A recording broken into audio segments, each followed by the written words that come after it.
Hi guys and welcome back to my channel. For today's video, we're doing 50 Shades Freed, the third and final of the original 50 Shades trilogy told from Anna's perspective. My God. To say this has been a mission is an understatement. It's such a mission. Technically, I've not finished the script yet. I'm just on a bit of a time crunch. I've not left it to the last minute. I've been doing it here and there, but it's mind-numbing. It's some of the worst things I've ever read. Shall we just jump straight into it? Make sure you like, comment, and subscribe, please. I think I deserve it. I do channel memberships on this channel, so check them out if you're so inclined. Very gracious if you do. Let's just dive right in, enough chit-chatting. This video is brought to you by Bellessa. Bellessa is a bi-woman company for all things sexual wellness. Bellessa's mission is to empower everyone to embrace their sexuality. And my friends at Bellessa and I are sending out free gift cards and vibrators to everyone who signs up for my giveaway. Let me showcase you a few of the vibrators. This is the Pebble. Suction and vibration controlled independently. Ergonomically built to fit perfectly in your hand. And there's no annoying pattern modes, plus kind of looks like a Bluetooth headset. This is the Thump, a toy that does it all. It vibrates, sucks, and thumps. It utilizes Bellessa's improved pleasure jet technology. Sounds fancy. It fits and charges in a discreet carrying case. It's waterproof, perfect for bath time, and USB rechargeable, made from premium quality silicone. So enjoy some free toys or gift cards for toys. Check out the link in my description and sign up to my giveaway with Bellessa. Thank you, Bellessa, for sponsoring today's video. Send help. Prologue. Mummy, mummy. Mummy is asleep on the floor. She has been asleep for a long time. I brush her hair because she likes that. She doesn't wake up. I shake her. Torture porn. Colleen Hoover, is this you? I cover mummy with my blankie. It's just Christian having a nightmare and Anna wakes him. She is sunshine. She is light. She is his. No, she's Icarus, stupid. Chapter 1. Christian is beside me, stretched out on a sunbed. My husband, my hot, beautiful husband, shirtless and in cut-off jeans. Jean shorts. He's wearing jorts? Who is he? Kevin Smith? On the final leg of our honeymoon. All of the previous books. And we miss most of the wedding. We are staying, of course, on board a luxury motor yacht. Oh, of course, how silly of me to assume you'd be staying in a Premier Inn. We get a flashback to the proposal. Miss Steele, are you incoherent? Have you only just realised? They decide to marry at Christian's parents' house. Could I be any happier? I mean, have you heard of the 99p saver menu at McDonald's? Think you could be happier. The late afternoon sun has shifted and I am under its full glare. He smirks and, in one swift move, pulls my sunbed into the shade of the parasol.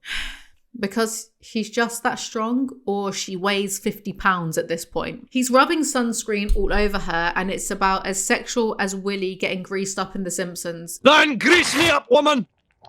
Okie dokie. So, very sexual. Smiling, I roll over, and he undoes the back strap of my hideously expensive bikini. How would you feel if I went topless, like the other women on the beach? Displeased, he said without hesitation. I'm not very happy about you wearing so little right now. He leans down and whispers in my ear, don't push your luck. Is that a challenge, Mr. Grey? No, it's a statement of fact, Mrs. Grey. I sigh and shake my head. Oh, Christian. My possessive, jealous, control freak Christian. Get a life, Christian. It's your honeymoon. I feel like they've used up the honeymoon period before the bloody honeymoon itself. When he's finished, he slaps my behind. You'll do, wench. It's funny because he means it. My inner goddess purrs. Maybe tonight we could do some kind of floor show for his eyes only. She smiles knowingly, arching a brow. What do you mean knowingly, as if this is subtle? Because we all know what you mean, you massive idiot. Mademoiselle, une Perrier pour moi, une Coca-Cola light pour monsieur, s'il vous plaît. Et quelque... S'il vous plaît, et quelque chose à manger, laissez-moi voir la carte. There you go. Christian speaking fluent French wakes me.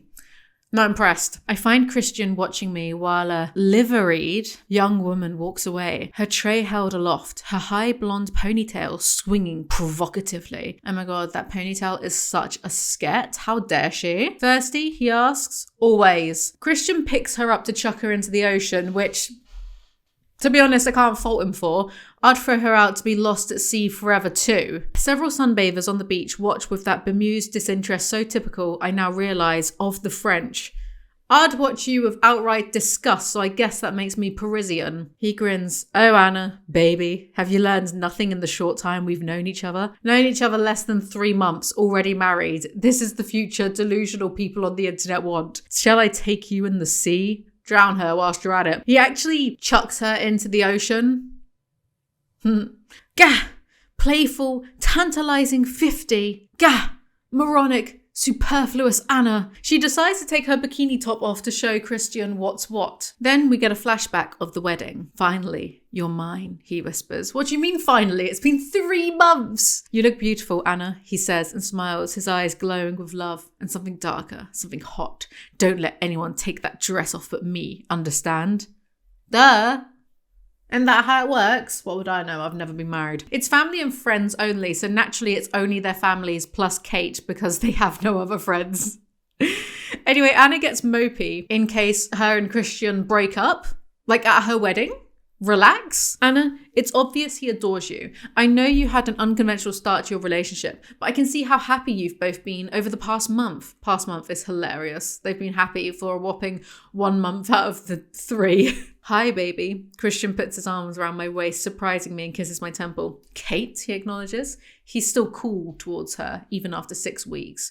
For what? Protecting her friend? Such an asshole. Time to go, Christian murmurs. Already? Won't even let her enjoy the reception of her own wedding. He bends and kisses me. Let's go. I don't want to share you with all these people anymore. He's crashing his own party just to bang some more. Luckily, she's saved by Christian's grandmother. Now, you two seriously need to get working on my great-grandkids. I won't last too much longer. She gives us both a simpering smile. What a nightmare. Anna the incubator because grandma wants to see a baby and most likely never help with it because she's too old. This is the future right-wingers on YouTube want. Jose is there, but he doesn't have a Jacob-esque tantrum, so that's something. I turn to my mother and Kate who are hovering nearby. I'm not changing. What? My mother says. Christian doesn't want me to. I shrug as if this should explain everything. Her brow furrows briefly. You didn't promise to obey, she reminds me tactfully. Kate tries to disguise her snort as a cough. I narrow my eyes at her. Neither she nor my mother have any idea of the fight Christian and I had about that. I don't want to rehash that argument. Geez, can my 50 Shades sulk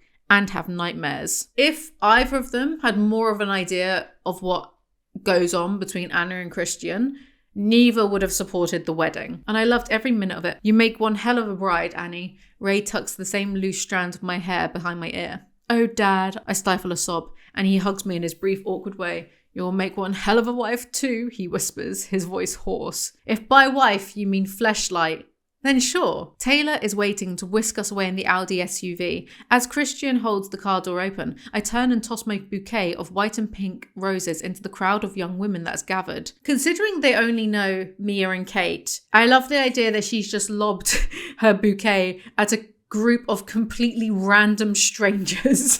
They head off to Christian's private jet. Don't tell me you're misusing company property ever again. Is Anna company property? Christian puts me down and shakes Stefan's hand. Beside Stefan stands a dark-haired woman in her ... What? Stop asking me questions, Anna. Shut up, and my God, shut up again. She blushes as Christian introduces her and blinks rapidly, and I want to roll my eyes. Another female, completely captivated by my too handsome for his own good husband. Female? What are you? A Redditor? Delighted to meet you, gushes Bailey. Is that Pokemon, Bayleaf? I smile kindly at her. After all, he is mine. It's not the flex you think it is, but okay, babe. It's lovely. Another young woman in uniform stands at the other end of the cabin, a very pretty brunette. You know that your husband is a pig who likes to hate fuck brunette women who look like his dead mother, and you still married him anyway, so don't complain about it to me. We have the all clear. Weather is good from here to Boston. Boston? Turbulence? Not before Boston. There's a weather front over Shannon that might give us a rough ride. Shannon? Ireland? I see. Well, we hope to sleep through it all, Christian says matter-of-factly. Sleep? Does Anna not know what any of those words mean? London, he says, gazing intently at me, trying to gauge my reaction. I gasp. Holy cow. I thought maybe we'd go to New York or Aspen or maybe even the Caribbean. I can hardly believe it. My lifetime ambition has been to visit England. I'm lit up from within, incandescent with happiness. How did an English woman write this with a straight face? I will never know. Oh, London, can't wait for rain, miserable people, and getting shanked. What a dream come true. They will also go to Paris in the south of France because why not? Christian doesn't work anyway. You are my dreams come true, Christian. Back at you, Mrs. Grey, he whispers. Oh my. Shut up. As the planes taxi out onto the runway, we sip our champagne, grinning inanely at each other. No phones, just enjoying the moment. Not a single brain cell between them. I can't believe it. At 22 years old, I'm finally leaving the United States and going to Europe, to London, of all places. Out of everywhere in Europe. London. Of all places. Also, it's nice that all she had to do to escape America was marry rich. She should be an inspiration to all of you Yanks. Once we're airborne, Natalia serves us yet more champagne and prepares our wedding feast.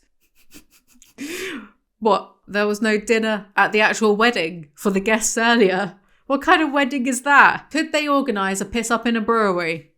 I can't even say brewery. Brewery. Dessert, Mr. Grey? She asks. He shakes his head and runs his finger across his bottom lip as he looks questioningly at me, his expression dark and unreadable. No, thank you, I murmur, unable to break eye contact with him. His lips curl up in a small secret smile and Natalia retreats. Good, he murmurs. I'd rather planned on having you for dessert. She can't survive on cock alone, Christian. He's like Marie Antoinette, let them eat cock. Also, none of the staff are paid enough to hear Anna lose her Mile High Club virginity. Oh. Here? No, outside on the plane wing. Idiot! What's more windy? Outside of a jet at 35,000 feet and 500 miles an hour, or the empty space between Anna's ears? Another first. I gape at him, my heart pounding. The Mile High Club. I've heard about this. Dogs have heard about that.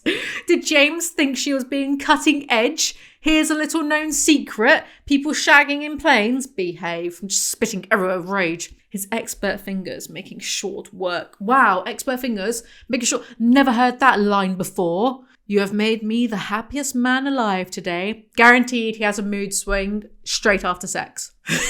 Between each kiss, he murmurs, I want you so much. I want to be inside you. You are mine. Did James read this out loud before sending it off? Because it sounds robotic. It sounds like speech to text. Each word is intoxicating. Yeah, like hemlock. Gently, he cups my breasts, toying with them, while his thumbs circle over my nipples so they strain against the fabric of my corset. How strong are your nipples? Corsets are pretty tight, dude. He groans and closes his eyes. Anna, he whispers, and my name is a prayer. Yeah, a prayer to Satan. There is an Anna in Satan if you look hard enough. You make me so happy. I love you. Wasn't cute the first time, guys. You are so beautiful, wife. He runs his hand. It's like the guy who does the TikToks of he pretends to be Mark Zuckerberg. He's like, oh god, I can't even do it. He's just like, we are in the metaverse. Your legs have dissolved, so you don't have that. And finally, I go back to my charging port and take off my legs. You are so beautiful, wife. He runs his hands down my legs, then grasps my left foot. You have such lovely legs. I want to kiss every inch of them. Starting here, he presses his lips, again I'm cringing, against my big toe, then grazes the pad with his teeth. Everything south of my waistline convulses. She should get that checked out. She sounds like she's about to have an alien in her burst out. Still, Mrs. Grey, he warns, and suddenly he flips me on my stomach. Why is she always being flipped like a pancake? Does he use a spatula or a fish slice? And I, you, my love, my life, he whispers. And before I know it, he's flipped me onto my back. Stop, she's going to get motion sickness for all this flipping. Not yet, he breathes, and he moves up my body, his tongue dipping into my navel. I hope the jet crashes, but all the workers make it out in time via parachutes. They have sex, but this is a flashback, and Anna is woken from this dream by an angry Christian. What have I done? Oh no, I'm lying on my back. Crap, crap, crap. And he's mad. Shit, he's really mad.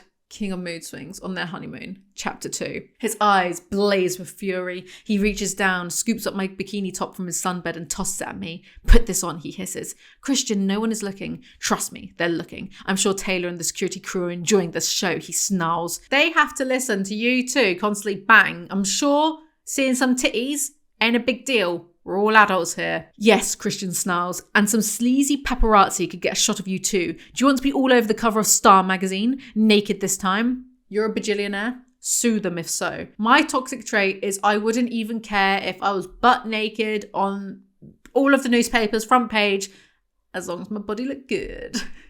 L'addition. Christian snaps at the passing waitress. Lovely. Lovely. Snapping turtle Christian is back again.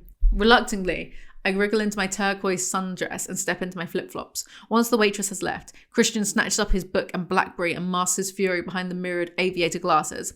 He's bristling with tension and anger. My heart sinks. Every other woman on the beach is topless. It's not that big a crime. In fact, I look odd with my top on. I sigh inwardly, my spirit sinking. I thought Christian would see the funny side. No sympathy. You married him knowing he's a massive freak. Please don't be mad at me, I whisper. What a healthy marriage. How? Taylor is stony-faced behind his dark sunglasses. Shit, he's mad at me too. It's almost as if one of the security guards could have told Anna to not do that, or just covered her with a blanket. To be honest, Christian would still have a shit fit over that, but, you know. Christian leads me into the hotel, through the lobby and out onto the street. He remains silent, brooding and bad-tempered, and it's all my fault. Taylor and his team shadow us. Boo-hoo, Christian is mad. Literally, what else is new? New book, same shit. Why is he ruining their honeymoon? He couldn't even handle being nice to her for 2 days. I glance nervously up at him, but like Christian, his expression gives nothing away. I flush, thinking about what he's seen on the beach. It wasn't the Normandy landings in the 40s. Chill out. That wasn't my joke. That's why I'm laughing.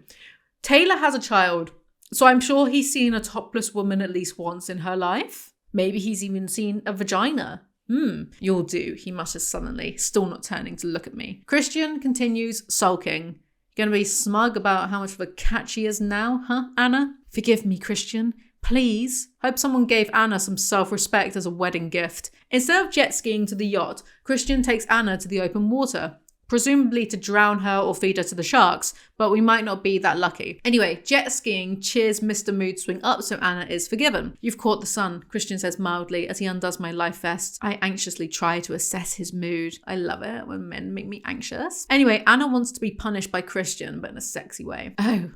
What is he thinking? How would I know? His mouth, oh God, we're going to find out, aren't we? In the Christian Grey 50 Shades point of view edition. His mouth presses into a hard line. Humour forgotten. Of course it does. Just don't take your clothes off in public. I don't want you naked all over the tabloids. You don't want that. And I'm sure your mum and Ray don't want that either. Oh, Ray, holy shit, he'd have a coronary. What was I thinking? I mentally castigate myself. I mean, most people wouldn't be concerned about the paparazzi anyway, because it's not relevant. And this is all still very new to Anna. So be nice to her, have some patience with her. I'm sure her parents would be more annoyed at the paparazzi than at their daughter. When I look at him, he's watching me carefully, his mood unreadable. It's very frustrating. I don't know if he's still mad at me. I deploy my patented distraction technique. Patent probably pending. Oh, super rich? Christian is suddenly wary. Yes, like you, I murmur. Yes, and like you, Christian whispers and pops an olive into his mouth. I blink rapidly. A vision of him in his tux and silver waistcoat comes to mind, his eyes burning with sincerity. His eyes are always burning. Does my guy need some eye drops? As he gazes down at me during our wedding ceremony. His voice rings out clearly as he recites his vows from memory. All that is mine is now yours. All mine? Is she like thick or something?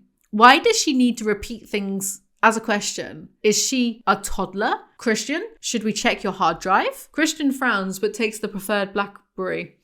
Grey, he snaps. Rude. I gaze out to sea, tuning out his conversation with, I think, Roz, his number 2. I am rich, stinking rich. I have done nothing to earn this money, just married a rich man, literally living the dream, babe, so zip it. She's either naive to the realities of life, or she's stupid and neither are a good look. All of us, Elliot, Kate, Grace and I, were debating the merits of bacon versus sausage. Good God, you lot are boring. Excuse me. Enough. There's a gossipy item on the Seattle News website about you being engaged. News, more like snooze. E.L. James is the least imaginative person I have never met. I'm not discussing this again. He snaps at Carrick, who glances at me nervously and opens his mouth to say something. No prenup. Christian almost shouts at him.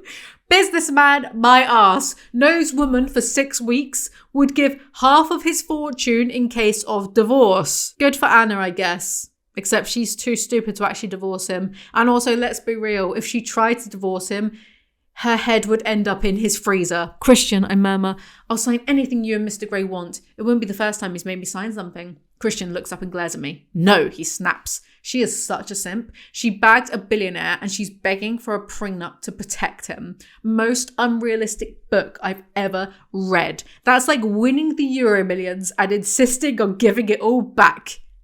There's the door. Use it. Get out. Christian, I murmur. I'll sign anything. What? Hold on. Wrong thing. Wrong. Wrong.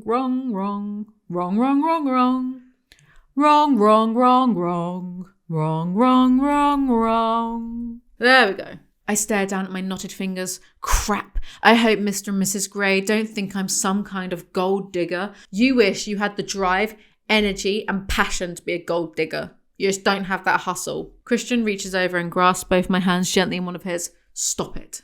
How does he know what I'm thinking? Because you're as predictable as you are dumb and twice as ugly. Homer, you're dumb as a mule and twice as ugly. If a strange man offers you a ride, I say take it. Christian gazes at me, his eyes bleak. Anastasia, if you leave me, you might as well take everything. You left me once before. I know how that feels. If bro thinks being broke and heartbroken is just as bad as being a billionaire and heartbroken, take all his money. Christian, you know I might do something exceptionally stupid. And you, I mean, sure, but he's the one who's the absolute sicko freak. So Christian is adamant on no prenup ever.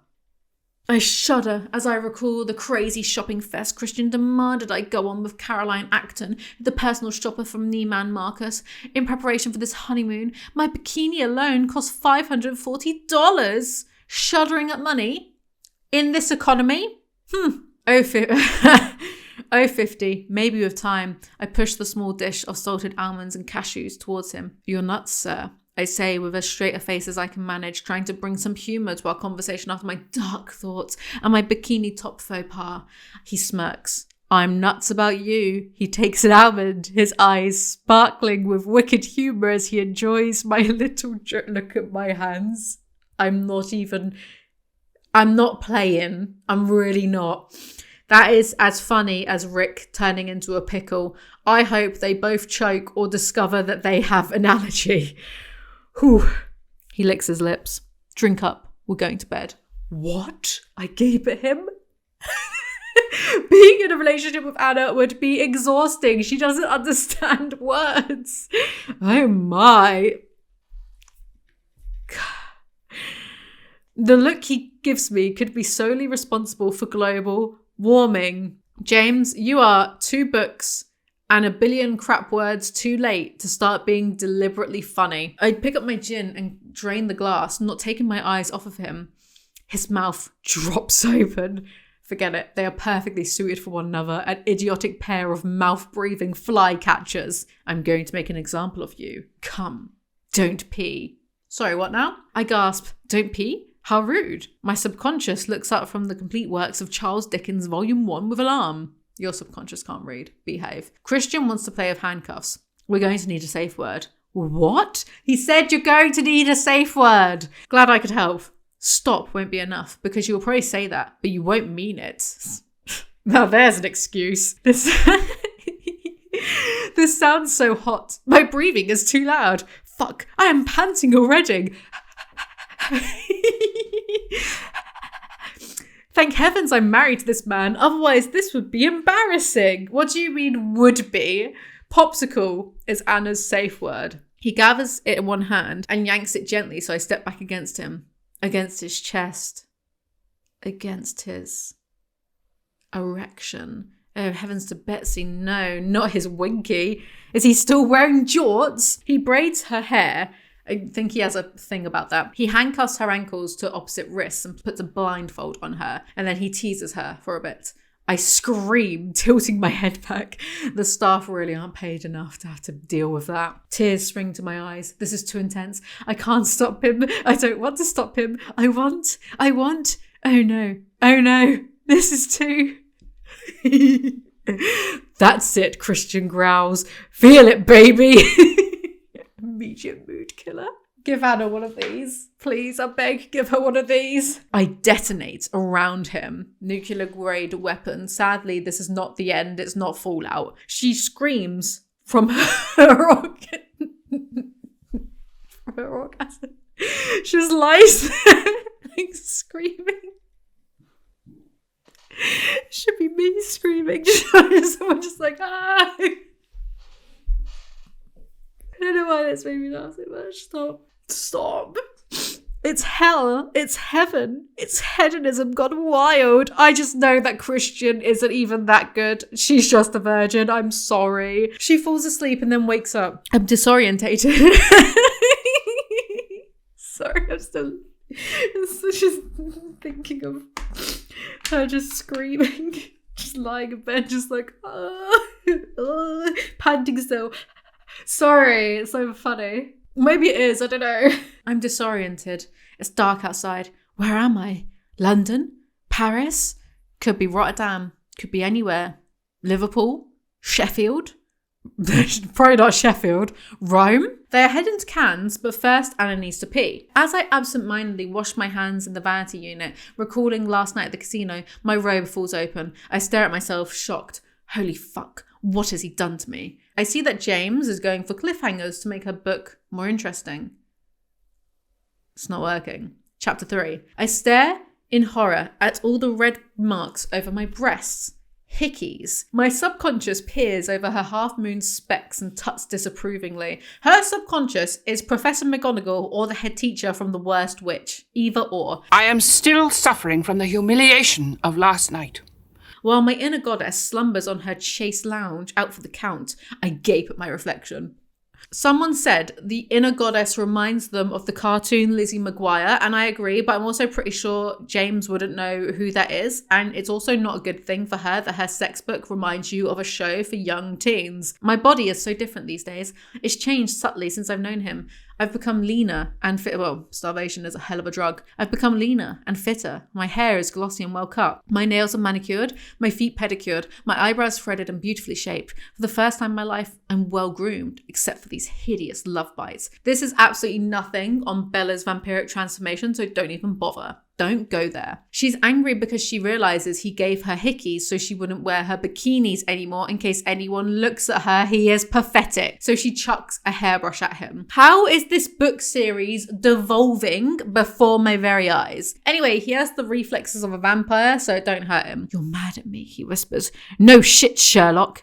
Did I write that? Christian, you have to stop unilaterally trying to bring me to heel. You made your point on the beach, very effectively, as I recall. He shrugs minutely. Well, you won't take your top off again, he mutters petulantly. There's a lot of lees. Lots of lees. Adverbs, lees. And this justifies what he's done to me. I don't like you leaving marks on me. Well, not this many anyway. It's a hard limit, I almost shout, glaring.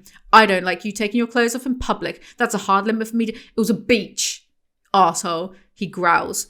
I think we've established that. I snap back. Look at me. Divorce him. Take all his money. Can't he see how ridiculous he is? I want to shout at him by refrain. I don't want to push him too far. Heaven knows what he'd do. How am I meant to interpret that, James? Is she still worried he will wild out one day and beat her up? Because we cannot have the extremes of, I love him, he's so perfect, and, ooh, better not wind him up in case he kills me, if the meta narrative doesn't support him actually being abusive. Know what I mean? You can't have...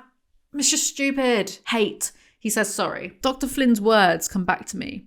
Emotionally, Christian is an adolescent, Anna. He bypassed that phase in his life totally. He's channeled all his energies into succeeding in the business world, and he has beyond all expectations. His emotional world has to play catch up. Of course, Dr. Flynn would say that. He's literally on Grey's payroll. My heart thaws a little. There's genuinely no helping her. Also, they keep calling each other Mr. and Mrs. Grey, and it makes me sick. We stand holding each other, my peak forgotten. He does smell good, adolescent or not. How can I resist him? Things that sound abysmal out of context. She forgives him, of course. So they have a dinner on the yacht. She asks why he braids her hair. I don't want your hair catching in anything, he says, and for a moment he looks lost in thought. Habit, I think, he muses. Suddenly he frowns, his eyes widen, his pupils dilating with alarm. What's he remembered? It's something painful, some early childhood memory, I guess. It's either some ridiculous trauma porn backstory purely to make him more sympathetic, or he accidentally on purpose scalped a former sub.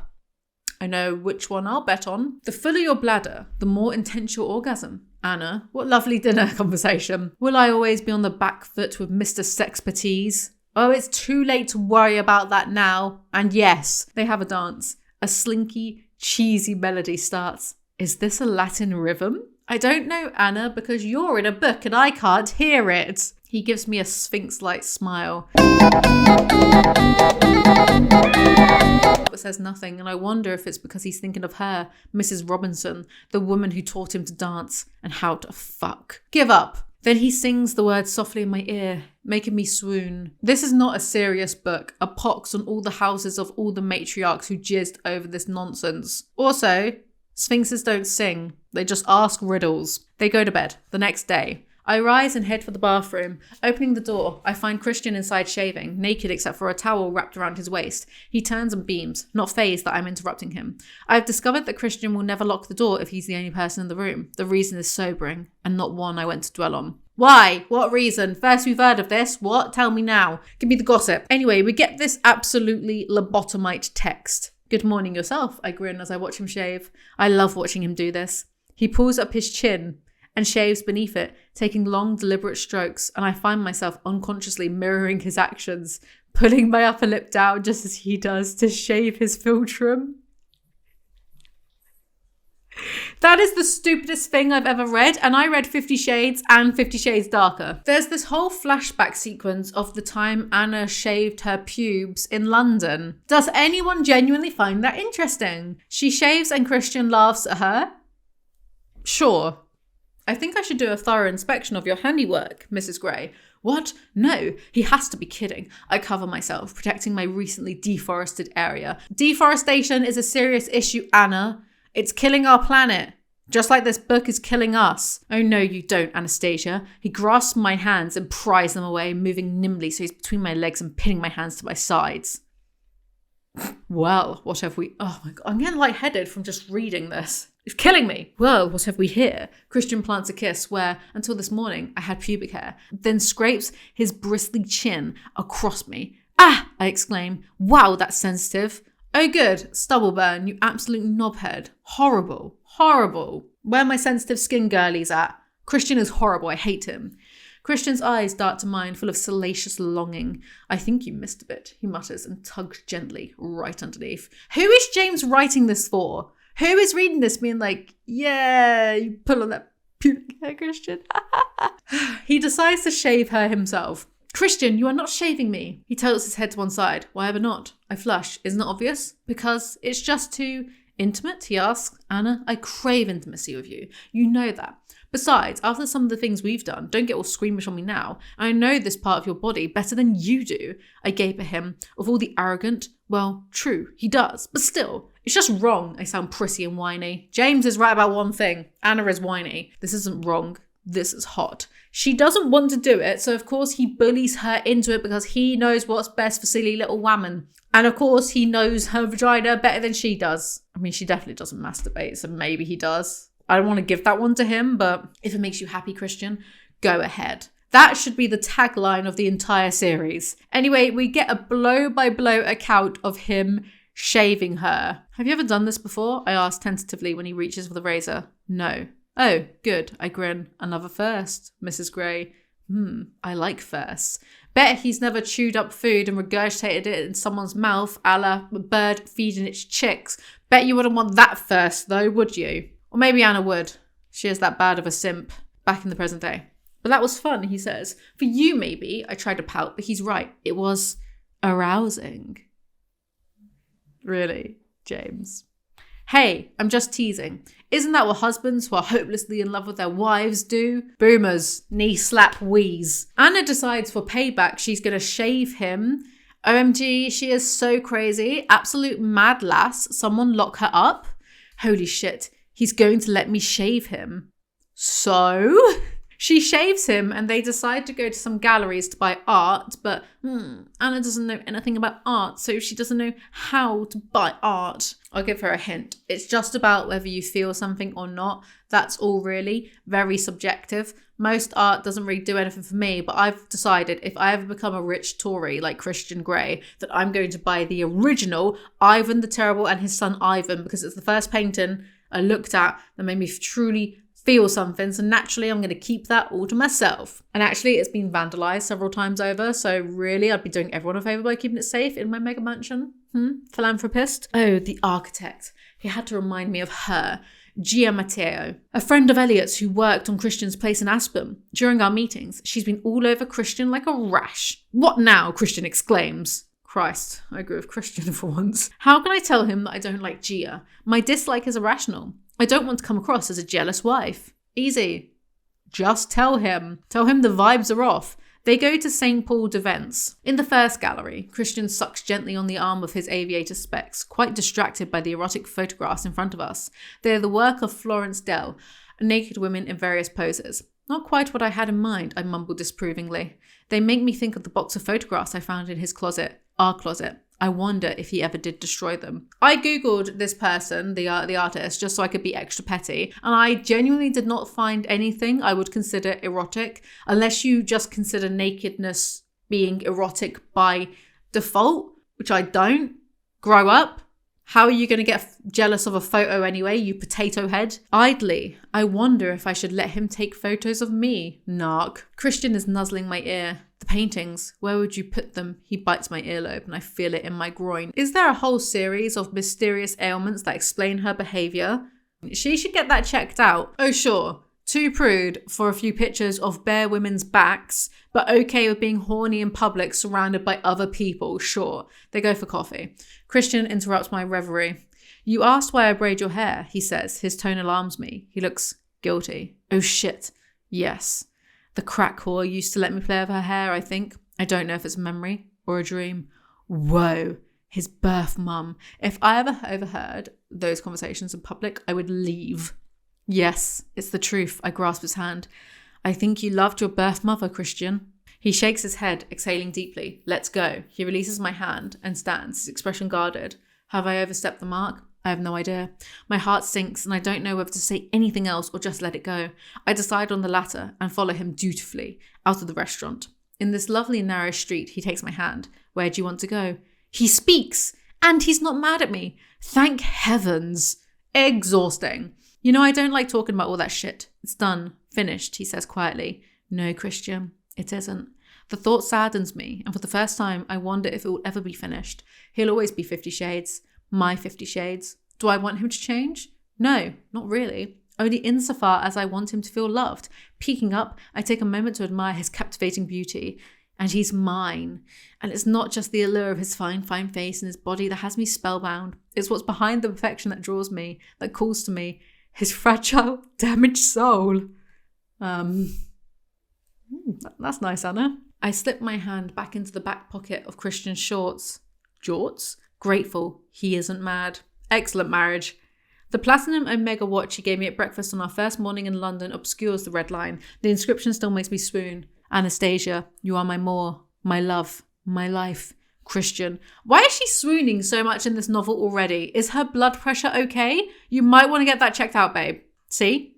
So many medical issues. In spite of everything, all his 50-ness, my husband can be so romantic.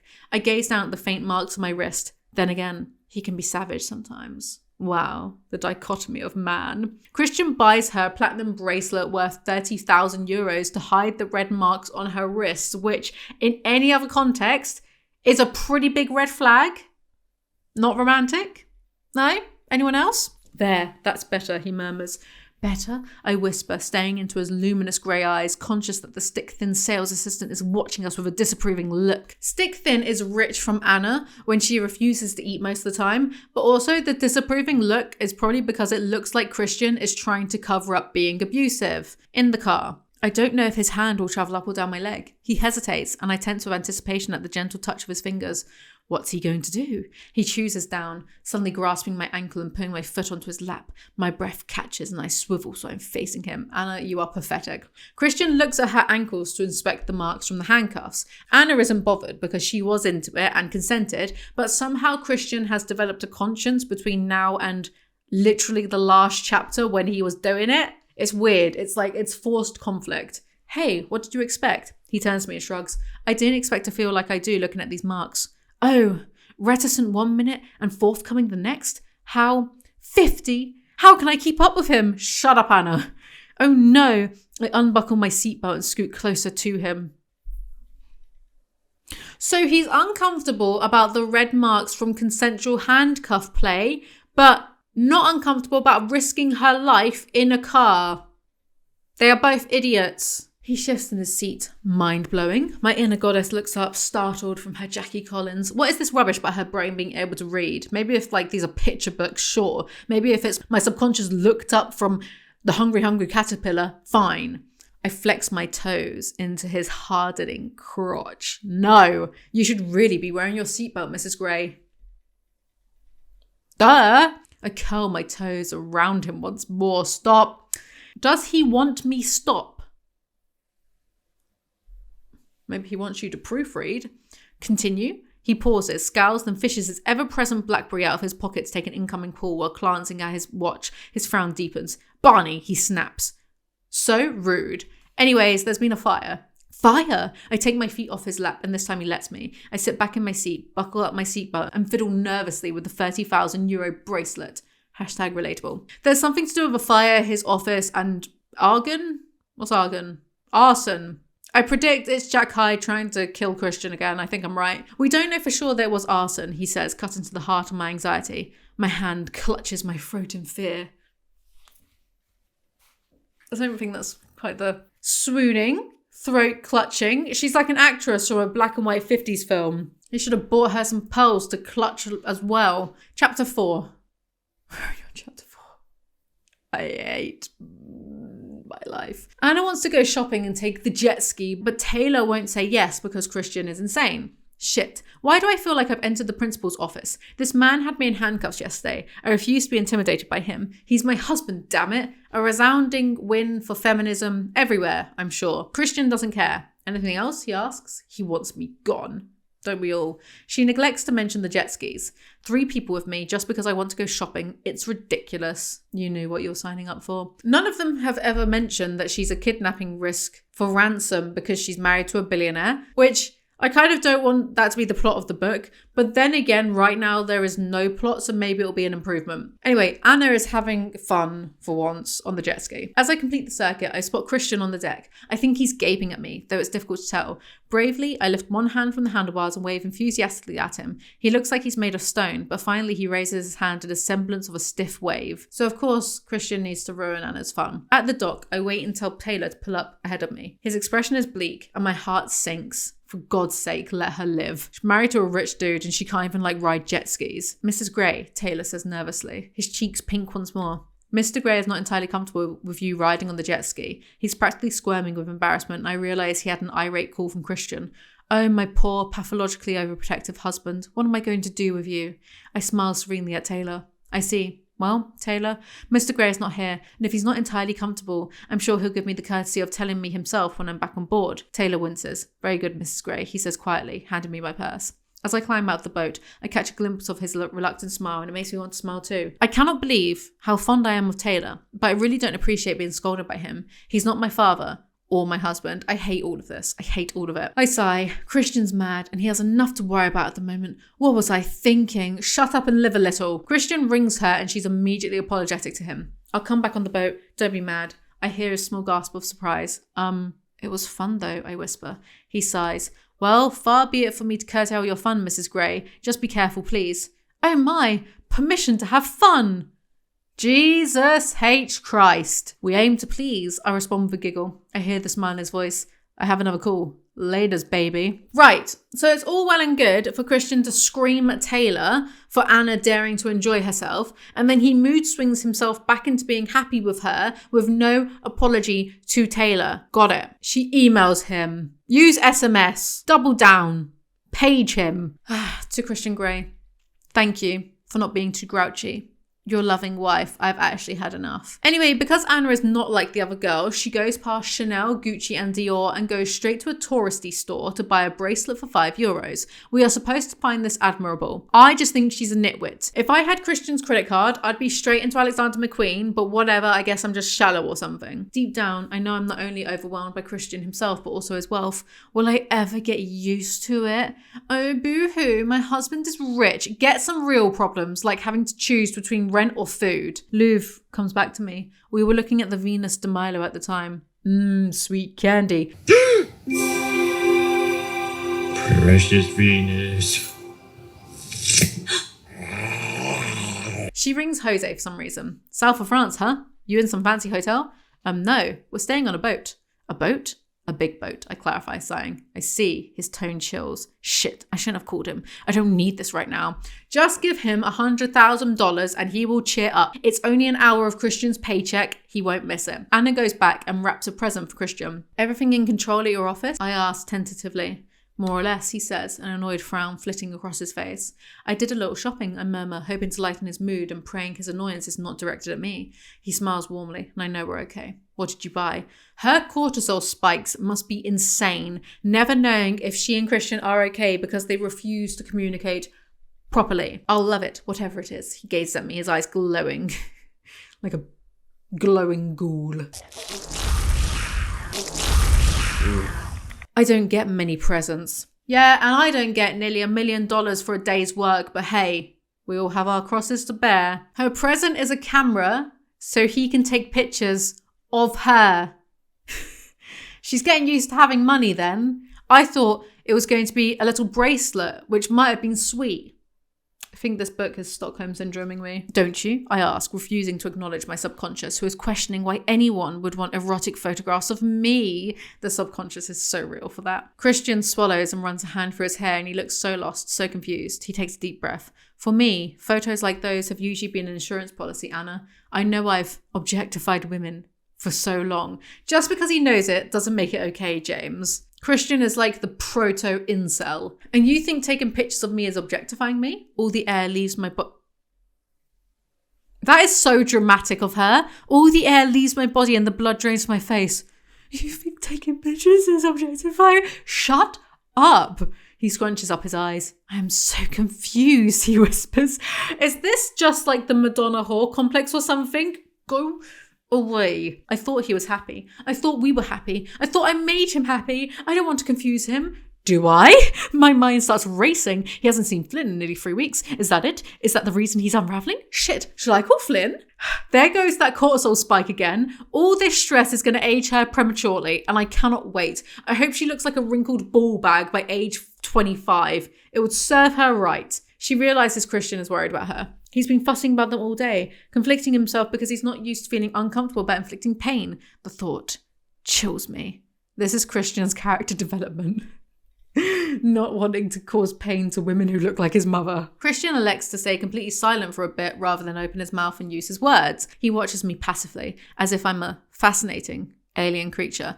I know we're on a slippery slope if we start to criticize the actual writing itself, but I'd love to find an alien creature that wasn't, by default, fascinating. She takes pictures of him to objectify him.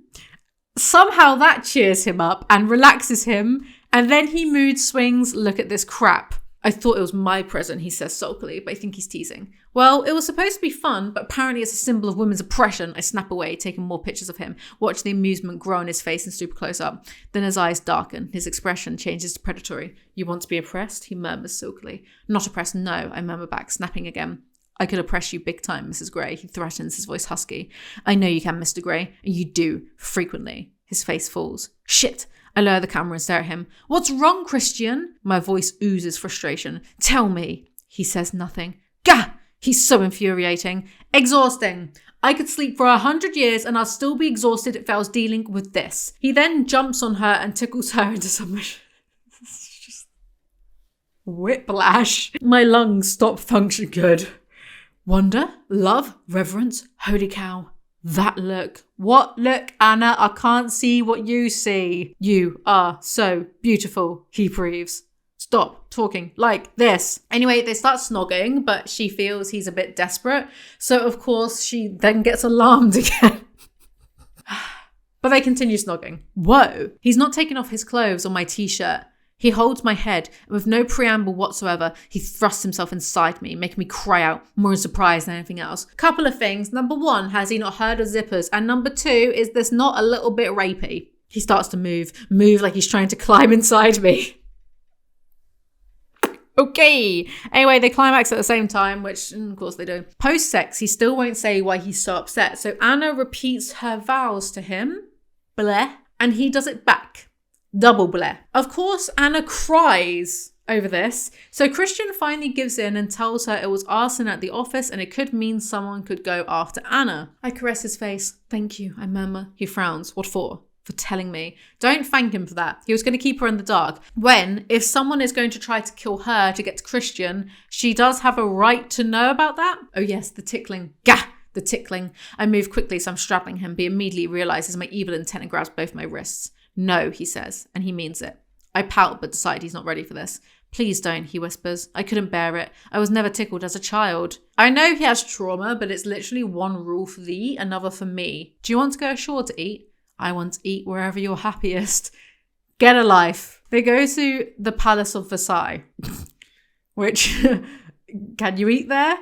Who knows? Interesting to see what becomes of the despotic megalomaniac who isolates himself in such splendor. Behave, Anna. You do not talk like this. They are in this beautiful palace and all Anna can think of is how fit Christian looks. Traveling is absolutely wasted on her. They go back to the boat. Well, can you do without me for an hour? I need to check my emails, find out what's happening at home. Sure, I say brightly, trying to hide my disappointment that I'll be without him for an hour. Is it freaky that I want to be with him all the time? Daily reminder that a 50-year-old wrote this immature rubbish. Kate and Anna Skype about the fire. Anna has told Kate everything about Christian. I would be amazed if she spoke about anything other than him. Anna has a nightmare. It's stupid. Like her. Chapter 5. Anna is worried about the arson and losing Christian. Were you watching me sleep? Yes, he says, gazing at me steadily, studying me. You were talking. He grins at me, a big, boyish, yes, I'm really only 28 grin and swats my behind. So he's nearly 30 and she was only 20 just over a year ago and they've known each other less than 3 months and they're already married? Interesting, that's all. We've had a blissful honeymoon, with a few ups and downs, I admit, but that's normal for a newly married couple, surely. No, it's not. It's really bloody weird. Most people don't have arson and attempts on their life. They go jet skiing and Christian actually lets Anna drive, OMG, feminist king. It's kind of a nice moment, I'll admit, except I'm thrilled Christian's letting me drive. Sorry, is this the 21st century or... A jet overhead freaks her out, so they swerve and both fall off the jet ski, but it's not a big deal because they're wearing life jackets. They are now in London waiting for the connecting flight to Seattle. Nothing happens. Now they are back in Seattle. Traveling is exhausting, even in first class. I love how she keeps telling us, oh, I don't think I'll ever get used to a lifetime of wealth. And then she just says out of touch things like this. She is so relatable. He carries her home. Mrs. Gray, I am very pleased to announce that you've put on some weight. Sounds like he's fattening her up for the market. Cattle. She's being treated like cattle, which conveniently rhymes with chattel. Also, he should not say that to her. What do you mean I've put on weight? I glare at Christian. His grin broadens. He clasps me closer to his chest as he carries me into the lobby. Not much, he assures me, but his face darkens suddenly. What is it? I try to keep the alarm and my voice under control. You've put on some of the weight you lost when you left me, he says quietly as he summons the elevator. A bleak expression crosses his face. His sudden, surprising anguish tugs at my heart. She married you, you loser. Get over it. It was literally 2 months ago. Oh, thank heavens. Even though I'm fat, I whisper. He laughs. Even though you're fat. You can really hear that a boomer wrote this. They get home, they have sex, Anna is jet lagged and can't sleep. So much has happened in the past 3 weeks. Who am I kidding? The past 3 months. Told you.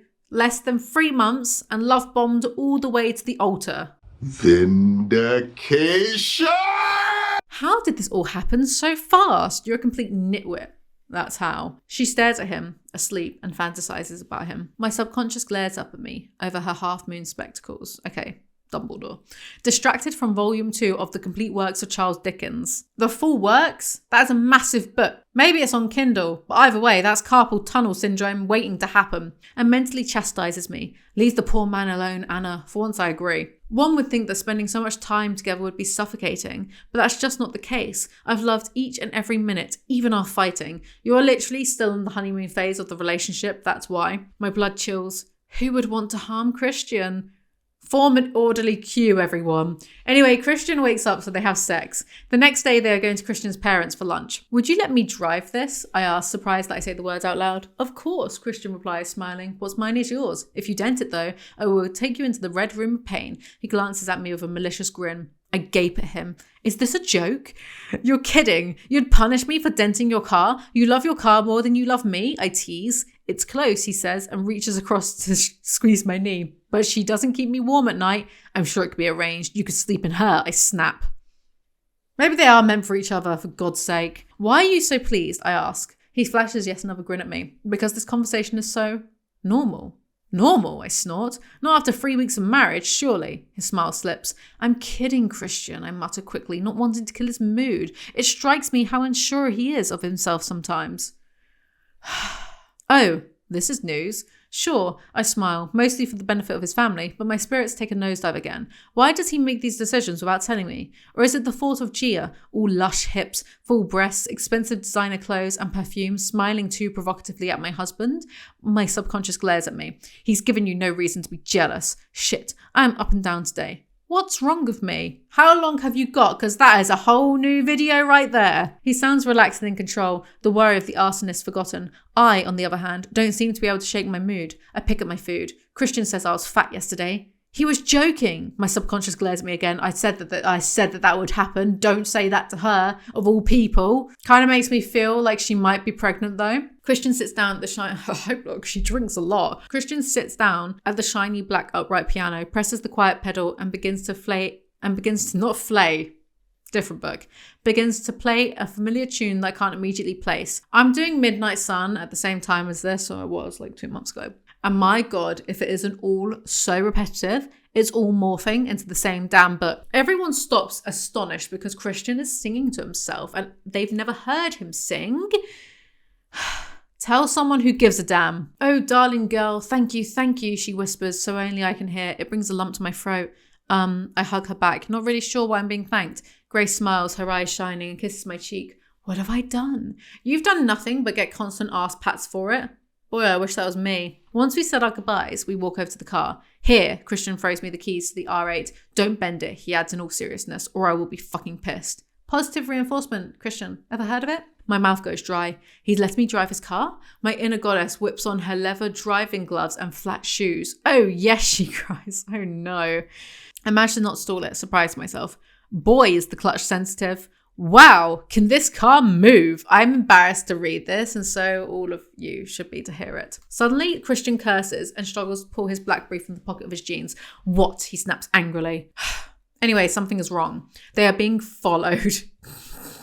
Like, as if Jack was just waiting outside Christian's parents' house, waiting for them. Like, as if. Also, where is their security? They were with them in a different car. Like, inept. I drop a gear and floor it. The R8 shoots forward, slamming us both back into our seats. The speedometer whips up to 75 miles per hour. Wow, speed demon alert. She manages to speed away from the pursuer. You're doing really well, Anna, Christian murmurs again as he gazes out the back of the R8. For a fleeting moment, his tone reminds me of our first encounter in his playroom when he patiently encouraged me for our first scene. Thought is distracting, and I dismiss it immediately. Imagine being so perpetually thirsty that you get distracted from a car chase. What if we get stopped by the cops, I ask. That would be a good thing. Not for my license. Don't worry about that, he says. Unexpectedly, I hear humour in his voice. Another rule for rich people, innit? Another rule. Another world entirely. Anna dares to go 95 miles an hour, but the car is still tailing them. He's hit 100 miles per hour, sir. Stay with him, Luke, Christian barks at Sawyer. Luke? That's the thing you're focusing on? Flash the headlights, Christian orders when a Ford Mustang won't move. But that would make me an asshole. So be an asshole, he snaps. That's easier for you, Christian. The car chase continues and Anna speeds through red lights, etc. Stay with him, Luke. Luke? That's his name. A quick glance and I can see Christian glare at me as if I'm crazy. Eyes on the road, he snaps. I'm on Christian's side for once. Anna is an idiot. They are in a speeding car chase. Focus. How did I not know this? The man has been following me to work for the past 6 weeks and I didn't even know his first name. Is that important right now? They hide in a car park and lose the stalker, which I'm pretty sure that's what you do in Grand Theft Auto.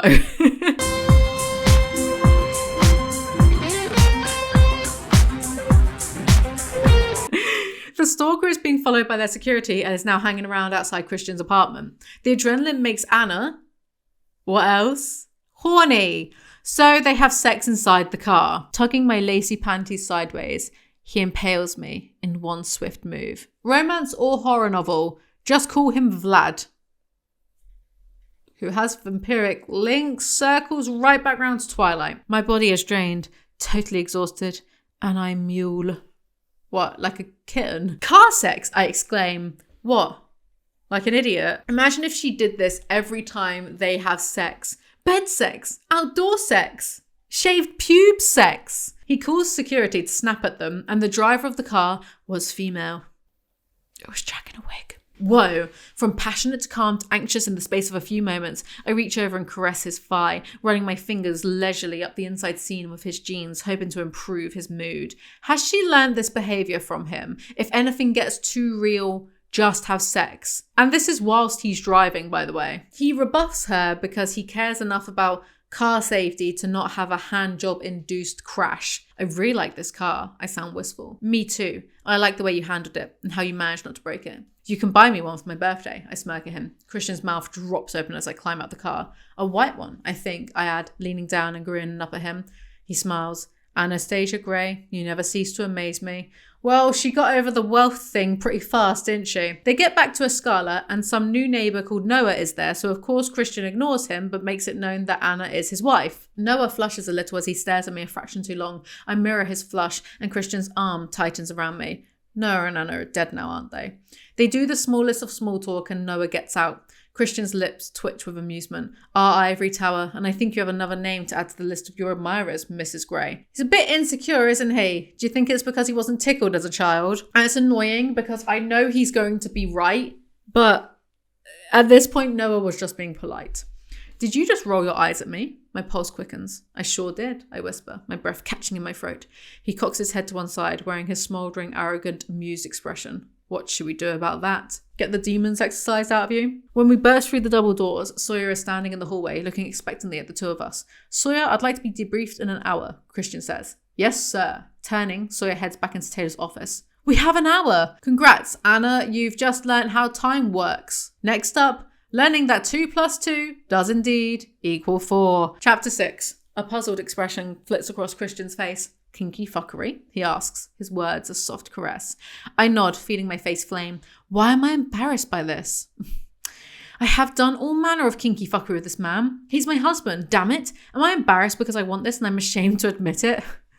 Patriarchy moment. My subconscious glares at me. Stop overthinking. I mean, as a woman, you're not really allowed to own your own pleasure, so, you know, probably that, innit? He smiles, a slow, sexy smile. Come, he tugs me towards the stairs, his intention clear. Playroom. What an idiot. The playroom smells reassuringly familiar of leather and wood and fresh polish. I blush, knowing Mrs. Jones must have been in here cleaning while we were away on our honeymoon. Mrs. Jones ain't paid enough for that. Christian is a billionaire, so you know that Mrs. Jones is on minimum wage, but even $100,000 a year wouldn't be good enough to polish Christian's anal beads. I stand gazing at him, anticipation running thick and heavy through my veins. What will he do? I don't know, you massive tool. The flogger and the riding crop are the only implements that remain. I eye them with curiosity. Will he use those? I neither know nor care, Mrs. Gray. Suddenly he kneels up, grabs my hips and pulls me forward, burying his nose in the apex of my thighs. And you smell of you and me and sex, he inhales sharply. Go huff paint.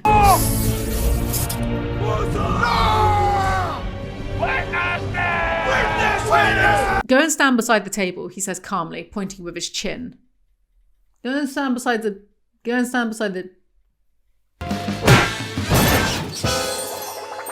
No, not as sexy as you think. Love barefoot Christian. Hate barefoot Christian. A moment later, I hear him pull open a drawer. Toys! I'd love it if it was like a Transformers toy. Probably didn't have them as a child. Oh, I love this anticipation. The drawer closes and my breathing spikes. How can the sound of a drawer render me a quivering mess? It makes no sense. Yeah, you're telling me it makes no sense, dude. The subtle hiss of the sound system coming to life tells me it's going to be a musical interlude. A lone piano starts, muted and soft. The mournful chords fill the room. It's not a tune I know. The piano is joined by an electric guitar. What is this? A man's voice speaks, and I can just make out the words. Something about not being afraid of dying. Truly riveting stuff. Christian pads leisurely towards me. Side note, I hate that. Pads. They pad towards me. I pad through my like, because I guess it's a bit of a cliche. Well, it's not a cliche, it's just an expression, I suppose. I hate it. Pads. Ugh. Leisurely towards me. His bare foot slapping on the wood of the floor. Yeah, that's sexy, innit? Bare feet doing this. Bah. Rough, you say, Mrs. Grey? He breathes in my left ear. You must tell me to stop if it's too much. If you say stop, I will stop immediately. Do you understand? Too little, too late, buddy. I remember the first book. Once more, I do as I'm told. The motif of this entire series. He blindfolds her and threatens to spank her, but she wants it. Why? Oh, do I have to have a reason? I shrug. Tell me, he coaxes. Thrilling? So glad Trees died for that. He withdraws his finger and smacks me hard once more. Tell me, his voice hoarse and urgent. Yes, I do, I whimper. He smacks me hard once more, so I cry out. Is this copy pasta or what? What are you going to do? I ask breathless. Is he going to hump my butt? Calm down. I hear the quiet spurt of some liquid, presumably from a tube, and then his fingers are massaging me there again, lubricating me. There! Grow up! You can't talk like this and also have an active sex life. I have wanted to do this to you for some time now. Anna. Things a serial killer would say. Oh my, George Takei. He pulls out his butt plug. Ready? Am I ready for this? Imagine your biggest problem in life is worrying about something going up your butt. It's heavy and strange. There. We're all adults here. You can say arsehole. It's fine. Oh baby. Unsexiest thing I've ever read. They have sex. The feeling is indescribable, and I think I'm going to pass out on the table. Have a Mars bar or something. You're not you when you're hungry. This is going to rip me apart. Boy, I hope so. Anyway, they finish and it's universe shattering or whatever. God, I wish. I feel it. I purr. Anna has never purred before, and now is not a good time to start. Good, I murmur, feeling a flush creep across my face. Thoroughly well fucked. I smile shyly. Why? Mrs. Grey, you have a dirty, dirty mouth. Christian feigns an offended expression, but I can hear his amusement. That's because I'm married to a dirty, dirty boy, Mr. Grey. Imagine hearing people speak like this IRL. I would die instantly from embarrassment. I want to speak to the husbands of all the bored housewives who found this rubbish sexy. Who hurt you? Are your husbands that awful? Are your bedrooms that dead? My chagrin about butt plug washing is forgotten. A sentence that would give a medieval peasant heart disease. He makes her a bath, and Anna is finally chill about the car chase because all she needed was a good shag to take her mind off of things. Shouldn't you talk to Sawyer? He can wait. His mouth hardens, and I feel a sudden pang of pity for Sawyer. What's he done to upset Christian? Probably dared to glance at Anna once. Sure, my subconscious gazes up from volume 3 of the complete works of Charles Dickens. Genuinely, who are you trying to kid? I must get my things ready for work, I whisper. He stills. You know you don't have to go back to work. Oh no, not this again. Christian, we've been through this. Please don't resurrect that argument. He tugs my braids, my face tilts and back up and whatever. Just saying.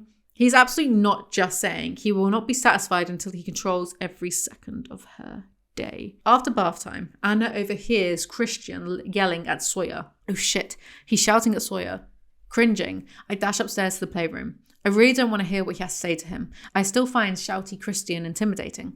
Poor Sawyer, at least I get to shout back. Huge, he's nice to me so he can't be that bad energy. I gather up my clothes and Christian's shoes, then notice the small porcelain bowl with the butt plug still on top of the museum chest. It sounds like they've left it in the British Museum by mistake. Not the most embarrassing thing in there, to be fair. Well, I suppose I should clean it. James, the do's and don'ts of washing a butt plug is not an adequate plot point. Mrs. Jones comes out the utility room. We startle each other. Mrs. Gray, I didn't see you there. Oh, I'm Mrs. Gray now. Yes, you have been all book. Hello? Are you dense? Would you like to run through the menus for the week? She asked, looking at me expectantly. Menus? The true definition of insanity is insisting on reading 50 Shades and assuming Anna will grow at least one brain cell. I dump Christian's shoes on the floor and my clothes on the bed, then take the bowl with the butt plug into the bathroom. I eye it suspiciously. It looks innocuous enough and surprisingly clean. I love the idea that she was expecting it to be covered in poo. I don't want to dwell on that though, and I wash it quickly with soap and water.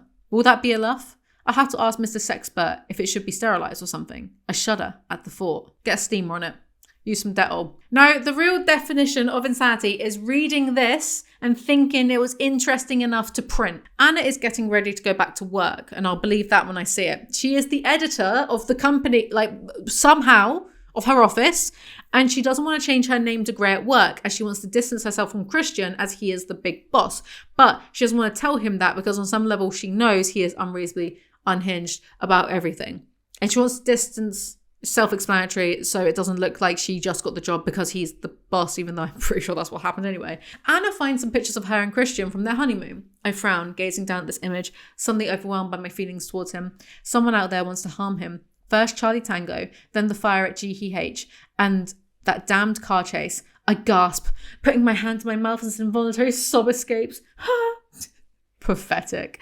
Abandoning my computer, I leap up to find him. Not to confront him now, just to check that he's safe. Get a grip, woman. She goes to his office to hug him whilst he's on the phone, yapping. He's looking at CCTV footage.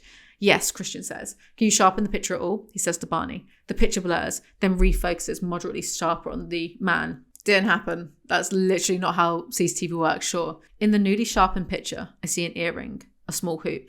Anna recognizes the man as Jack Hyde, a relation of Dr. Jekyll. Chapter 7. Right, you're all going to have to bear with. I think the script got too big for my writing software because there was like way over 1,000 screenshots and then it kept breaking. So if I'd have lost any of this content, you wouldn't be seeing this video right now. Chapter 7. You think? Christian asks, surprised. It's the line of his jaw, I point at the screen, and the earrings and the shape of his shoulders. He's the right build too. He must be wearing a wig, or he's cut and dyed his hair. Barney, are you getting this? Christian puts the phone down on his desk and switches to hands-free. You seem to have studied your ex-boss in some detail, Mrs. Gray, he says, sounding none too pleased. What an absolute arsehole. She worked with Hyde. Hyde tried to assault her. He's tried to kill Christian several times. But no, Anna is wrong for noticing normal details about someone she was in close proximity with for weeks. Every man is a threat to Christian. He'd be threatened by Barry from EastEnders, who died by falling down a hill. Yes, sir. Yes, sir. I heard Mrs. Gray. I'm running facial recognition software on the digitized CCTV footage right now. See where else this arsehole. I'm sorry, ma'am. This man. Oh no, can't have precious Anna hearing a very mild swear word. That won't do it all. Anyway, Barney, whoever the hell he is, NSA apparently, has the contents of Jack's hard drive, an address for him, and access to the city's CCTV to track his movements. All of that info can be Christian's just because he's rich. And some people think billionaires aren't an Orwellian menace. They verified Jack after just one page. I need you all to experience this in its full, not quite glory. Hungry? He asks. No, I am. What for? Well, food, actually. I'll make you something. I giggle. I love that sound. Of me offering you food? You're giggling. He kisses my hair and I stand. So what would you like to eat, sir? I ask sweetly. He narrows his eyes. Are you being cute, Mrs. Gray? Always, Mr. Gray, sir. He smiles a sphinx-like smile. I can still pitch you over my knee, he murmurs seductively. I know, I grin. Placing my hands on the arms of his office chair, I lean down and kiss him. That's one of the things I love about you. But stow your twitching palm. You're hungry. He smiles his shy smile and my heart clenches. Oh, Mrs. Grey, what am I going to do with you? The dialogue is like this on every single page. Anna goes to make Christian a sandwich like the dutiful housewife she is. The French bread is in the freezer. Okay, thank you. I skip to the freezer and find the French bread cut to size in Ziploc bags. I place 2 of them on a plate, pop them in the microwave and set it to defrost. Can you hear that? That is the sound of mine and 67 million French people's hearts breaking. Barefoot and in the kitchen, he murmurs. This is the future right-wing men want, and I hope I'm extinct by then. Shouldn't that be barefoot and pregnant in the kitchen? I smirk. He stills, his whole body tensing against me. Not yet, he declares, apprehension clear in his voice. No, not yet. He relaxes. On that we can agree, Mrs. Grey. These idiots should be banned from procreation. They discuss plans for renovating the new mansion. I'll be happy wherever you are. It's that simple, Anna. His gaze holds mine. He is utterly, utterly sincere. I blink up at him as my heart expands. It's like the Grinch. Help me! I'm feeling... Holy cow, he really does love me. Has Anna been unsure up until this point? They are married. Later. Okay, Christian agrees willingly, and I follow him into the TV room. We have sat here 3, maybe 4 times total, and Christian usually reads a book. He's not interested in television. At all. Wow, he's not like the other boys. Anna wants to make out, but Christian is horrified because he's never had a make-out session before. But Anna has.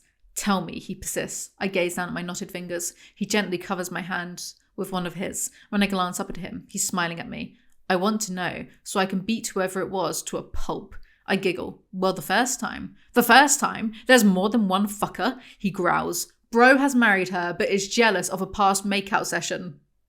When he's banged like 20 or like 15 women or like... Give me a break. He frowns briefly and runs a hand through his hair and looks at me as if he's seeing me in a completely different light. I know, her perfect virginal image is sullied.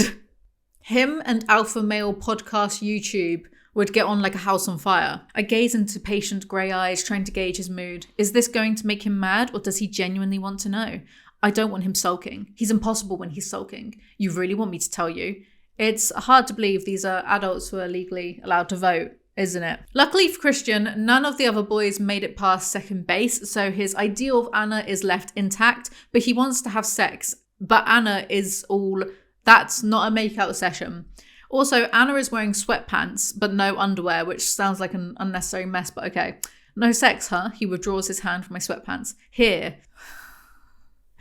He traces my lips with his index finger and I taste my slick saltiness. He pushes his finger into my mouth, mirroring what he was doing a moment earlier. Then he shifts these between my legs and his erection is pushed against me. He thrusts once, twice, and again.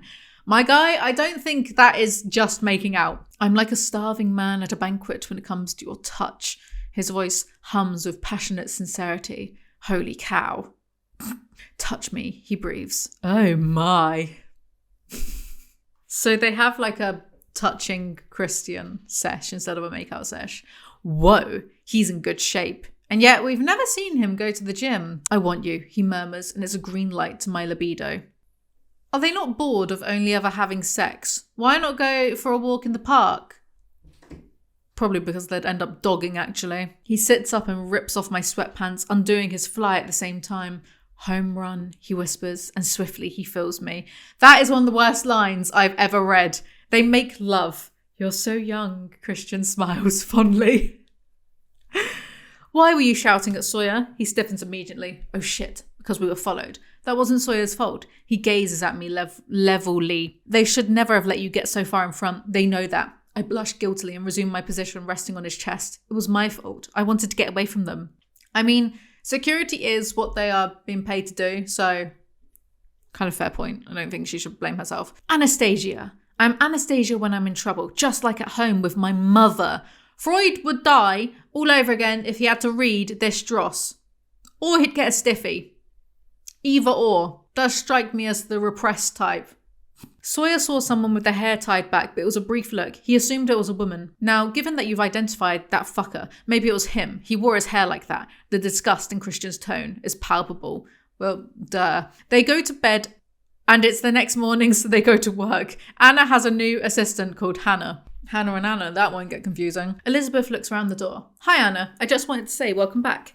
Hey, I have to say, reading through all this correspondence, I wish I was back in the south of France. Elizabeth laughs, but her laughter is forced, and I cock my head to one side and gaze at her like Christian does to me. Who is Elizabeth, and why should I give a damn? From Christian, it's another email. Ugh. From Christian Grey to Anastasia Steele, subject, errant wife. I sent the email below and it bounced. And it's because you haven't changed your name. Something you want to tell me? The email was, Mrs. Grey, love covering all these bases with you. Have a great first day back. Miss our bubble already. He is such a freak. I guess like most billionaires, to be honest. Anna emails saying that she wants to keep her last name and she'll explain it to him later on. This is going to be such a fight. I can feel it. Well, you married him. No sympathy from me. As the meeting progresses, I grow more and more uncomfortable. There's a subtle change in how my colleagues are treating me. A distance and deference that wasn't there before I left for my honeymoon. And from Courtney, who heads up the non-fiction division, there's downright hostility. Not that I care about Anna, but if this is all just because they are jealous of her and her husband, I'll spit. My mind drifts back to the yacht, then to the Playroom, then to the R8 speeding away from the mystery dodge on the I-5. Perhaps Christian's right. Perhaps I can't do this anymore. And not to be a capitalist, but she never worked properly in the last book and isn't doing so now. So maybe she isn't cut out to be an editor, manager, whatever the hell she is. Maybe her constant daydreaming of Christian is why everyone's annoyed with her. Christian and some guy called Roach turn up for lunch. If you excuse me, Roach... Papa? I'd like a word, Miss Steele. Christian hisses the S sibilantly, sarcastically. Oh shit, this is why he's here. He is so pathetic that I actually, when I read this bit, I burst out laughing. Is this attractive to people? The insecurity, this male fragility? Yes, it is. He smiles wolfishly at me, the smile not reaching his eyes. His tone is clipped. He's bristling with tension. I can feel it all around me. Fuck, my heart sinks. Your office is very small, he says as he sits down facing my desk. It suits me. He regards me neutrally, but I know he's mad. I take a deep breath. This is not going to be fun.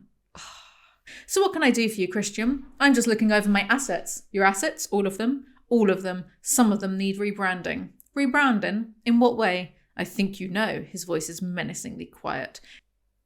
Banquets? Women being property? He thinks he's Henry VIII. Please don't tell me you've interrupted your day after 3 weeks to come over here and fight with me about my name. I am not a freaking asset. Uh-oh, she's daring to have a backbone. Hannah opens the door and brings in a small tray. Milk jug, sugar bowl, coffee and a French press. She's gone all out. She places the tray on my desk. Thank you, Hannah, I mutter, embarrassed that I have just shouted so loudly. Do you need anything else, Mr. Grey? She asks, all breathless. I want to roll my eyes at her. Apparently a French press is going all out, by the way. But how dare Anna do this, considering all she ever does is simp over Christian? I like to make the odd impromptu visit. It keeps management on their toes. Wives in their place, you know. He shrugs, his mouth set in an arrogant line. Wives in their place? He is Henry VIII. His eyes are cool and assessing, distant even. I marvel that he could appear so cold after last night, after the last 3 weeks. Shit, he must be mad. Really mad. When will he learn not to overreact? When will you learn to pick someone who doesn't need emotional maturity? They're already there.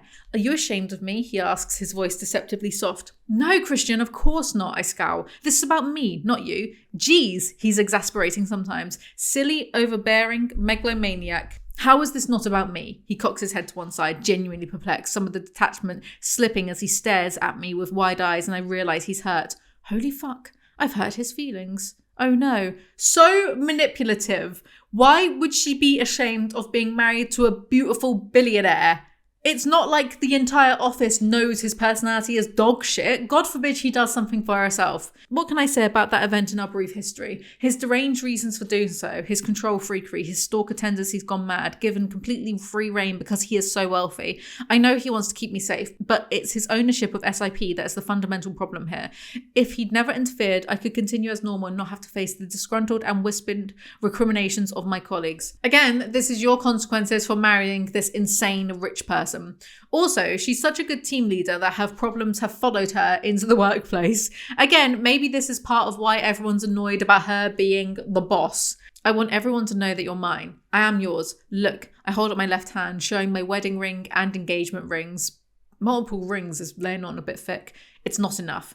Not enough that I married you. My voice is barely a whisper. He blinks, registering the horror on my face. Where can I go from here? What else can I do? That's not what I mean, he snaps. Love when a man admits nothing I do is enough and then snaps at me for being offended. He swallows. I want your world to begin and end with me, he says, his expression raw. Get a hobby, Christian, like Dungeons and Dragons or some sort of fantasy world where you can act out your horrible little weirdo plays. His comment completely derails me. It's like he's punched me hard in the stomach, winding and wounding me. And the vision comes to mind of a small, frightened, copper-haired, grey-eyed boy in dirty, mismatched, ill-fitting clothes. This should make any sane person run for the hills. So of course she takes it as a compliment somehow. She says she doesn't want to be in Escala with nothing to do and wants her own career. So of course Christian is like, where? I'm suffocating you? Like, yes, you maniac. You're suffocating me and we aren't even together. You don't even exist. Christian admits that he was the one who was meant to take over Hyde's job, but he gave it to Anna instead. There's just some kind of nepotism. You've done very well. There's the tiniest bit of pride in his voice, and it's almost my undoing. Get some self-respect. His lips twitch with the hint of a smile. Whoa. Change of mood again. How can I ever keep up with Mr. Mercurial? I'm changing the name of the company to Grey Publishing. Holy shit. And in a year's time, it will be yours. My mouth drops open once more, wider this time. This is my wedding present to you. Nepo wife. Anna is like, I can't own a company. I have no experience. And Christian goes, you read books. I'm not even kidding. That's like saying, I drive cars. So let me host Top Gear. Maybe that is how that works. You're also the most well-read person I know, he counters earnestly. You love a good book. You couldn't leave your job while we were on our honeymoon. You read how many manuscripts? 4? 5, I whisper. And you wrote full reports on all of them. You're a very bright woman, Anastasia. I'm sure you'll manage. Why is he her careers counsellor now? Also, I basically read for a living and I couldn't run an entire company based upon that. You'll be a laughingstock. Buying a company for the little woman who has only had a full-time job for a few months of her adult life. Yeah, and I'll be the one laughing. His eyes widen further, shocked but also amused. Laughing at your husband? That will never do. And you're biting your lip. His eyes darken in that way. Oh no, I know that look. Sultry, seductive, salacious. Wow, alliteration. Maybe she should run a publishing company. No, not here. Don't even think about it. I warn, alarm clear in my voice. Think about what, Anastasia? I know that look. We're at work. He leans forward, his eyes glued to mine, molten grey and hungry. Holy shit, I swallow instinctively. We're in a small, reasonably soundproofed office with a lockable door, he whispers. Sounds like every estate agent describing a flat in London. Anna has to be like, I mean no, for him to back down, which... Oh, stop the Miss Steele, I snap and thump the desk, startling us both. For heaven's sakes, Christian, if it means so much to you, I'll change my name. His mouth pops open as he inhales sharply. Yeah, it looks stupid, doesn't it? And then he grins. A radiant, all teeth showing, joyous grin. Isn't that a sign of weakness in some primates? Or submission? Wow. Wow. Good. He claps his hands, then suddenly stands. What now? Mission accomplished. Now I have work to do. If you'll excuse me, Mrs. Grey. Gah, this man is so maddening. Is any of this meant to be cute or romantic? Yet again, he's bullied her into having things his way. Thanks. I hate it. He finally leaves. So she emails him and has changed her email signature to Anastasia Grey because I've seen jellyfish with more backbones than her. My dear Mrs. Grey, emphasis on my. What can I say in my defense? I was in the neighborhood. And no, you are not an asset. You're my beloved wife. As ever, you make my day. CEO and overbearing megalomaniac Great Enterprises Holding. He's trying to be funny, but I'm in no mood to laugh. I thought I wrote that for a second then, so I was like, what? So I take a deep breath and go back to my correspondence. Christian is quiet when I climb into the car that evening. Hi, I murmur. Hi, he responds warily, as he should. I never know how to react to this. He always bulldozes her into doing what he wants, shocks her, and then has the audacity to be wary afterwards as if she's the crazy one. Like, shut up. All afternoon, when I should have been concentrating on work, I was trying to figure out what to say to him, but I became angrier and angrier with each passing hour. I've had enough of his cavalier, petulant, and frankly childish behaviour. I snatched my hand out of his, in a cavalier, petulant, and childish manner. You're mad at me? He whispers. Yes, I hiss. Folding my arms protectively over my body, I gaze out my window. He shifts beside me once more, but I will not let myself look at him. I don't understand why I'm so mad at him, but I am. Really mad. See? The audacity. So it's not just me you're mad at, Christian murmurs dryly. I glare at him and see a trace of a smile on his face. Are you laughing at me? I know my eyes. I wouldn't dare, he says, holding his hands up as if I'm threatening. I love it when men don't take me seriously. Christian has no idea why Anna is mad because somehow this mega bright CEO is actually an idiot. Anna decides to drink her unhappiness away. Stop this, Christian says. He takes the 2 steps between us so he's standing in front of me. Gently, he tucks my hair behind my ear and caresses my earlobe with his fingertips, sending a shiver through me. Is this what I've missed all day? His touch? Not everything is related to sex, you idiot. Talk to me, he murmurs. What's the point? You don't listen to me. Yes, I do. You're one of the few people I do listen to. Literally when? It's like when a baby listens to white noise. His brow furrows. Anna, you know I have issues. It's hard for me to let go where you're concerned. You know that. But I'm not a child, and I'm not an asset. I know, he sighs. Then stop treating me as though I am, I whisper, imploring him. He brushes the back of his fingers down my cheeks and runs the tip of his thumb across my bottom lip. Don't be mad. You're so precious to me. Like a priceless asset. Like a child. He whispers, a somber, reverent expression on his face. His words distract me. Like a child. Precious like a child. A child would be precious to him. Huh? I scowl at Christian. This discussion isn't finished. What else is there to discuss? What a winning personality. Anastasia, if you're still angry with me, take it out on me in bed later. His voice is suddenly low and full of sensual longing, his eyes heated. What? Bed? How? He smiles indulgently down at my expression. Is he expecting me to tie him up? Holy crap. 7 Shades of Sunday, he whispers, looking forward to it. Whoa. She has such a one-track mind that somehow this works. I hate it so much. Don't let the smile fool you. I am furious right now. You cannot fix everything with sex. In fact, there's very little you can fix with sex. Get a chemical castration, both of you, then we'll see how long the marriage lasts. My script editor said, who says holy crap all the time is starting to wind me up. You weren't there for the first 2 books, mate. You don't get to bow out getting wound up just by that. Christian doesn't take his eyes off of me. He watches me vigilantly as if I'm some exotic creature about to bolt. Yeah, about as exotic as H1N1. Anna decides to not eat her dinner properly because she's mad at Christian. Fantastic. Dinner was awkward. I'm still mad at Christian and he doesn't seem to think he's done anything wrong. Has he? My subconscious cocks an eyebrow at me and gazes benignly over her half-moon glasses.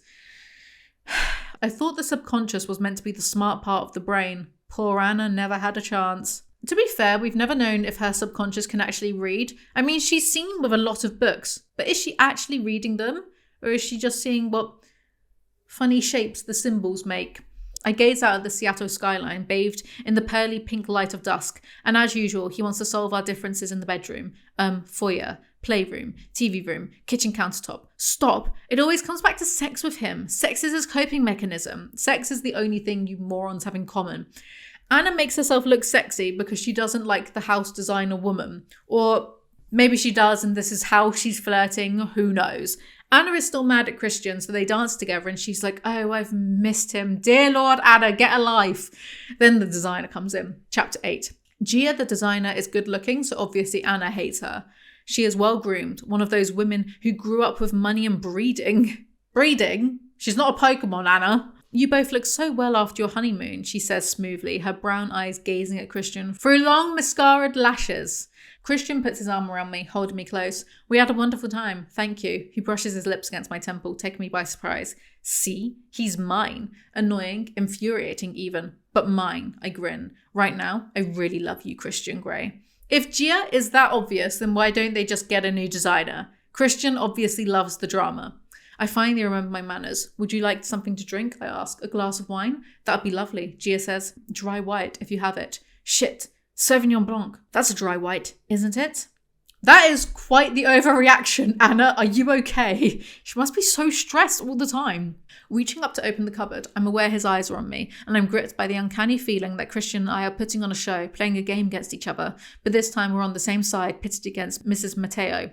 Does he know she's attracted to him and is being too obvious about it? It gives me a small rush of pleasure when I realise maybe he's trying to reassure me, or maybe he's just sending a message loud and clear to this woman that he's taken.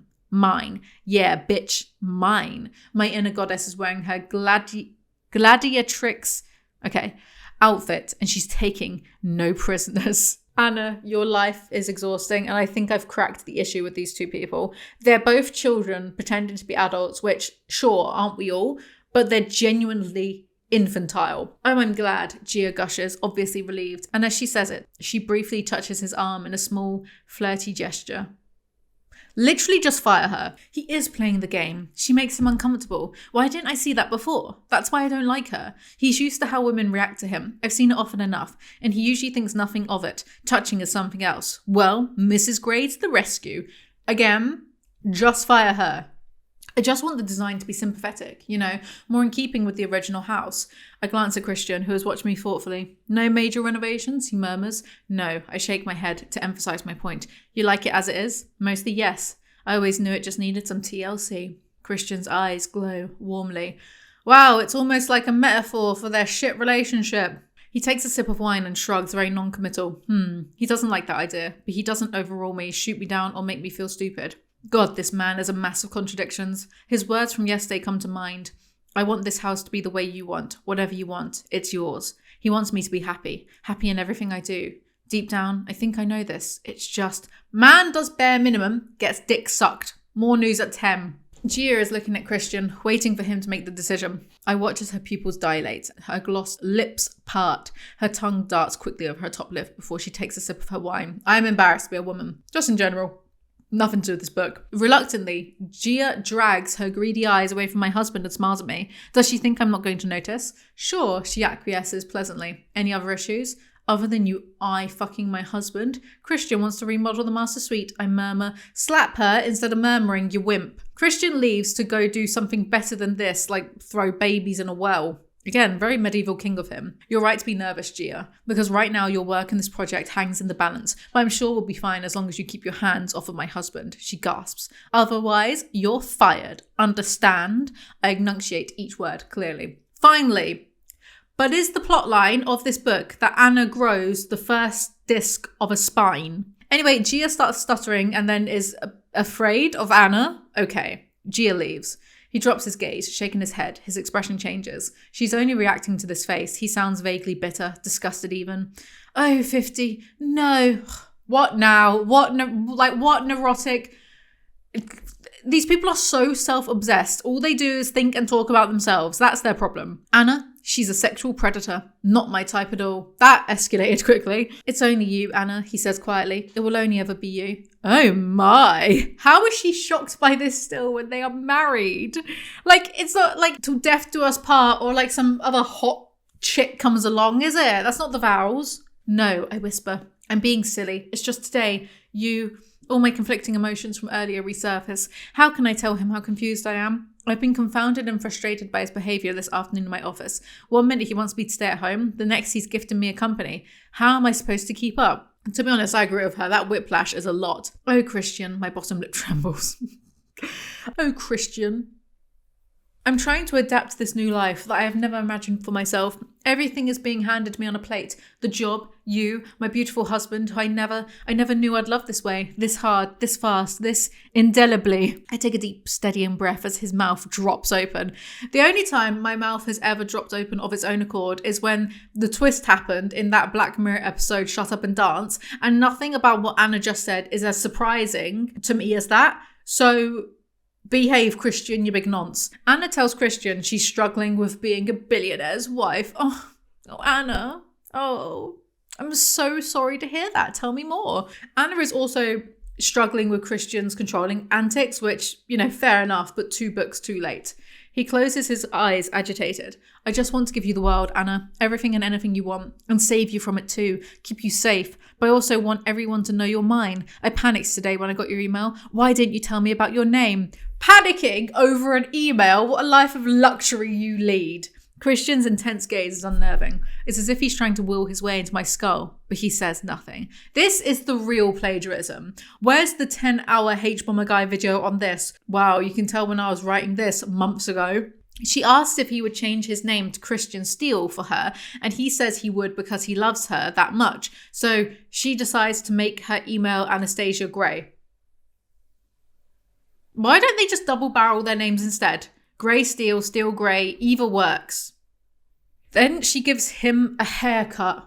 Who is this interesting for? Mormons? Starting with the one beneath his throat, nimble deft fingers move to each button in turn until his shirt hangs open. Oh my inner goddess pauses in her celebratory jaunt around the arena. Christian holds out a cuff with an undo this now gesture, and his mouth twitches in that challenging, sexy way he has.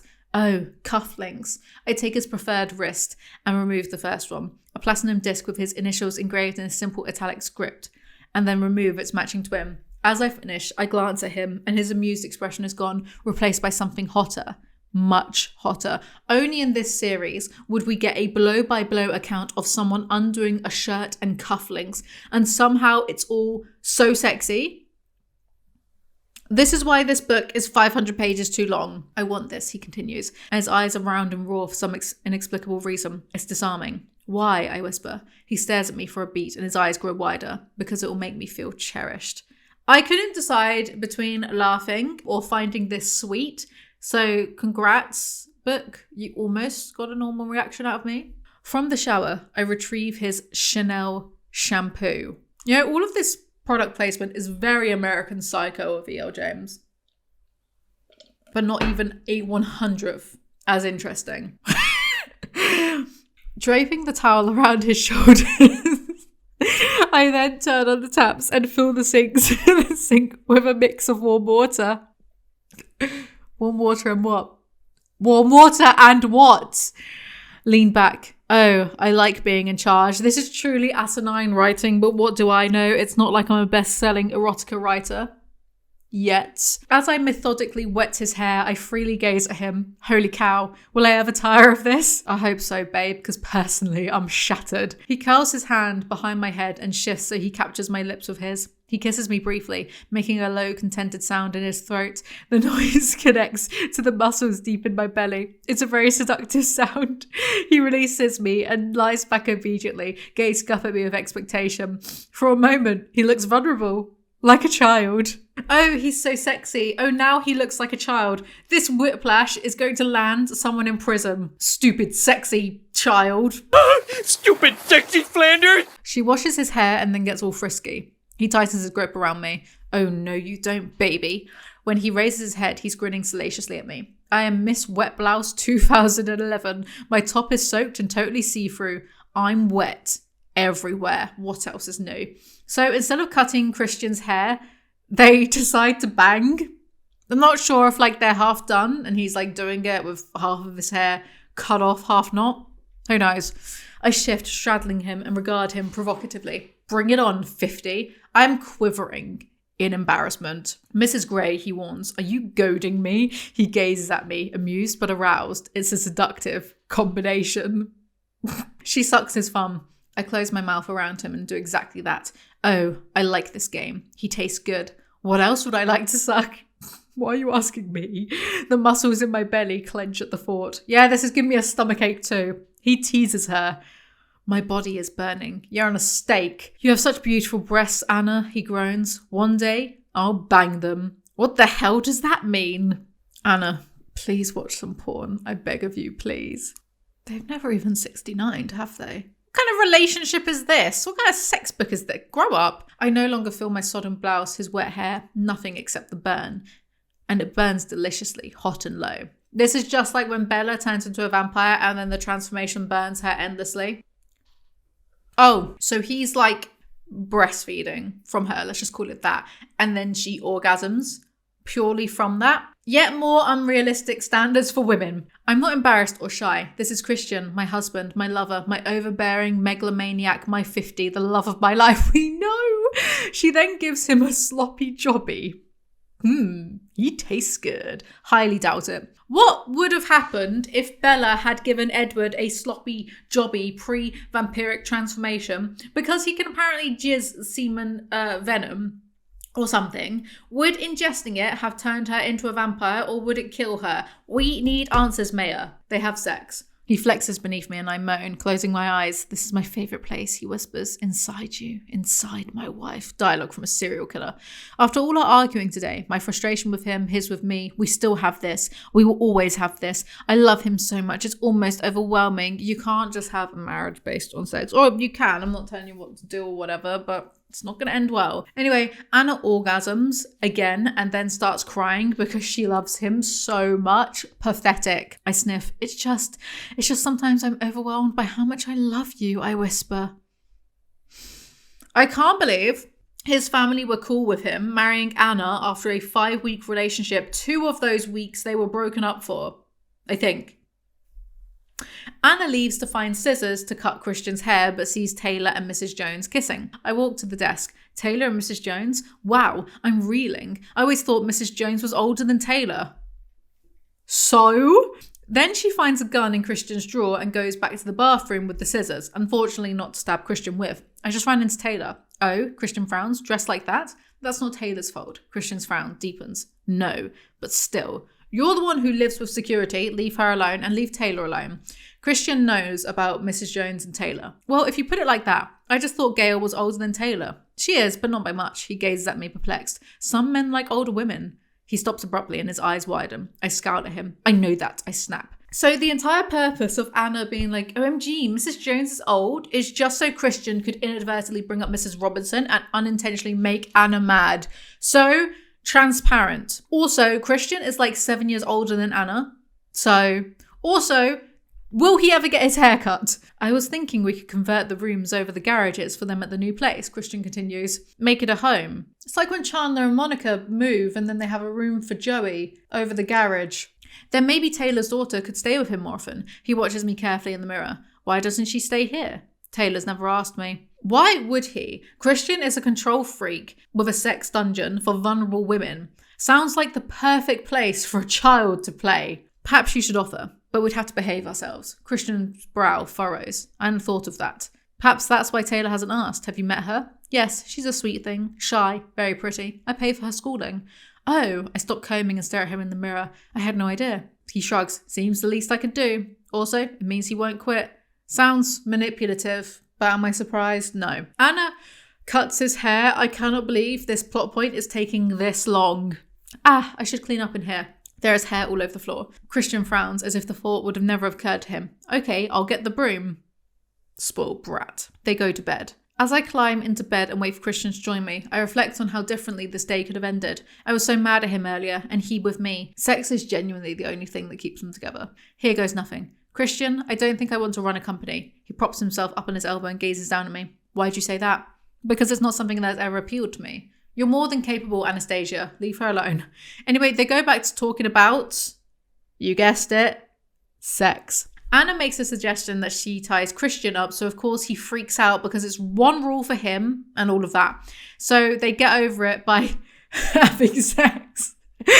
Maybe sex is the answer for everything for them specifically. Chapter 9. Anna wakes up to Christian wrapped around her, sleeping. Oh, 50. He is so needy on some level. Who would have thought? The familiar vision of Christian as a dirty, wretched little boy haunts me. Gently I stroke his shorter hair and my melancholy recedes. What a hauntingly miserable thing to think of before your first coffee. He nuzzles my breasts and hums appreciatively, deep in his throat. His hand travels down my waist, skimming over the cool satin of my nightgown. Go back to bed, you horn dog. Admiring the view, Mrs. Grey, Christian arches a sardonic brow. It's a mighty fine view, Mr. Grey. Every time they say Mrs. Grey, Mr. Grey, some of my neurons die. He pulls the duvet off, puts one knee on the bed, grabs my ankles and drags me towards him so my nightdress rides up. I squeal and he crawls up my body, trading little kisses on my knee, my thigh, my... Oh, Christian. How do they get anything done when they have sex 5 times a day? Good morning, Mrs. Grey. Mrs. Jones greets me. I blush, embarrassed, remembering her tryst with Taylor the night before. It's like when you realise teachers have lives outside of the school and that they don't live at the school. Except Anna's 22. He smirks. Eat, he orders. You didn't eat yesterday. Oh, bossy 50. That's because you were being an ass. Americans don't say ass like that, they say ass. Mrs. Jones drops something that clatters into the sink, making me jump. Christian seems oblivious to the noise. Ignoring her, he stares at me impassively. Ass or not, eat. His tone is serious. No arguing with him. Okay. Picking up spoon, eating granola, I mutter like a petulant teenager. It's just weird. It's just weird. Christian wants to go to New York later in the week and take Anna with him, but Anna is like, we just got back from a 3-week honeymoon, my dude. Then Anna gets upset at the thought of Christian flying in a helicopter again, though he's going by private jet to New York. Can they not have one conversation that is not laced in melodrama? Christian says the gun she found is Layla's. I'm going to brush my teeth. I tell them and make my way down the hall to our bathroom, wondering why Christian always brushes his teeth before breakfast. This is quite possibly the most boring line E.L. James has ever written, and considering she managed to milk Christian getting a haircut for 20 pages, dare I say I'm impressed. Christian doesn't want to learn how to use a gun because he hates guns, but he'll just keep one lying around. Please, I reach across and grasp Christian's hand. Please what? Learn to shoot. He rolls his eyes. No. End of discussion, Anastasia. If you're not going to learn gun safety, then throw Layla's gun away, you dork. And again, I'm a child to be scolded. I open my mouth to say something cutting, but I decide I don't want to start my workday in a bad mood. See? Sex is the only glue holding this relationship together. A sticky, sticky glue. Christian informs Anna that Layla is in Connecticut and has enrolled in art school. And in that moment, I suspect he is paying for her art classes. Do I want to know? Should I ask him? I mean, it's not as if he can't afford it, but why does he feel the obligation? I sigh. Anna goes to work. That was me sighing, not Anna, by the way. Mrs. Grey, I've received 3 compliments on my new haircut. Compliments from myself are new. It must be the ridiculous smile I'm wearing whenever I think about last night. You are indeed a wonderful, talented, beautiful woman. And all mine. I melt reading it. Just embarrassing. And yes, I am yours and you, my dear overbearing husband who refuses to exercise his constitutional right under the Second Amendment to bear arms are mine. But don't worry, because I shall protect you always. I can hear the bald eagles, like, screeching through this. Also, 0 spine, but loves gun rights. It's not a combination, is it? I can't take it anymore. Subject gasp. Mrs. Grey, are you flirting with me? Would you rather I flirted with someone else? Grrr. No. Wow. Are you growling at me? Because that's kind of hot. Beware. Flirting and toying with me, Mrs. Grey? I may pay you a visit this afternoon. Oh no, I'll behave. I wouldn't want my boss's boss's boss getting on top of me at work. Now let me go on my job. My boss's boss's boss may fire my ass. Believe me when I say there are a great many things he'd like to do to your ass right now. Firing you is not one of them. Go away. Don't you have an empire to run? Stop bothering me. My next appointment is here. I thought you were a breast man. Think about my ass and I'll think about yours. I love you. I wonder what would happen if HR and IT just got together and released all of these deeply saccharine emails. Also, it says now moist editor. It's ironic that this book is 50 Shades Freed because I feel trapped in purgatory reading this. There's now a time skip of 2 days and Christian has gone to New York and Anna is anxious without him. He rings her. Long, what are you doing with Kate? We're just going for a quiet drink. Christian says nothing. Sawyer and the new woman, Prescott, are coming over to watch us, I offer, trying to placate him. I thought Kate was coming to the apartment. She is, after a quick drink. Please let me go out. I love it when I have to beg my husband to let me go outside. Christian remains resolutely silent. I know he's not happy. Did I mention, like, comment, subscribe, channel memberships are a thing? Did I mention that? That's all. I've seen her only a few times since you and I met. Please, she's my best friend. James, if this is your idea of romance, then I feel sorry for you. Okay, I acquiesce. We'll stay in. Only while this lunatic is out there. Please. Bullshit. Remember last book when she went to a bar with her friend whilst Christian stayed in and gave his ex-sub a bath, and then he got mad at her for being out at a bar with a friend? He would react this way regardless of a stalker or not. In fact, he's so unhinged, like he would probably create a stalker problem in the first place just so he can keep her locked up like a canary in a cage. Mrs. Grey, you are as entertaining as ever on the phone. I mean it. Do as you're told. I need to know you're safe. I love you. Honestly, he's the bossy one, but one phone call and my anxiety has disappeared. He's arrived safely and he's fussing about me as usual. I hug myself momentarily. God, I love that man. This book is making my eyes bleed. Kate arrives at Anna's work and convinces her to go out for a cocktail at a bar. They have a new security guard. Mr. Grey requested you go back to the apartment, Prescott pipes up. Mr. Grey isn't here, I snap. Oh look, snapping at the help. She really is Christian's wife. You know, the additional security is driving Grace and Mia crazy, Kate says casually. I gawk at her baffled. You didn't know? She seems incredulous. Know what? Security for all the Greys has been tripled. Gazillioned even. Really? He hasn't told you? I flush. No. Damn it, Christian. Do you know why? Jack Hyde. What about Jack? I thought he was just after Christian. I gasp. Why hasn't he told me? Since Monday, Kate says. Last Monday? We identified Jack on Sunday. But why all the Greys? I found it very hard to follow this conversation. Did I? I don't know. But I'm not even thinking about the stuff I'm saying. I'm just reading my script. Also, do Anna and Christian have a trauma bond? Is that what this is? Anyway, Anna is mad that Kate is in the know, but Anna is not. Sawyer pulls up at the end of the passageway that leads down to the Zigzag Cafe, and Prescott opens my door. Is that a real place? Zigzag. Hey, it's a real place in Epsom. Seattle. Wait, so this is where they go for happy hour? Because it looks like it's just a normal, nice place. Christian freaks out about this, by the way. Spoiler alert. Looks fine. Looks nice. God, he needs to get a life. So do I. Why am I spending literally, like, months of my life doing this? What? This is me reading my emails. What? We return you now to your regularly scheduled program. I scoot out and Kate slides out after me. We link arms and meander down the passage, followed by Prescott, who's wearing a thunderous expression on her face. Oh, for heaven's sake, it's just a drink. Won't be though, will it? I got this completely wrong. I said Hyde will try to kidnap or murder Anna, and then Christian will get mad at Anna for risking her life by daring to go outside, and then Anna will feel chagrin about being stupid and will be okay with Christian controlling every aspect of her life. Snore, I got that wrong. I'm sorry. It's liberating to be out, relaxing, enjoying Kate's company. I contemplate texting Christian, then dismiss the idea. He'll just be mad and make me go home like an errant child. Sounds healthy.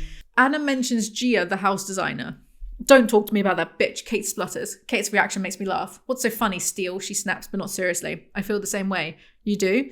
Yes, she was all over Christian. She had a fling with Elliot. Kate pouts. Okay. It was brief. Last year, I think. She's a social climber. No wonder she has her sights set on Christian. As if these two haven't just social climbed themselves into one of the richest families in America. Like, okay. Stones, glass houses. Kate nods. Carrick's a good man. He wanted a prenup, I utter sadly. He wanted a prenup. Well, duh. Christian knew you for like 5 weeks before popping the question. Prescott accompanies me. She says nothing. She doesn't have to. Disapproval radiates off of her like a lethal isotope. I haven't been out on my own since I got married, I mutter wordlessly at the closed stall door. I make a face, knowing she's standing on the other side, waiting while I pee. What precisely is Hyde going to do in a bar anyway? Christian is overreacting as usual. It's so obvious that something bad is going to happen that I will punch myself in the face if I'm... Well, something bad does happen, but not the way I think it, so... I can't punch myself in the face, guys. This is the moneymaker. This is the moneymaker. This, people would pay me to stay indoors, away from them. But why can none of these authors do subtlety? 4 drinks later and it's time to go home. Christian has left Anna fuming messages about daring to enjoy her life. My heart sinks. Oh shit, I really am in trouble. What does she expect? She knows he's an arsehole. Chooses to stay with him anyway. They go home to find the apartment has been trashed. Probably a good thing Anna wasn't at home then. I cower in the back of the elevator. Coward. Luke, I hear Ryan call from inside the great room. Code blue. Code blue? Even when she's scared to death, she's still annoying. I would employ Hyde to bump her off. The security catch Jack and knock him out. Chapter 10. Jack snuck in through the service elevator. Classic Jack, I guess, going full John McClane. About 10 minutes ago, I caught him on the security monitor. He was wearing gloves, kind of strange in August. I recognised him and decided to give him access. That way, I knew we'd have him. You weren't here and Gail was safe, so I figured it was now or never. Ryan looks very pleased with himself again and Sawyer scowls at him in disapproval. Why scowl? It worked, didn't it? What do you need? Asked Mrs. Jones, stepping forward. She's recovered her composure. Something to restrain him. Cord or rope, Ryan replies. Cable ties. I flush as memories of the night before invade my mind. Do you ever stop being constantly horny? They restrained Jack with said cable ties, and he was armed with a gun. Duct tape? My mind idly registers as I watch the proceedings with fascination and an odd detachment. Then bile rises to my throat again as I realise the implications. Rapidly, I dismiss them from my head. Don't go there, Anna. Sounds oddly juvenile, doesn't it? Like, don't go there, you go, girl. Anna wants the guards to call the police, but they don't want to. I decide I must be missing something, so I decide to call Christian. My scalp prickles. I know he's mad at me. Really, really mad at me. If it was anyone else, I would say I'm sure he can put that aside for the time being. I've worried him enough this evening. Perhaps I shouldn't call him. And then it occurs to me, what if I'd been here? I pale at the thought. Thank heavens I was out. Maybe I won't be in so much trouble after all. This is such a shit relationship that she's hesitating on calling Christian to tell him that she could have been shot or kidnapped by Jack tonight because they'd had an argument earlier. Like, that's why she's hesitating. My boyfriend and I could have a serious argument, like a serious argument, and I still wouldn't hesitate to call him if I found out that I could have been killed. We could be broken up, and I would still be like, oh my, like, as long as it wasn't like a breakup on like severely bad terms, you know what I mean? But like, do you know what I mean? And she can't even call her husband to let her know something serious has happened because, oh, we had a little argument. I reach into my purse and pull out my BlackBerry, and before I can give too much thought to the extent of Christian's anger, I dial his number. It goes straight to voicemail. He must have switched it off because he's so mad. I can't think of what to say. This is genuinely such a bad relationship. I would say shame on all the mums who thought Christian Grey was the ideal, but then their own marriages must have sucked too. Why is everything so rubbish all of the time? They call the police. Officer Skinner. Skinner? You called? Made reference. My mistake. Detective Clark is barking questions at me as we sit on the couch in the great room. He's tall, dark, and would be good looking if it wasn't for his permanent scowl. And Christian is a ray of fucking sunshine, is he, Anna? I am tired, beyond tired, and I want to go to bed. I still haven't heard from Christian. He'd better be dead in a ditch somewhere, because otherwise this is incredibly immature. We're safe now, she murmurs. This will all look better in the morning once you've had some sleep, and Mr. Grey will be back tomorrow evening. I glance nervously up at her, keeping the tears at bay. Christian is going to be so mad. She's nervous that Christian is going to be mad at her because someone tried to kidnap her. Okay. She smiles broadly. Sandwich and some milk? Why milk? It's quite odd, isn't it? Surely, in this instance, maybe something harder. Baileys, if you want to meet in the middle. Also, it's funny because like Anna is now devolved into a child who can't even make herself a sandwich. Is this a win or a loss for feminism? Good Lord, it's like Schrodinger's sandwich. Holding my head in my hands, I fervently wish that he were here. He'd know what to do. What an evening. I want to crawl into his lap, have him hold me and tell me that he loves me, even though I don't do as I'm told, but that won't be possible until this evening. Inwardly, I roll my eyes. Why didn't he tell me about the increased security for everyone? What exactly is on Jack's computer? He's so frustrating, but right now, I just don't care. I want my husband. I miss him. With peace and love. What a load of boring crap, Anna. Can't believe I'm wasting my life doing this. To be honest, in such an extreme circumstance, that is an entirely normal behaviour and reaction, but given the context of Anna and Christian's relationship, immediately I just think, grow up. Oh, here you are, Anna dear. Mrs. Jones interrupts my inner turmoil. When I glance up, she hands me a peanut butter and jelly sandwich, her eyes twinkling. I haven't had one of these in years. Did your mummy used to make them for you? She goes to bed. I wake with a start. It's light and my head is aching, throbbing at the temples. Oh no, I hope I don't have a hangover. You don't want to deal with an angry Christian if you're hungover. Don't want to deal with an angry Christian, full stop. Anyway, Christian is sitting in the bedroom chair, watching her like some type of cuck. Hi, I whisper. He regards me coolly, and my heart stutters once more. Oh no, what a loser. Divorce. Hello, he finally says. His voice hushed, and I know he's still mad. Really mad. I care more about Asda's end of the year tax reports than I do about any of this tripe. And I will prove it. I will actually read something from their financial report. Annual report and consolidated financial statements for Asda. Financial review summary. FY22 marked the first financial year under the group's new ownership. The year presented a range of macroeconomic challenges. As the world emerged from the global pandemic, Russia's invasion of Ukraine sparked an energy crisis, which further accelerated growing inflation. As a result, cost of living pressures have continued to create uncertainty for customers and businesses alike. Against this backdrop, Asda recorded a resilient performance in the year ended 31st December 2022, FY22, with sales flat to the prior year. The group focused on initiatives to support customers in the cost of living crisis and protect market share by investing in price and quality. In addition, supply-side inflation impacting the cost of goods and energy costs, alongside wage increases to support colleagues, all contributed to reduced profitability, with adjusted EBITDA of 886 million, 24% lower than the prior year.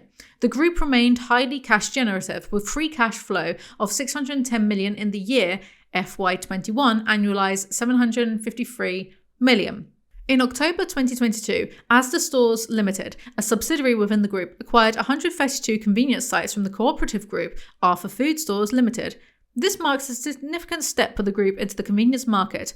An initial enforcement order is in place from the Competition and Markets Authority whilst it undertakes an investigation of the transaction. As a result, the group is not deemed to have control, and the financial results of the Arthur Food Store Limited have therefore not been consolidated into the group's accounts for FY22. No, this is really interesting. Revenue.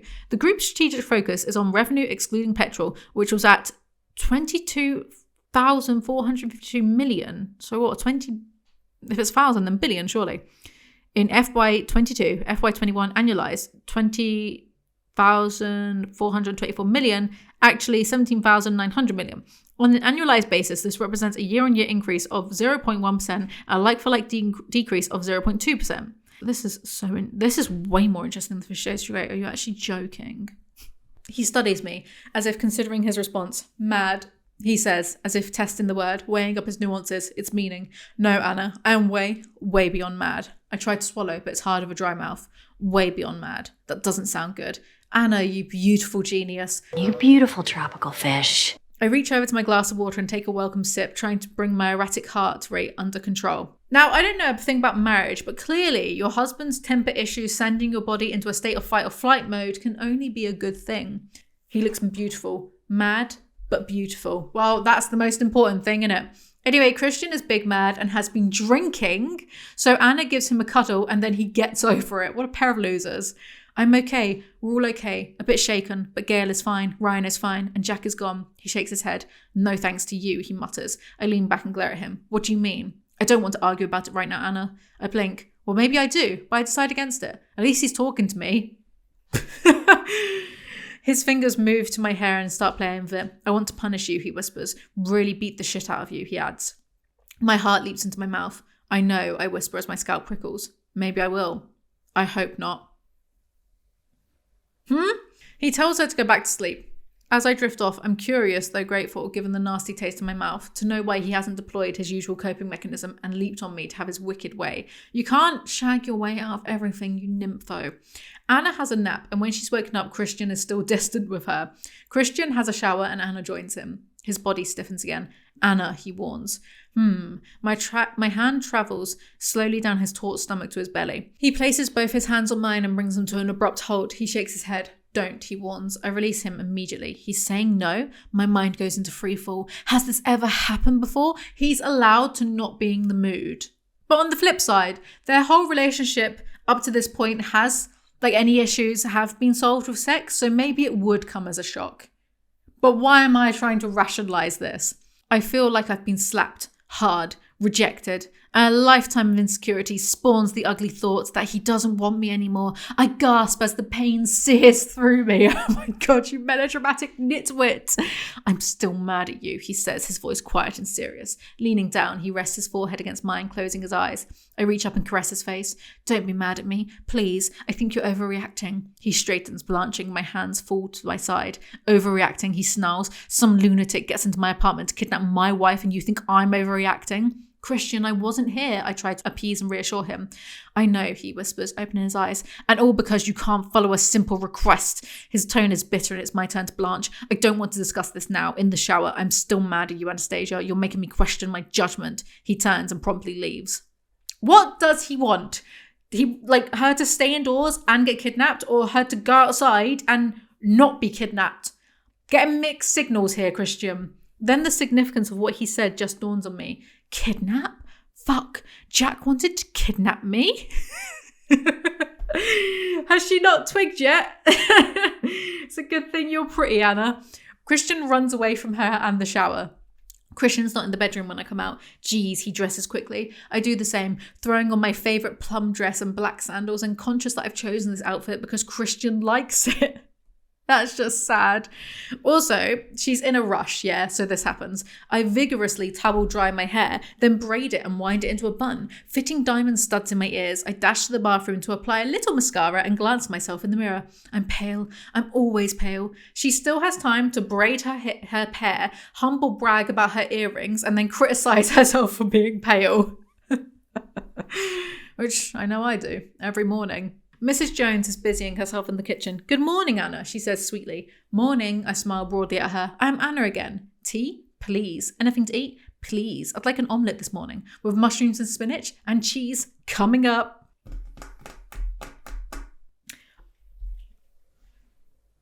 I get one use of this joke, and I used it up pretty much immediately on this.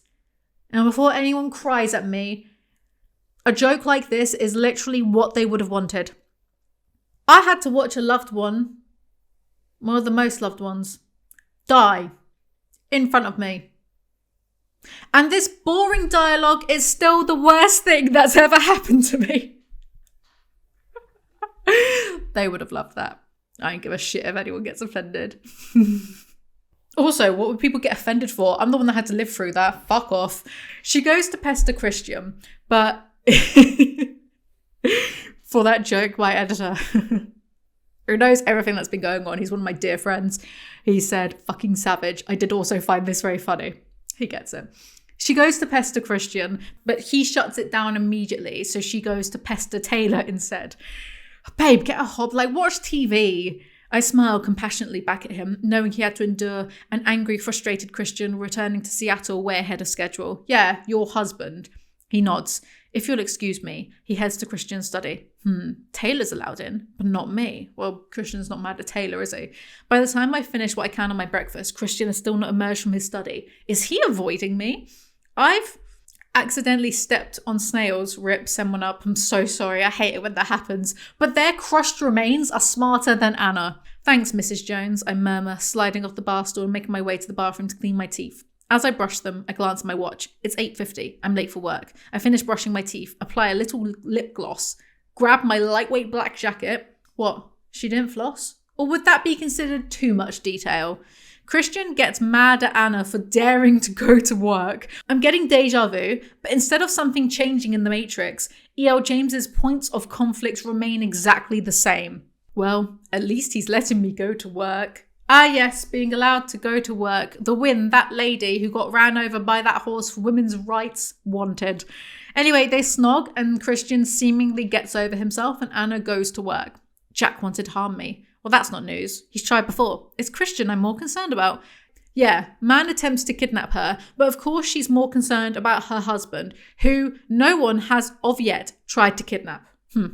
But would you want to try to kidnap Christian? Because you know he'd just make it weird for you and try and turn it into a sex thing. And none of us want that. Someone called Elizabeth. I like how repeatedly throughout the script, I'm like, who the hell is Elizabeth? But reading it all in like one go now, I know who it is. But it's like she was so forgettable. Every time I came back to do this, I was like, who is this woman? Elizabeth comes in and says she hopes Anna is okay, / if there's anything Anna needs to let her know, and leaves. That has to be the briefest, most pointless meeting in the Western Hemisphere today. Rude. Why did Roach send her here? Perhaps he's worried, given I'm his boss's wife. I shake off the dark thoughts. James, I think we have different definitions of dark thoughts. You should see some of mine.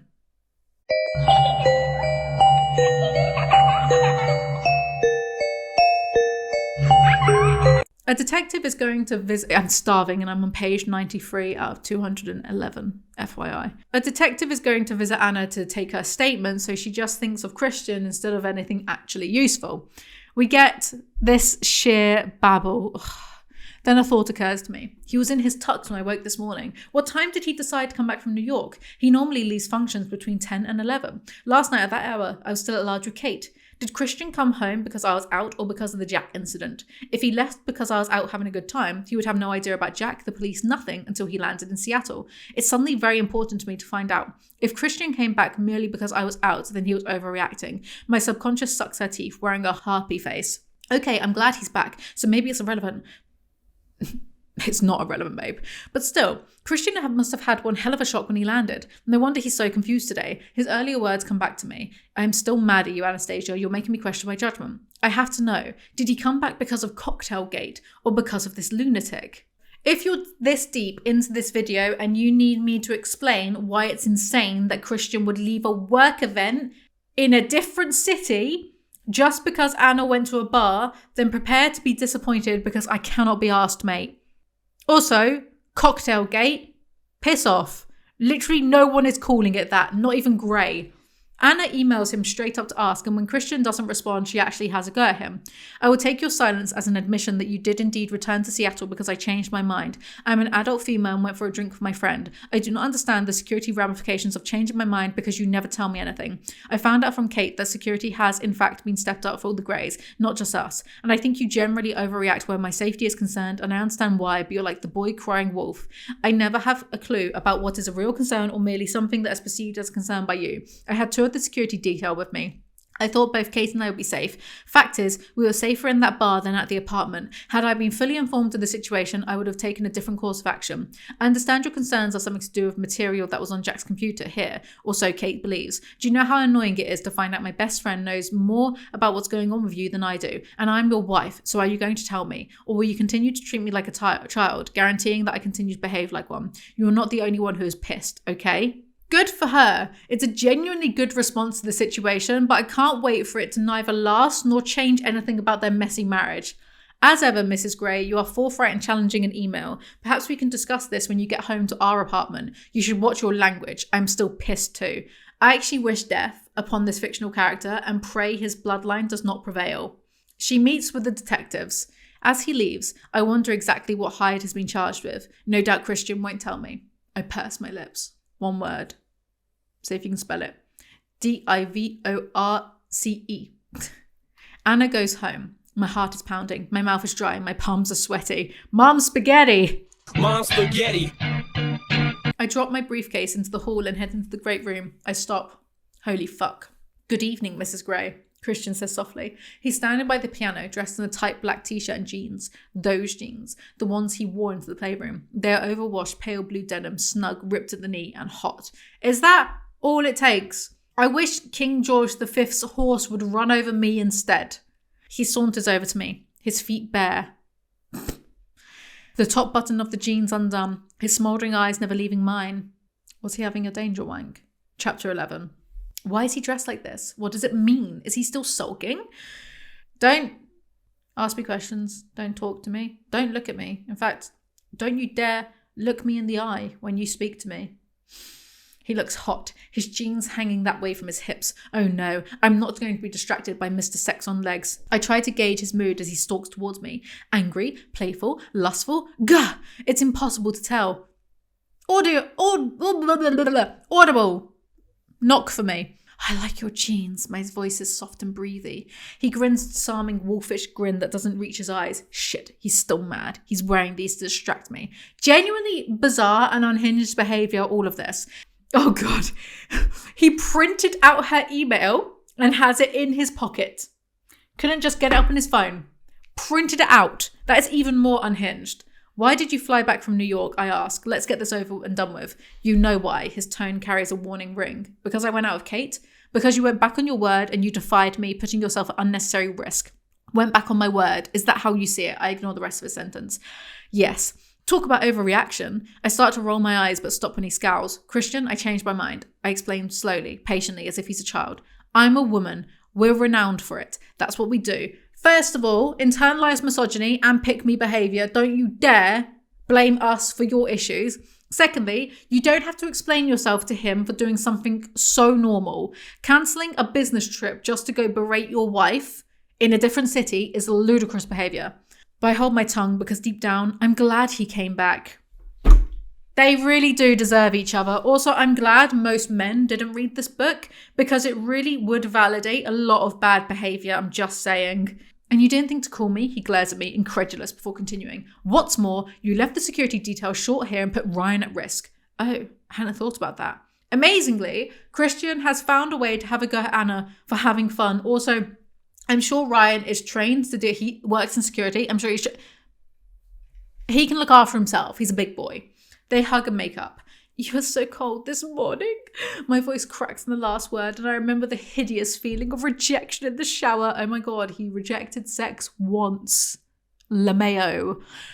This morning, I wanted to punish you badly, and he stops, lost for words, I think, or too afraid to say them. You were worried you'd hurt me? I finish a sentence for him, not believing it hurt me for a minute, but relieved too. A small, vicious part of me feared it was because he didn't want me anymore.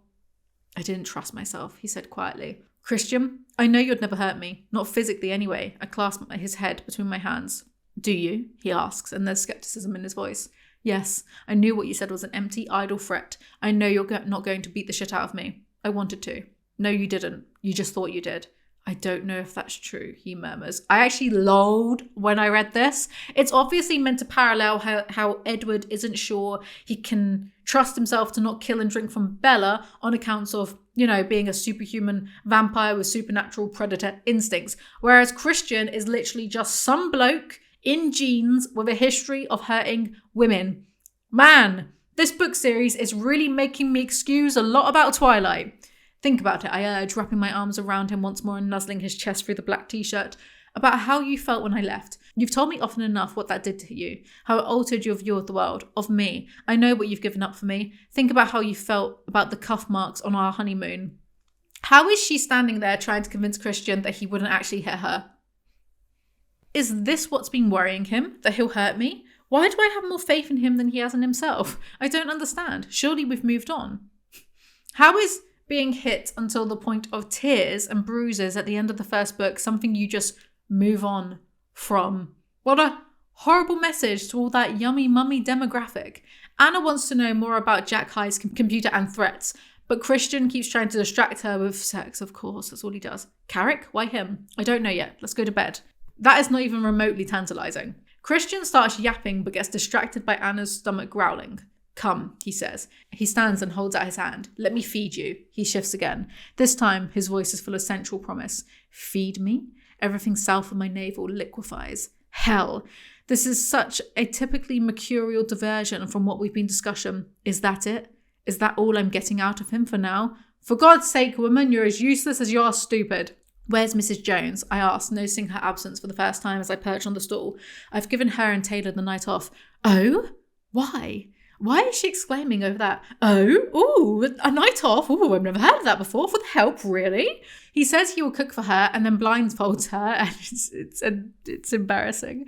Christian places various dishes on the countertop behind me. He pads over to the microwave, pops something in and turns it on. My curiosity is piqued. I hear the toaster lever drop, the turn of the control, and then the quiet tick of the timer. Toast? This is truly the most shittest, most boring, blow-by-blow account of anything I've ever read ever, and I'm not even exaggerating.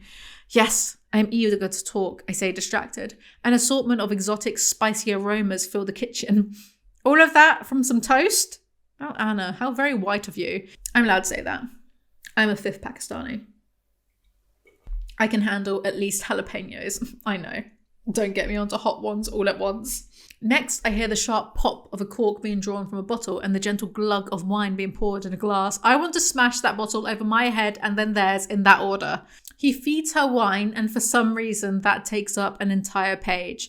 The microwave pings and Christian releases me. I sit upright. The food smells spicy. Garlic, mint, oregano. Sorry, I'm thinking like an American. Oregano, rosemary, and lamb, I think. None of those flavors are spicy, by the way. Anna realizes he's seducing her to distract her, but she's literally like, well, I've been stressed out today, so who cares? Sure, why not? He feeds her blindfolded, and again, it goes on for pages. I'd like E.R. James to reimburse me for all of the time she's made me waste reading this. I follow his command. One of my favorites, stuffed grape leaves. Even cold, they are delicious. What's that?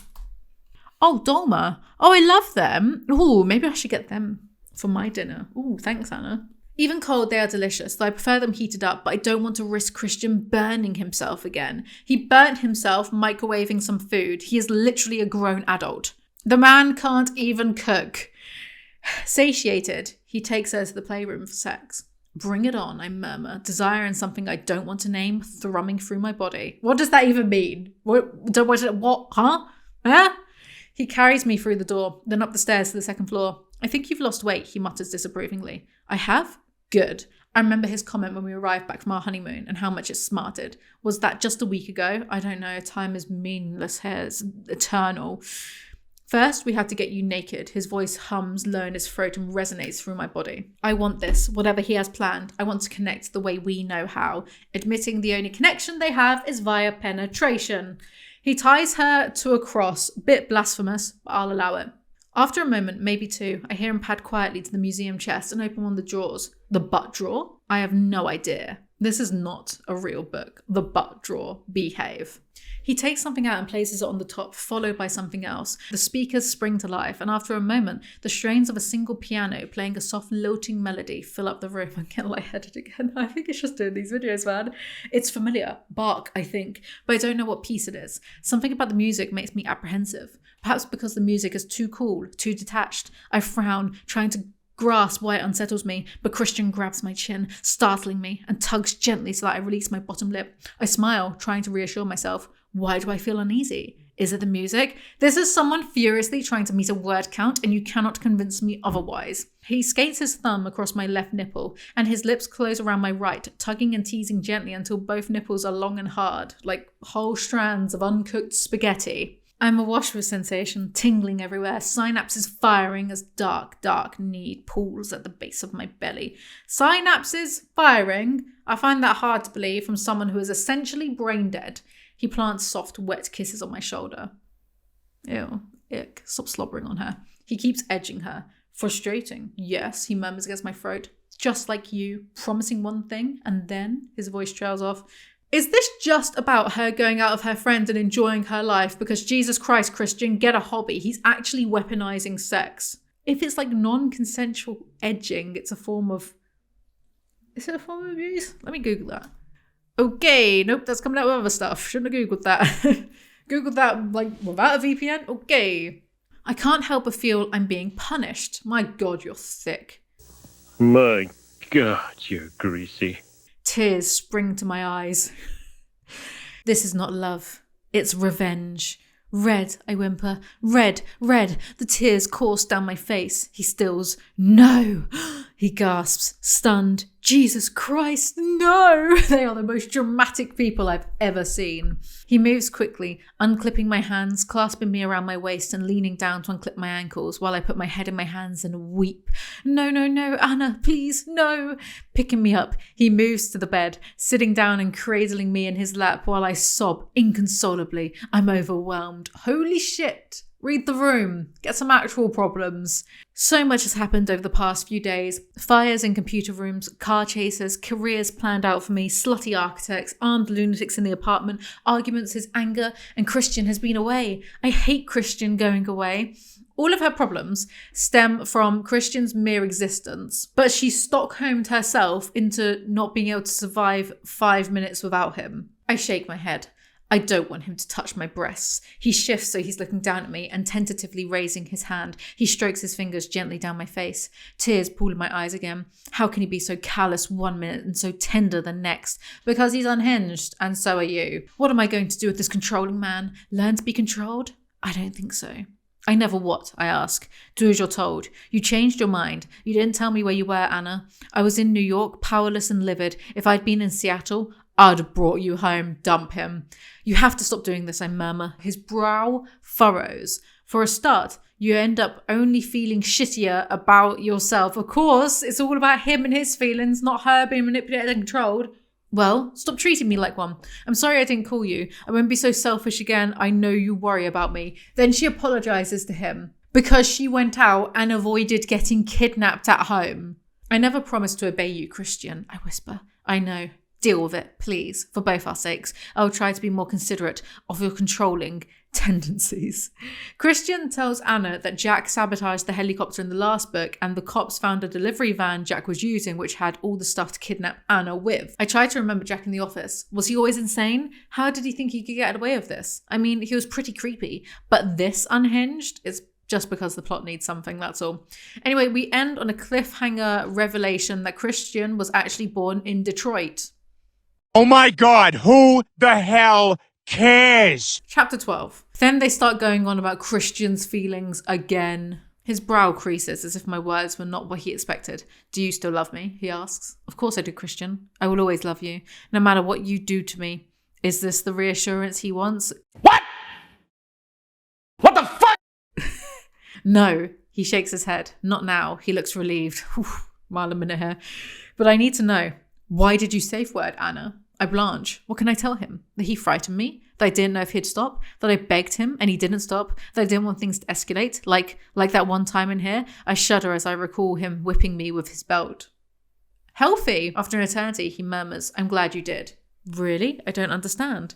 His lips twist in a sad smile. Yes, I don't want to hurt you. I got carried away. He reaches down and kisses me. Lost in the moment, he kisses me again. Happens a lot with you. Oh? And for some bizarre reason, the thought pleases me. I grin. Why does that make me happy? Somebody please call Dr. Flynn. I want you to need me, he murmurs. I do. My voice is impassioned. I do. I need him so much. I love him so much. I need someone to hammer a nail into my eye socket. They go to sleep in the playroom. I wake with a start, disoriented. Where am I? You know how babies don't have object permanence and that's why they like playing peekaboo? I don't know where I'm going with this. Anna doesn't have reality permanence. Peekaboo would probably give her a heart attack. And I'd pay to see that happen. Christian is having another nightmare, thrilling stuff. Anna wakes him up from it and they immediately have sex. Sure. Me too, I whisper urgently, my body desperate for his touch. I want him now. I want to heal him. I am not singing and I will try to fix you. Because it wouldn't work anyway. Yes, healing him, apparently sex is the way to do that. Okie dokie. Also, Christian inserts it and then jizzes a whole paragraph later. My man ain't shit. No wonder he's impressive to Miss Anna the Virgin. They have sex again. How can I be so bored reading this? A fluid carnal force. Is that one of the later X-Men? This book makes me hate sex. Are you happy now, James? Are you? Afterwards, Anna asks about his nightmare, so he freaks out. I'm sorry, I whisper, alarmed by his reaction. How can I keep up with these mood swings? That's what I've been saying for 3 books now. 3 books now. They go back to bed. My eyes spring open. Something is wrong. Christian is not in bed, though it's still dark. Glancing at the radio alarm, I see it's 3:20 in the morning. Where's Christian? Then I hear the piano. It's the same thing every other chapter. He finishes, then starts. That was just my phone. My phone goes to bed before I do. He finishes, then starts the piece again. Why such a plaintive tune? I wrap my arms around myself and listen spellbound as he plays, but my heart aches. Christian, why so sad? Is it because of me? Did I do this? Not everything is about you. One of his preludes in E minor, Christian pauses. It's called Suffocation. How subtle. Reaching over, I take his hand. You're really shaken up by all this, aren't you? He snorts. A deranged arsehole gets into my apartment to capture my wife. Kidnap my wife. It's not capture the flag. She won't do as she's told. She drives me crazy. She safe words on me. He closes his eyes briefly, and then when he opens them again, they're stark and raw. Yeah, I'm pretty shaking up. Sorry, how is not being bossed around by a bloke and using a safe word on the same level as a kidnapping attempt?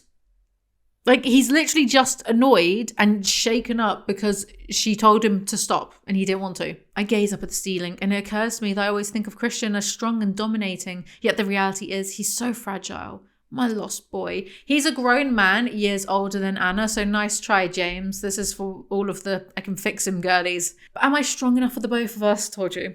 Strong enough to do what I'm told and... Okay. Give him some peace of mind. I sigh. He's not asking that much of me. I flip through our conversation from last night. Did we decide anything other than to both try a bit harder? The bottom line is that I love this man and I need to chart a course for both of us. One that lets me keep my integrity and independence, but still be more than for him. I am his more and he is mine. I resolve to make a special effort this weekend to not give him cause for concern. Everything about this relationship is so exhausting. I am tired just doing this. Dumb and Dumber decide to go to Aspen, to Christian's spare house, and then they have sex again. Sorry, they're going to Aspen, like, for the weekend, and then they have the absolute gall to complain to me about their problems when they can just fly off in a private jet to Aspen. Shut up. Christian is in a much better mood. I wish I could just fly to Aspen. Full stop. Actually, how long does it take? London to Aspen. I'm just going to leave in the middle of the bloody video. Via Denver. 12 out. No, not going. That's not happening. Christian is in a much better mood. He's excited about something, lit up like Christmas, and twitching like a small boy. Okay, with a big secret. I wonder what scheme he's concocted. There is far too much Christian is like a little boy imagery in this porno book for adults, for my liking. Cheers. Of course, my husband has a jet. Relatable. Christian brings Kate, Elliot, Mia, and Ethan along to surprise Anna. I think I'm meant to be like, oh, Christian, thank you. I throw my arms around his neck and kiss him hard in front of everyone. He puts his hands on my hips, hooking his thumbs through the belt loop of my jeans and deepens the kiss. Oh my. Keep this up and I'll drag you into the bedroom, he murmurs. You wouldn't dare, I whisper against his lips. If I'm ever friends with people like this, then you've permission to take me out back and old yell at me. Christian puts Anna on his shoulders for some reason and, ignoring my pleas and futile struggles, Christian strides through the narrow cabin past Mia and Ethan, who are facing each other in single seats, and past Kate and Elliot, who is whooping like a demented gibbon. Why? He gives me his boyish grin. That was fun, Mrs. Grey, and his grin widens. Wow, he looks so young. See, once you notice it, it's impossible to ignore. The brunette woman, Natalie, who was on our flight for our wedding night, appears from the gallery and gathers up the discarded coffee cups. Natalia. Her name's Natalia. Good morning, Mr. Grey. Mrs. Grey, she says with a purr.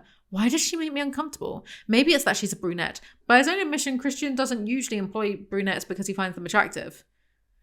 Anna's constant anxiety is confusing and tiring me. Natalia runs through the plane's safety procedures in a clear, ringing voice. She's dressed in a short-sleeved navy shirt and matching pencil skirt. Her makeup is immaculate. She really is quite pretty. My subconscious takes a plucked with an inch of its life eyebrow at me. Wow, newsflash. Flight attendant looks good. Kate asks questions about Jack Hyde, eyeing her coolly. Christian shrugs. I fired his ass, he says bluntly. He still hates her over nothing. Well, actually not over nothing. He hates her over him being a loser. Interesting. Kate leans forward, listening attentively. This is off the record, Christian says directly to her. Kate's mouth sets in a subtle but thin line. I swallow. Oh shit. So dramatic all the time. Anna, why? We know a little about him, Christian continues. His dad died in a brawl in a bar. His mother drank herself into oblivion. He was in and out of foster homes as a kid, in and out of trouble too, mainly boosting cars. Spent some time in juvie. His mum got back on track through some outreach program and Hyde turned himself around. E.L. James, I see, also enjoys writing trauma porn backstories, and I'm pretty sure this is every small character from Law and Order. So E.L. James does not have a original bone in her body. I've never seen Law and Order, so no one quote me on that. But surely he can't have pulled this stunt alone, Kate asks. Christian stiffens beside me. We don't know yet. His voice is very quiet. Holy crap. There could be someone working with him. I turn and gape in horror at Christian. Anna is so annoying. Imagine that. They should have done us a favour and let her get kidnapped by Jack. Much as I'd like to know what's going on, I don't want to encourage Kate's questions. I know they're irritating Christian, and I'm sure she's still on his shit list since Cocktail Gate. Stop calling it that. But also, this makes a bit more sense and added context. He hates Kate because Kate was concerned about their dysfunctional relationship in book 2, and because she let Anna have some fun for once in her miserable life. Got it. Anna questions if Eleanor the nonce is working with Jack. You do like to demonize her, don't you? Christian rolls his eyes and shakes his head in disgust. I mean, if we can't demonize paedophiles, then who can we demonize? Kate and Elliot appear to be in an argument, as if we're meant to care. Chapter 13. They go to Aspen. Want to make out in the back of the van? Christian murmurs to me, a mischievous gleam in his eye. I giggle. Who is this man, and what has he done with Mr. Unbelievably Angry of the last couple of days? You really need to up your standards, babe. Being constantly mad isn't a personality trait, and that's coming from someone who has been likened to a boiling vat of acid. I'm getting I'm not joking, I'm getting a headache. And I've drunk at least 1 glass of water today. Getting a headache. It's this bloody book. Killing me. And there's 3 more after this. Grey, darker and freed. Can't be arsed. I'm gonna do it. Obviously, but still. Yes, I smile and he kisses my forehead. And for some unfathomable reason, I feel shy with him today. Why? Last night? Being with company? I can't put my finger on it. James really squeezes out every single second with them, doesn't she? We're in the winter playhouse of the rich and famous. And I own a house here. I can barely believe it. From deep within my psyche, the familiar unease that's always present when I try to wrap my head around Christian's wealth looms and taunts me, making me feel guilty. What have I done to earn this lifestyle? I've done nothing except fall in love. Do these qualify as those dark thoughts she was going on about earlier? Plus, doing nothing to earn the lifestyle certainly beats exploiting the working class to earn the lifestyle. I'm hoping my husband will teach me how to ski. I glance up on my man. Don't bet on it, Christian murmurs. I won't be that bad. You might break your neck, his grin gone. Oh, I don't want to argue and sour his good mood, so I changed the subject. How long have you had this place?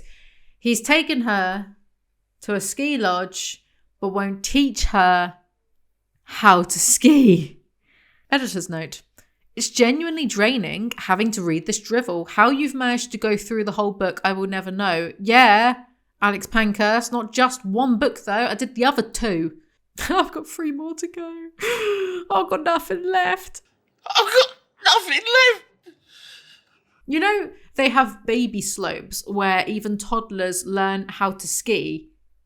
I even went skiing in an indoor snow centre place, somewhere outside of London, and I didn't fall over once. Me. And if I can do it, idiotic Anna certainly can too. Kate is quiet, and I wonder if she's brooding about Jack Hyde or something. Then I remember. Aspen. Christian's house here was redesigned by Gia Matteo and was rebuilt by Elliot. I wonder if that's what's preoccupying Kate. I can't ask her in front of Elliot, giving his history of Gia. Does Kate even know about Gia's connection to the house? What? Because Gia and Elliot shagged once?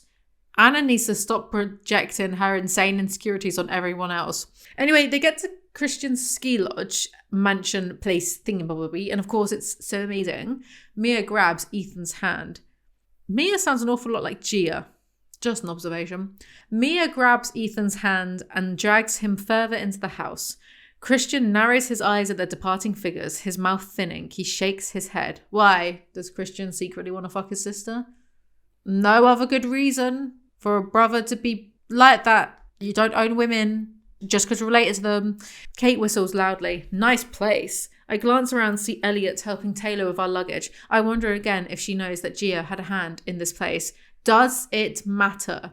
Sure. Once again, I'm overwhelmed by the wealth. How much did this place cost? And I've contributed nothing to it. I'm briefly transported back to the first time Christian took me to a Scala. I was overwhelmed then. You got used to it, my subconscious hisses at me. Well, I'm rich, but I don't deserve it, but I'll stay rich. Where? Get over yourselves. Over yourself. Anna, singular. Anna starts complaining at Christian that Christian is rich, and then she brings up Gia. Did you know she had a fling with Elliot? Christian regards me for a moment, his expression unreadable. Elliot's fucked most of Seattle, Anna. I gasp. Mainly women, I understand, Christian jokes. I think he's amused by my expression. No. Christian nods and holds up his palms. It's none of my business. I don't think Kate knows. I'm not sure he broadcast that information. Kate seems to be holding her own. I'm shocked. Sweet, unassuming, blonde, blue-eyed Elliot. I stare in disbelief. None of that makes Elliot more interesting, James. He grins. Am I that much of a prize? Christian, you are the state lottery, the cure for cancer, and 3 wishes from Aladdin's lamp rolled into one. Wrong! That's wrong! He's the state lottery, and only because he's rich. He has none of the other things. He's like winning the state lottery, but then being put inside a brazen bull the next day. When will you realise this? I scold him. You were a very eligible bachelor. I don't mean all of this. I wave dismissively at our plush surroundings. I mean in here. I place my hand over his heart and his eyes widen. My confident, sexy husband is gone, and I'm facing my lost boy. Why aren't you just complaining that he's always angry? The girls all go shopping and the boys go fishing. But conveniently, Anna spies on Elliot and Gia together. Fuck, he's talking to Gia. What the hell is she doing here? As I watch, they hug briefly and she holds her head back, laughing animatedly at something he says. He kisses her cheek and then runs to the waiting car. She turns and heads down the street and I gape after her. What was that about? Definitely a torrid love affair, Anna, that's what. Good afternoon, ma'am. The young sales assistant who has more gloss coating her lips than I've ever seen in one place. Like, okay, judgmental much. Anna doesn't know whether to tell Kate about what she saw whilst they buy $1,000 shoes. How is Kate affording things, by the way? Does Elliot just give her pocket money or something? Because that's embarrassing if so. This is unlike my tenacious Kate. I knew something was up. Do I tell her what I saw? What did I see? Elliot and Miss Well-Groomed Sexual Predator talking, hugging, and that kiss on the cheek? Surely they're just old friends. No, I won't tell her. Not right now. I give her my I completely understand and will respect your privacy nod. That paragraph is really visibly annoying. I feel a sudden surge of protectiveness for my dear friend. What the hell is Elliot Manhole Grey playing at? Why are all the men in this book promiscuous, but the women are either virgins or basically virgins? Does E.L. James think it makes men more desirable that, yes, whilst they have shagged literally hundreds of women, they've picked you, the chaste virgin, because you're that special? Is James like 500 years old or what? And all of the women who are bad, like noncery aside, enjoy no strings attached sex. Sounds a bit misogynistic to me. Kate thinks Elliot has been distant with her because she took Anna out for cocktails and Christian cried to Elliot about it. I hope the ski lodge catches fire. But Kate has fallen in love with Elliot, probably for his money. Anna bumps into Elliot alone. Elliot shakes his head. I had some business to deal with in town. Business? Holy shit. Groomed blonde business. I inhale sharply and gape at him. Does James know what gaping looks like and how unsubtle it is? Imagine saying something completely normal and then having this moron go at you. Oh, that just made me feel sick. I just gave myself the ick. Now I can never look at myself again. Ew. Anna came to fetch some wood. Elliot arches an eyebrow. Somehow he manages to make that sentence sound smutty. I tried to tempt her to take a ride. He is a master of the double entendre. A master? Dude, a 14-year-old can make those jokes. Though Anna does have a low bar for everything, so why not this too? I gaze after them, but Christian distracts me. You can ride a motorcycle? He asks, his voice laced with disbelief. Not very well. Ethan taught me. His eyes frost immediately. You made the right decision, he says, his voice much cooler. Men can't even exist in Anna's memories without Christian getting upset. Anna runs Christian a bath and they have sex. We sit at opposite ends of the bath, which is very full, so full that whenever we move, water laps over the side and splashes to the floor. It's very decadent. Even more decadent is Christian washing my feet, massaging the soles and pulling gently on the toes. He kisses each one and gently bites my little toe. It's been like the worst period of time in my entire life, as I'm sure you probably gathered from my naughty joke earlier. But this is what sends me over the edge. I'm done. It's over. I'm done. Christian tells Anna that Gia and Elliot are just friends, which is crazy coming from the guy who hates Anna having any platonic male friends whatsoever, but sure, they'll get dressed up to go out later. My hair is full and straight, my eyes ringed with coal, my lips scarlet red. I look hot. I'm all legs, especially in high-heeled Manala, whatever, and my indecently short dress. I need Christian to approve, though I have a horrible feeling he won't like so much of my flesh exposed. You approve? I whisper. No, but I'm not going to stop you from wearing it. You look stunning, Anastasia. That is unexpected. I will take it. The bar is set so low that everything is a win. They go to dinner. Christian seems at ease. He's been talking animatedly with Ethan. They obviously bonded over the fly fishing. They're talking about psychology mainly. Ironically, Christian sounds the more knowledgeable. Yeah, sure he does. I snort softly as I half listen to their conversation, sadly acknowledging that his expertise is the result of his experience with so many shrinks. You're the best therapy. His words, whispered while we were making love once, echo in my head. Am I? Oh, Christian. I hope so. Does she ever stop thinking about herself? Elliot randomly proposes to Kate.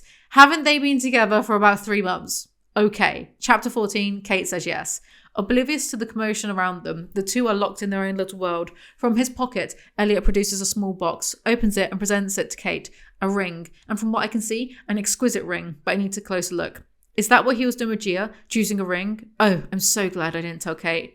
What? He needed help from someone he used to shag, presumably because he has no other girl mates who he hasn't shagged, presumably because he only views women through the lens of sex and never friendship. I got all of that from that paragraph, and I bet I'm right. Anyway, forced drama much. Christian gives Kate a brief, if awkward, almost arm's length hug. I know that Christian's attitude towards Kate is tolerant at best and ambivalent most of the time, so this is progress. Is it? I think we should ask Elliot and Kate what they'd like to do. As one, we turn expectantly to them. Elliot shrugs, and Kate blushes deeply. Her carnal intent towards her fiancé is so clear, I nearly spit $400 champagne all over the table. None of this impresses me, James. It's like a child's idea of wealth. They go clubbing. A man dressed entirely in black, fortunately not satin, smiles as he offers to take my coat. His dark eyes are warm and inviting. I'm the only one wearing a coat. Christian insisted I take Mia's trench coat to cover my behind, so Max only has to deal with me. Nice coat, he says, gazing at me intently. Beside me, Christian bristles and fixes Max with a back-off-now glare. He reddens and quickly hands Christian my coat check ticket. Sure, but isn't every single woman in existence allowed to flirt with Christian? Let Anna have this one for once, please. Let me show you to your table. Miss Satin Hot Pants flutters her eyelashes at my husband, flicks her long blonde hair and sachets through the entryway. That was literally the next sentence. I should write E.L. James parody stuff, and I'm going to. 50 Shades of Greys. No one steal that. I will hunt you down. Bottle of crystal, 3 Peronis, and a bottle of iced mineral water, 6 glasses, he says in his usual authoritative, no-nonsense manner. It's kind of hot. Not a please or a thank you. It's kind of rude. Not in the slightest, I pout at him. I realise in that moment that I'm beginning to tolerate women ogling my husband. Almost. Good for you. The waitress returns, and moments later I'm sipping another glass of champagne. Here, Christian hands me a glass of water. Drink this. I frown at him and see, rather than hear, his sigh. 3 glasses of white wine at dinner and 2 of champagne after a strawberry daiquiri and 2 glasses of Frascati at lunchtime. Drink now, Anna. Let her live, Christian. Ethan and Mia are back. Ethan's had enough for now. Come on, girls, let's hit the floor. Strike a pose, throw some shapes, work off the calories from the chocolate mousse. I wonder if James thinks her own work has dated badly since she wrote it. I wonder if she can recognise all of the internalised misogyny. Nah, probably not. They all dance. I close my eyes. Why did I spend the first 20 years of my life not doing this? I chose reading over dancing. Jane Austen didn't have great music to move to, and Thomas Hardy, he'd have felt guilty as sin that he wasn't dancing with his first wife. I giggle at the thought. It's Christian. He has given me confidence in my body and how I can move it. Good God. Anyway, some bloke randomly starts groping Anna's ass. So she starts screaming at him and slaps him, and then Christian appears and punches the dude. Fair enough. Yes, I rub my palm, trying to dispel this thing and bring my hands down to his chest. My hand is throbbing. I've never slapped anyone before. What possessed me? Touching me wasn't the worst crime against humanity, was it? Yet deep down, I know why I hit him. It's because I instinctively knew how Christian would react to seeing some stranger pouring at me. I knew he'd lose his precious self-control.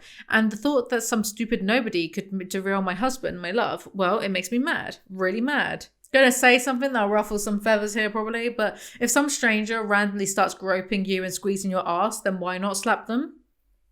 Who cares about them? Why is she justifying herself? Like, if someone told me this, I would not be like, how could you? What a crime. I'd be like, okay, whatever, fair enough. It's very telling that James considers a stranger squeezing your ass as simply touching, and the reaction to it has to be justified as I was protecting Christian, aka a man, somehow. I mean, what is that logic? Anyway, Christian and Anna dry hump each other all over the dance floor, and then they go home. You were so mad, I murmur. Yes, I was. At me? No, not at you. He kisses my shoulder. For once. I smile. Not mad at me. This is progress. Makes a nice change. Progress? Dear Lord. Christian puts Anna to bed. Like a child. Chapter 15.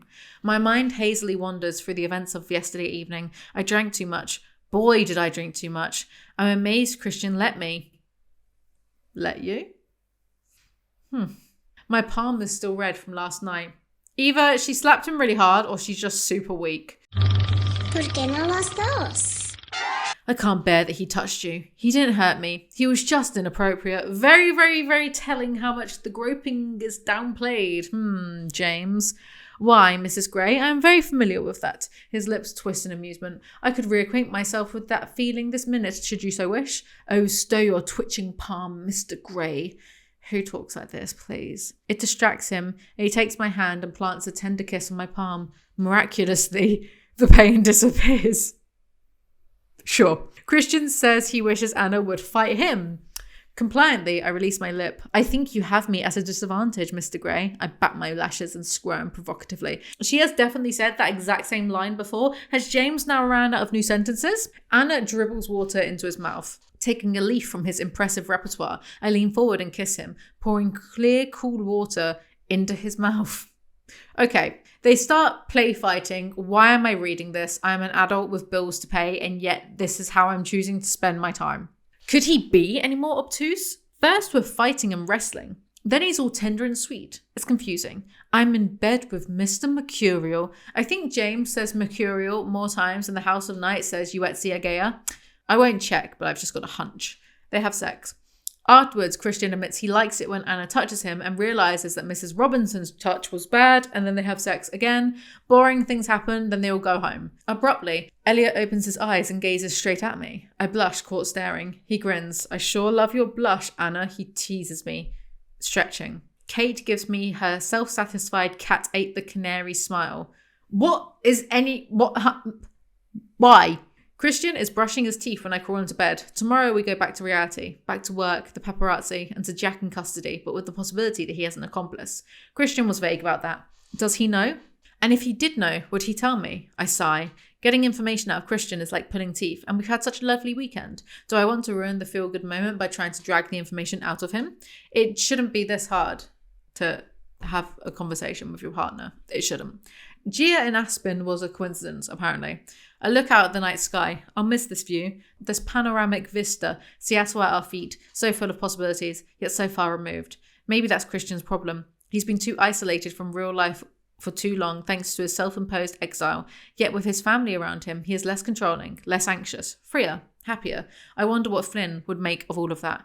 You don't need to be a therapist to know that humans have evolved to be social creatures, and if we isolate ourselves, we start to feel bad. That's why we put people in prison. Who is this book for? Holy crap. Maybe that's the answer. Maybe he needs his own family. I shake my head in denial. It's too early for that. We're too young, too new to all of this. So instead of being like, oh, maybe I should organize more like days out and trips out with his family and some friends, she immediately jumps to, I know how to cheer Christian up. Let's make loads of babies. How about instead Christian learns to be a proper human first before creating more spawn? Do you miss it? Miss what? He asks, perplexed. You know, the caning and stuff. I whisper, embarrassed. He stares at me, his gaze impassive. Then doubt crosses his face. His, where is she going with this look? No, Anastasia, I don't. I don't blame him for once because she is more obsessed with his sex life than he is, and that's saying something. The following morning, as I sip coffee in my office, I contemplate my more communicative husband. It's been a revelation since the shenanigans of last Friday that he is indeed capable of being a little more forthcoming. After our blissful weekend in Aspen, I just want him to stay that way. Candid, sweet, fun, sexy. Gah! I love him. I pen a quick email. I'm actually crapping up over how bleak this writing style is. It is so crap. Anyone with a computer could do this. I weep for humanity and the gods who made us only to produce such inanity. If I had to choose between the 50 Shades universe and the Walking Dead universe, I'd be fighting zombies with Negan and Daryl forever over 5 seconds of this crap. They are all due to go for a dinner party that evening, but want to have sex because it will be boring otherwise, though I assure you it will still be boring even if Christian did Anna doggy over the entrees. Sure, sit, I smile, recovering my equilibrium and minimize my email program. Email program? Can really tell a 50-year-old write this. Suddenly it's the next day and we miss the dinner party and the sex scene. I think James is getting bored of her own story. She keeps time skipping via the emails, because look, 1st September, 4:20, onto the next page, 5th of September. She's actually bored and just skipping ahead now, and that is the most I've ever respected E.L. James. Then Layla turns up to Anna's office. Chapter 16. Prescott advises Anna not to see Layla, but Anna ignores her because apparently she has a backbone only around other women. Will do. Hannah looks anxiously from Prescott to me. Shall I cancel your next meeting? It's at 4 o'clock, but it's across town. Yes, I murmur, distracted. Why is she murmuring? Stop mumbling all the time. What the hell does Layla want? I don't think she's here to do me any harm. She didn't in the past when she had the opportunity. Christian is going to go nuts. My subconscious purses her lips, primly crosses her legs and nods. Ugh, gross. I need to tell him I'm doing this. I type a quick email, then pause, checking the time. I feel a momentary pang of regret. We've been getting along so well since Aspen. I press send. She's scared of Christian going nuts at her for talking to Layla, but he's the one who is allowed to bathe her naked and is paying for her art school. Okay, sure. Hurriedly, I hide my BlackBerry in the desk drawer and stand, smoothing my grey pencil skirt over my hips. I pinch my cheeks to give them some colour, like a Victorian woman apparently, and undo the next button on my grey silk blouse. Okay, I'm ready. Ready for what exactly? To talk to his ex or to seduce her herself? Layla is with some other woman and looks a lot healthier. The other woman is called Susie and also knows Christian, so presumably she's an ex-sub because she has brown hair too. There's a knock on the door. It's Hannah. I motion her in, knowing full well why she's disturbing us. Sorry to interrupt, Anna. I have Mr. Grey on the line. Tell him I'm busy. She was quite insistent, she says fearfully. I'm sure he was. Would you apologise to him and say I'll call him back very shortly? Hannah hesitates. Hannah, please. Everyone is so scared of Christian. I was going to say it doesn't make him a good CEO, but then aren't most CEOs suck? Maybe it does. I don't know. What can I do for you, I ask. Susie speaks. I know this is all kinds of weird, but I wanted to meet you too. The woman who captured Christian. I hold my hand, stop in a mid-sentence. I don't want to hear this. I get the picture. We call ourselves the Sub Club, presumably because they like sandwiches. She grins, her eyes shining with mirth. Oh my God. What kind of rubbish forced melodrama is this? Who would do this ever? Who would do this? Susie then just randomly leaves and she's never seen again. So pointless. Christian rings Anna's security so he can yell at her. I roll my eyes. Christian. I try to contain my exasperation. I stand and stride briskly out the room.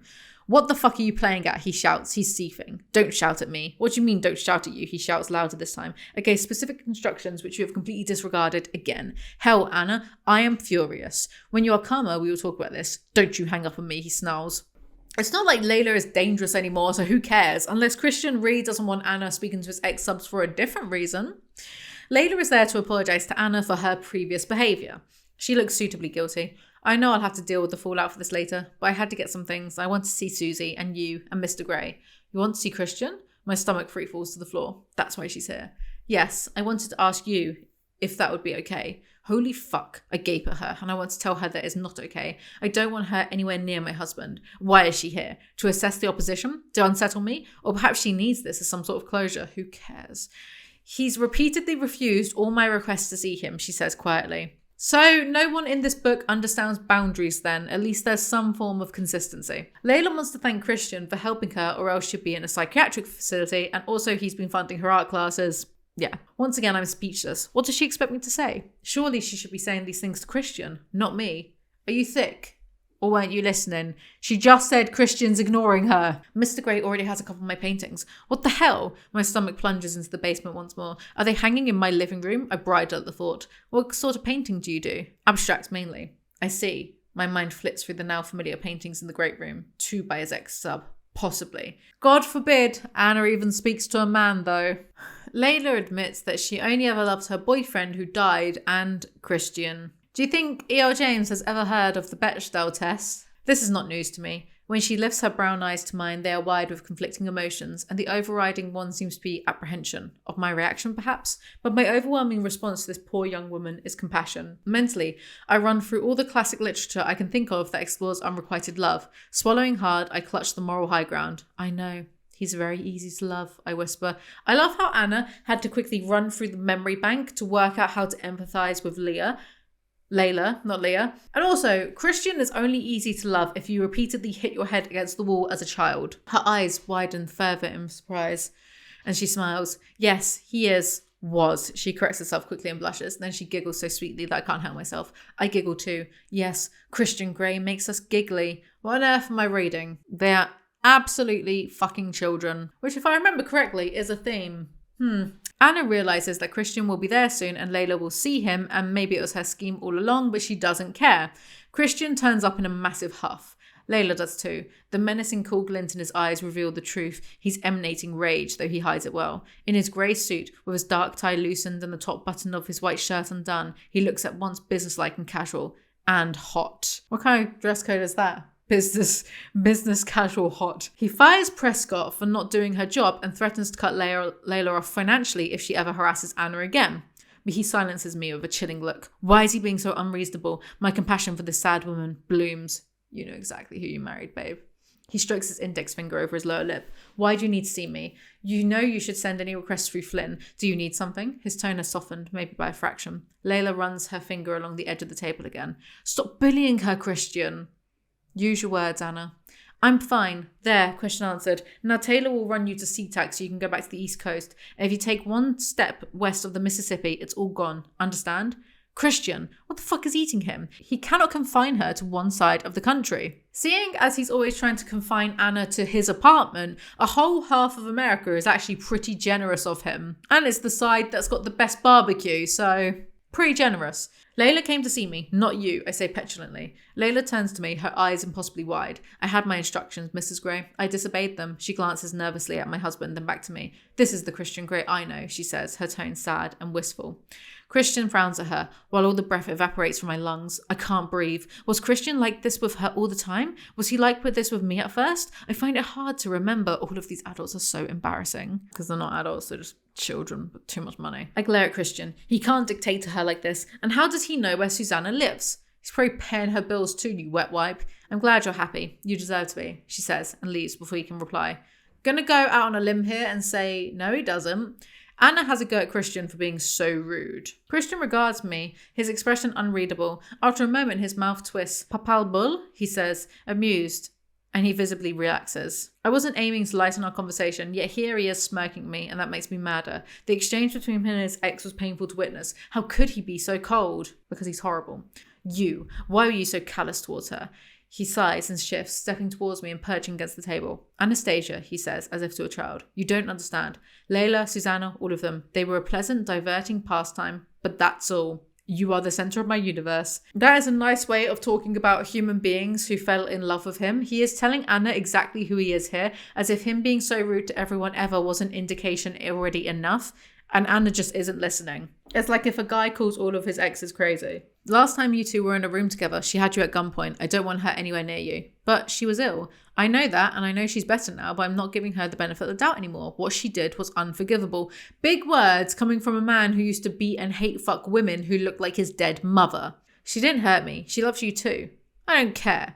I gape at him, shocked, and I'm shocked that he still has the capacity to shock me. This is the Christian Grey I know. Layla's words rattle around my head. His reaction to her was so harsh, so much at odds with the man I've come to know and love. Yes, because he's horrible. Why are you championing her cause all of a sudden? He asked, mystified and irritable. Look, Christian, I don't think Layla and I will be swapping recipes and knitting patterns anytime soon, but I didn't think you'd be so heartless to her. His eyes frost. I told you once, I don't have a heart. I roll my eyes. Oh, now he is being adolescent. This is too edgy and emo for me, as if a billionaire CEO would talk like this. Though, actually, that's just not true. You're being ridiculous. You do care about her. You wouldn't be paying for art class and the rest of that stuff if you didn't. Suddenly, it's my lifetime ambition to make him realize this. God, get a life, babe. It's painstakingly obvious that he cares. Why does he deny it? It's like his feelings for his birth mother. Oh shit, of course. His feelings for Layla and the other submissives are tangled up with his feelings with his mother. I like to whip little brown-haired girls like you because you all look like the crack whore. No wonder he's mad. I sigh and shake my head. Paging Dr. Flynn, please. How can he not see this? My heart swells for him momentarily. My lost boy. Why is it so hard for him to get back in touch with the humanity, the compassion he showed Layla when she had her breakdown? This page actually pained me. It's the way James tries to justify Christian's horrible behavior by guilt-tripping the audience into sympathizing with him as though he isn't a grown man with several businesses, several properties, therapy, etc. Christian then tries to force Anna to go home so he can distract her with sex. His eyes grow larger and darker, his intent clear. Softly, he caresses my cheek. We could stay here. His voice is low and husky. Oh no, not in the office. Christian, I don't want to have sex here. Your mistress has just been in this room. She was never my mistress, he growls, his mouth flattening into a grim line. That's just semantics, Christian.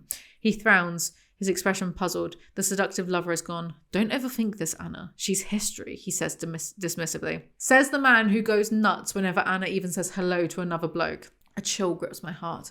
Oh no, this is why it's important to me. Suppose I do something unforgivable. Suppose I don't conform. Will I be history too? If he can turn like this when he was so concerned and upset when Leah was ill, could he turn against me?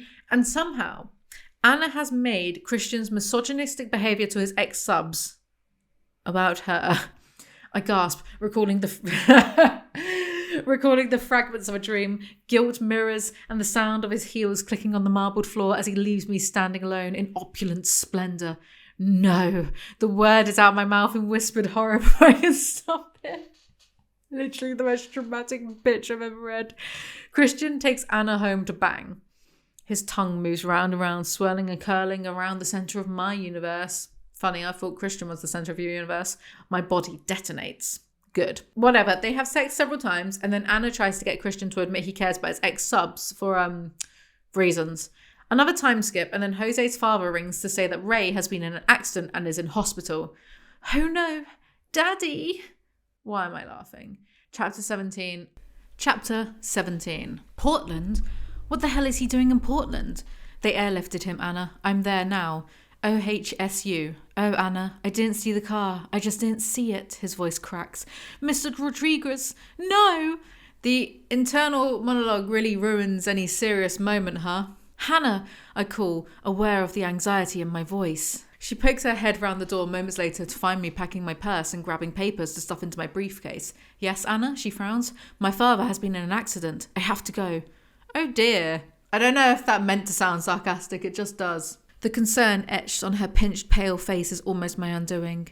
Daddy. I'm sorry, but it's an entire series supposedly about kinks, and James thought it would be smart to throw in a daddy here. Ironically, some daddy kink might make the sex scenes more bearable. I said what I said and I'm not apologising for it. Paging Dr. Flynn, paging Dr. Flynn. She heads off to the hospital. After hanging up, I hug my knees once more. I know nothing about Christian's business. What the hell is he doing with the Taiwanese? Does that really matter right now? Can I help you? Asks one officious nurse with a myopic stare. What do you mean? Also, how can you have a myopic stare? The elevator is agonizingly slow, stopping on each floor. Come on. I will it to move faster, scowling at the people strolling in and out and preventing me from getting to my dad. Finally, the doors open. On the 3rd floor. Have you ever heard of the stairs? Clearly not in a rush, are you? Jose and his dad are in the waiting room. Their car was hit by a drunk driver. Probably that girl from that one Colleen Hoover novel. My tea is cold. Ugh! Anyway, last book, Christian almost died and it made Anna jump into marrying him. So what's this situation going to do? Force Anna to seize the means of reproduction and get pregnant? Paging Dr. Marks. Kind of what happens, actually. Christian strides in. His face darkens momentarily when he notices my hand in Jose's. I wish it had been Christian in the car accident. Are you hungry? I shake my head. But you're cold, he asks, eyeing Jose's jacket. I was going to say Jose's hacket then. I nod.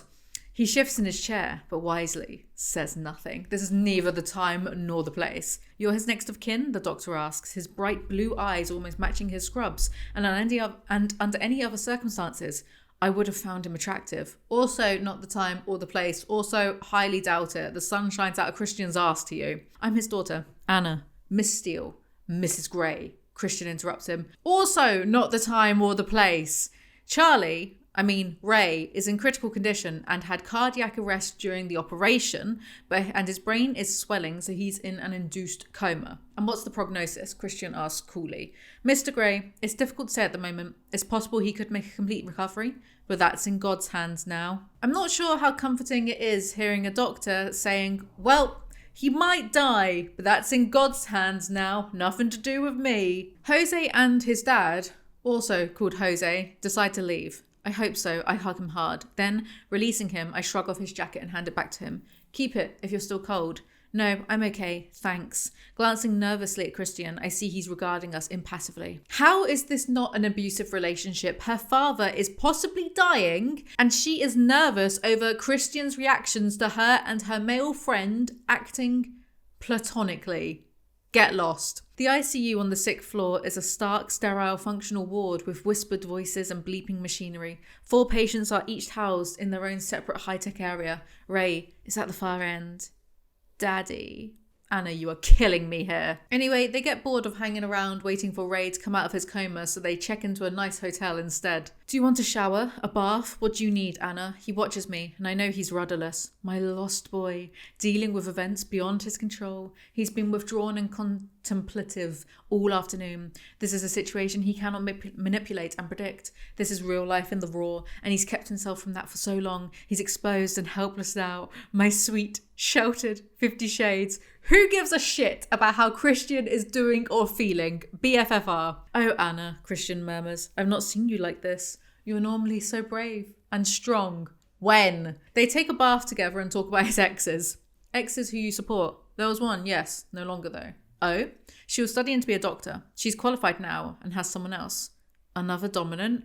Not me, currently playing Final Fantasy 16 and reading this completely differently. Christian is working on the Mac in the study area of the suite. He's dressed in black jeans and a grey cable knit sweater, and I'm wearing the jeans, the hoodie, and a white t-shirt. You look so young, Christian says, glancing up, his eyes glowing.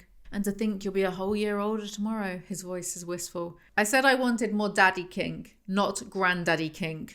They go back to the hospital and see Jose. Jose eyes Christian quickly, then pulls me into a brief hug. Manana. Nothing. What's a manana with you? Good night, Jose. Goodbye, Jose, Christian says. Jose nods and walks down the corridor. He's still nuts about you, Christian says quietly. No, he's not. And even if he is, I shrug because right now I just don't care.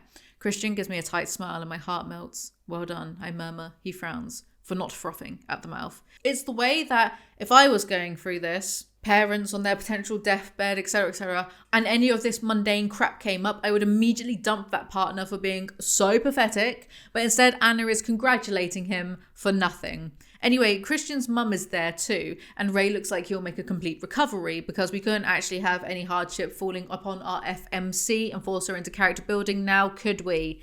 They go back to the hotel.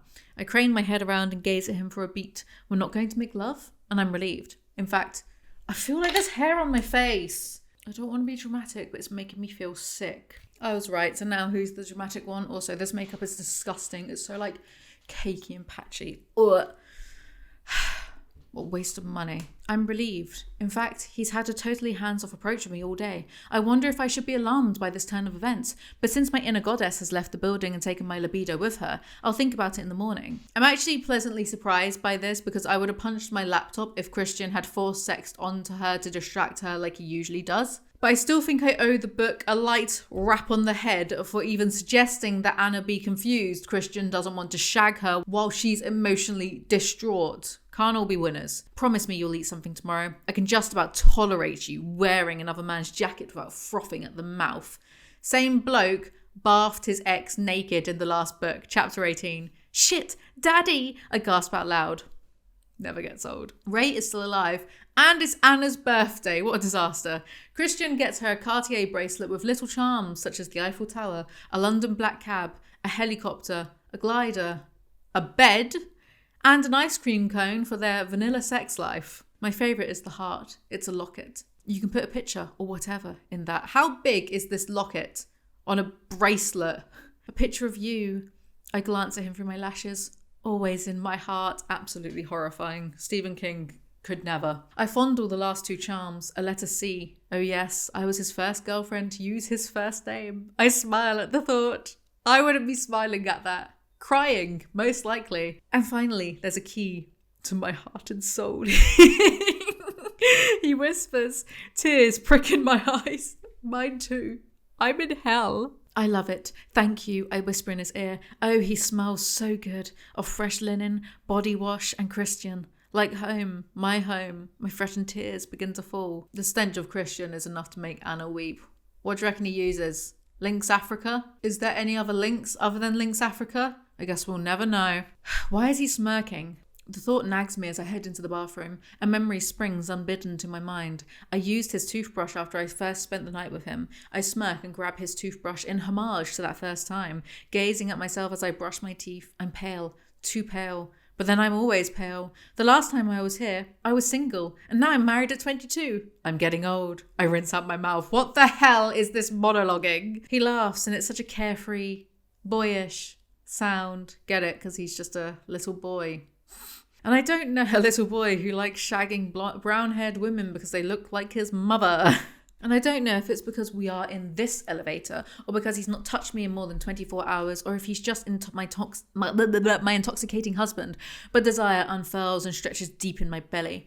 I wrung my fingers into his hair and deepened the kiss, pushing him against the wall and bringing my body flush against his. He groans in my mouth and cups my head, cradling me as we kiss. Really kiss. Our tongues exploring the oh-so-familiar but still oh-so-new, oh-so-exciting territory that is the other's mouth.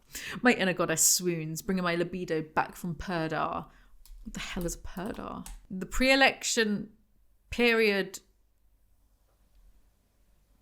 of time immediately before elections or referendums. Huh? Okay. I caress his dear, dear face in my hands. Yeah, bollocks. Her dad is in a coma right now, so either she's not that worried or she's using sex as a distraction.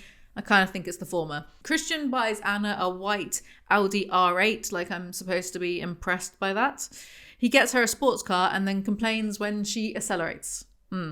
They visit Ray and Christian's dad is charging the drunk driver. I've completely forgotten what his dad even does for a living. Anna realises her mother hasn't called her. How can my own mother forget my birthday? She's not there. I'll call later when I know the results of the brain scan. Christian tightens his arms around me, nuzzling my hair once more, and wisely makes no comment on my mother's lack of maternal concern. Isn't Anna's mum nice? So why is Anna being a brat? If it were my mum, I'd assume something bad had happened, not that she suddenly stopped caring about me all of a sudden. Everything okay? Yes. Is this your Taiwan thing? Yes. He shifts beneath me. Am I too heavy? He snorts. No, baby. Are you worried about the Taiwan thing? No. Riveting. We just had to sell it to the unions. That's Sam and Roz's job. But the way the economy's been heading, none of us have a lot of choice. I yawn. Same. I love philanthropic Christian. Just him. Oh, I love megalomaniac Christian too, and control freak Christian, sexpertise Christian, kinky Christian, romantic Christian, shy Christian. The list is endless. That's a whole lot of Christians. I'd say at least 50. He laughs. 50 shades. He murmurs into my hair. My 50 shades. When I tell you, I could not take much. I still can't take much more of it right now. Ray's brain is normal again, unlike ours after reading this drivel, so they will wake him from his coma tomorrow. There's some crap about Anna doing nothing on her birthday and Christian dressing her up like the Barbie doll housewife she is. Then he dries her hair. I know that expression. I know better than to disobey. I take the seat, and slowly and methodically, he dries my hair one lock at a time with his usual skill. Truly as interesting as watching hair dry. I am furious that this dross made E.L. James so rich. Why can't I write nothing and be so rich? Christian looks delicious in his signature white linen shirt, black jeans and black jacket. No tie. The two women inside shoot admiring glances at him and less generous ones at me. I hide my smile. Yes, ladies, he's mine. Keep him. He is living proof that money cannot buy you a personality. The dress hugs me, skimming over my curves and holding everything in place. I have to say, I feel attractive wearing it. I know Christian approves. Well, as long as he approves, that's what matters.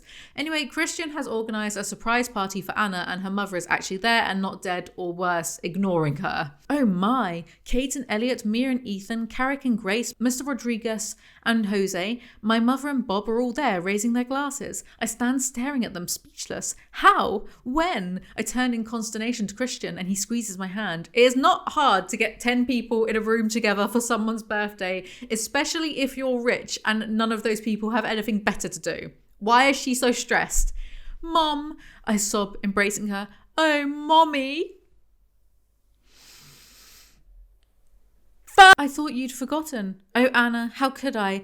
17 hours of labour is not something you easily forget. 17 hours of labour just to give birth to this dunce. I would shove her back in. How did you get here? When did you arrive? Your husband sent his plane, darling. See? He's rich. It's easy for him to do absolutely anything. Sup, babe? Your old man will be fine. Elliot enfolds me in his arms. Happy birthday. Okay. Taking my hand, Christian pulls me from Elliot's embrace. Enough fondling my wife. Go fondle your fiancé. I gaze at Mom. She's in her element, charming, witty and warm. I love her so much. I must remember to tell her. Life is so precious. I realise that now. Life is boring. Also, did you not have this epiphany when you thought Christian had died in the last book? Or did you forget Carpe Diem then? In one breath, I blow out all the candles, fervently willing my father to get better. Daddy, get well. Please get well. I love you so. I wish it was me in that coma. Of course, your husband is a fine man. You chose well, Anna. I think so, I whisper. I love him so. No one this side of the 19th century says things like this, and if they do, they're a twit. I'll tell him it's a family trait. You look so good together, Anna. So happy. We are, I think, getting there anyway. Wow, marriage goals. They almost look happy. Everyone goes home. Oh, my darling girl, I love you too. And Ray will be fine. He's not ready to shuffle off this mortal coil just yet. Anecdotal, but I have never heard an American use the phrase mortal coil. I've only ever heard middle-aged and up English people use it. Ray wakes up. Daddy! Truly arousing stuff. Chapter 19. Tears stream down my face. He's back. My daddy is back. Finally, the real erotica is beginning. Anyway, Ray is fine, just thirsty. Aren't we all? Now that Ray is fine, Christian wants to shag Anna to celebrate. Christian barefoot. Why are his feet so hot? I'm ill. This is making me ill. He ties her up on the sofa. As he changes the song, immediately a sweet, almost childlike female voice starts to sing about watching me. Oh, I like this song. Anyway, he oils Anna up and makes her touch herself because he's a lazy, work-shy fop. I always have to look up to make sure that fop doesn't mean something. It means a foolish or silly person. It's something that my older relatives say. But it always sounds like it should be kind of offensive, but it's not. I always have to double check. This is so erotic. I doubt that very much. She has a double orgasm. Sure. Christian, you made this weekend so special, in spite of what happened to Ray. Thank you. He opens his large, serious grey eyes and his expression tugs at my heart. Because I love you, he says. I know, I love you too. I caress his face. And you're precious to me, too. You do know that, don't you? He stills, looking lost. Oh, Christian. My sweet 50. This is more exhausting than running London Marathon. Clearly, I know a thing or two about running marathons. I won't push him, but since Ray's accident, it's become more important to me that he knows how much I love him. Again, did she not have the same realization when she thought Christian was dead? The next day, the detective wants to speak to them about Hyde. At 4 o'clock precisely, there's a knock at the suite door. Taylor ushers in Detective Clark, who looks more bad-tempered than usual. He always seems to look bad-tempered. Perhaps it's the way his face is set. Have you met your own husband, babe? I sit down on the sofa where I enjoyed myself so much last night. The thought makes me blush. What a one-track mind. She will spontaneously combust if she thinks about anything other than sex. The detective tells Anna that Mr. Hyde says she sexually harassed him and that she lied about him trying to assault her to get him fired and to get his job. I'm bewildered by these accusations and nervous that Christian might explode. What's Jack's game? Are you thick? His game is to not go to prison, you moron. Anyway, even if Anna did try to sexually harass Jack, it doesn't have anything to do with his stalking. And he still tried to murder Christian and kidnap Anna, so it's kind of a boring forced drama plot point that doesn't even go anywhere. My security chief, he's interviewed Hyde's past 5 PAs. And why is that? Clark asks. Christian gives him a steely glare. Because my wife worked for him, and I run security checks on anyone my wife works with. Detective Clark flushes. I shrug apologetically at him with a welcome to my world smile. The way she accepts it, she's successfully Stockholm syndromed. Like those people who have to watch Tenet 10 times to understand it, yet insist it's actually really good. There is a Reddit thread that says exactly that. It's good. I just watched it 10 times. Not good then, is it? The detective leaves after achieving nothing. I've got to put the Christopher Nolan hate boner away. Actually, I watched Interstellar recently. I really liked it. But I did the bit where he goes onto Matt Damon's ice planet after the time dilation thing. I was like, poor Matthew McConaughey. He's had to put up with all of this, and they've still got to meet the white alien maker man who's going to try to kill all of them. Imagine my surprise. Don't think about that, fucker. Let's go to see your dad and try to talk about the move tomorrow. He was adamant that he wanted to stay in Portland and not be a bother. I'll talk to him. I want to travel with him. Christian regards me for a moment. I think he's going to say no. The way that she needs permission from him to travel with her own father, who's ill. Okay. Ray gets helicoptered to Seattle. You know, beyond the knee-jerk, oh no, family is in danger, we've not spent enough time with Ray to really care about his plight beyond that kind of superficial knee-jerk level. It's not like if it happened to Charlie. We spent way more time with Charlie in Twilight. We give more of a shit about Charlie, you know what I mean? I'll see you later, honey, and thank you. Ray catches my hand and squeezes it gently. I like that you call me daddy. Takes me back. This is absolutely not the book for that. Dr. Green, again who, catches up with Anna and says that Anna has missed 4 appointments with her because she has jam for brains. Strawberry, in case you're wondering. I nod meekly. Sure, words fail me. I've missed 4 appointments. I'm late for my shot. Shit. In a daze, I follow her back into the hospital and up to her office. How did I miss 4 appointments? I vaguely remember one being moved. Hannah mentioned it. But 4? How could I miss 4? What a dumbass. Green makes her take a pregnancy test, and of course, she's pregnant. Dun, dun, dun. Chapter 20. I gape at Dr. Green. My world collapsing around me. A baby. A baby. I don't want a baby. Not yet. Fuck. And I know deep down that Christian is going to freak. Mrs. Gray, you're very pale. Would you like a glass of water? A glass of water, a coat hanger, tomato. Please. My voice is barely audible. My mind is racing. Pregnant? When? How about all the times he jizzed in you bareback? Ring any bells? I shake my head mutely. Symptoms? I don't think so. I thought this was a reliable form of contraception. Dr. Green arches a brow. It normally is when you remember to have the shot, she says coolly. In your face, Anna. Anyway, she gets a probe shoved into her vagina for an ultrasound. Get ready for this. Oh, this gets old fast. It's a little blip. There's a tiny little blip in my belly. I forget my discomfort as I stare dumbfounded. It's too early to see the heartbeat, but yes, you're definitely pregnant. 4 or 5 weeks, I would say. She frowns. Looks like the shot ran out early. Oh well, that happens sometimes. Wait, how did I miss that? Oh well, that happens sometimes. Oh well, the shot ran out early. That happens sometimes. Oh, too bad you're pregnant. I'm too stunned to say anything. The little blip is a baby. A real honest-to-goodness baby. Christian's baby. My baby. A baby! So of course, this poor young rich woman who is going to have to spend her early 20s covered in sick and shit is now so excited because she saw a baked bean on a screen. Actually, it's more like a sesame seed at that point, I think. Spare me the propaganda. I'm reeling. I have a blip, a little blip. I would rather live in the Fallout universe than in one with the spawn of Christian and Anna. Didn't I say that like hours earlier? It's like Groundhog Day. I'm in shock, overwhelmed. Surely I should be happy. Surely I should be 30, at least. This is too soon, far too soon. I tried to quell my rising sense of panic. Finally, a normal reaction to having your early 20s ruined. I won't give her any sympathy though, because at least she gets to do it all on a billionaire's salary. If it would be me, I'd be shipping that little blip off to boarding school as soon as it could walk. Would I? Yeah, probably. They could go to boarding school and then they could end up on like season 70 of Made in Chelsea.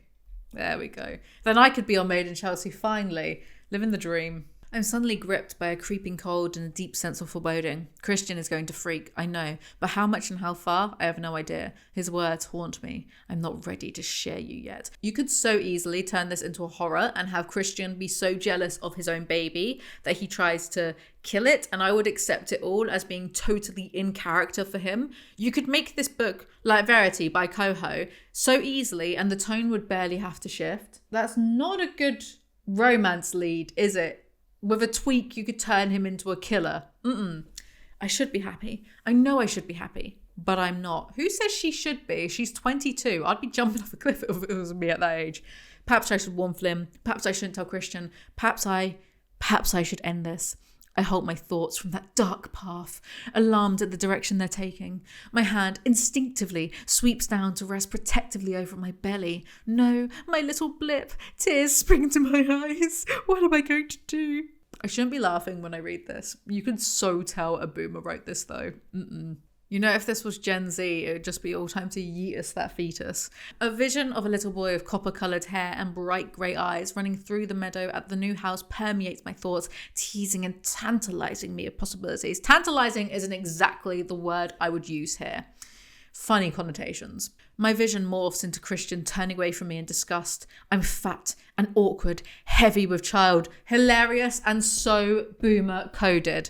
She gets back to like God forbid she puts on a bit of weight while she's pregnant. Of course, that's a boomer's fear.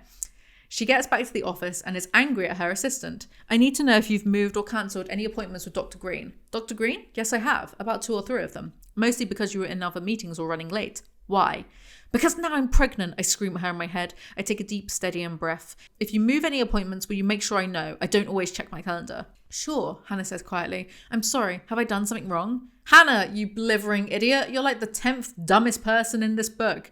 I gaze after her departing figure. You see that woman? I talk quietly to the blip. She might be the reason you're here. I pat my belly, then feel like a complete idiot because I'm talking to the blip. My tiny little blip. Of course, she's instantly maternal. When will I tell him? Tonight? Maybe after sex? Maybe during sex? No, that might be dangerous for the both of us. Whilst telling your husband you're pregnant during sex is a very bold move, and I'd have to commend you for it, how would it be dangerous for Anna? Exactly. What's she getting at here? Does she think he's going to wild out and try to kill the baby and her, or just the baby, or... You shouldn't be worried that someone's going to suddenly become dangerous at a shocking revelation. Christian picks Anna up after work. I shake my head as Taylor sets off to the hospital. Nothing. Maybe now? Wrong book.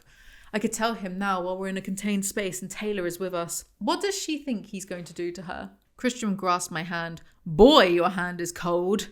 Since when does he talk like this?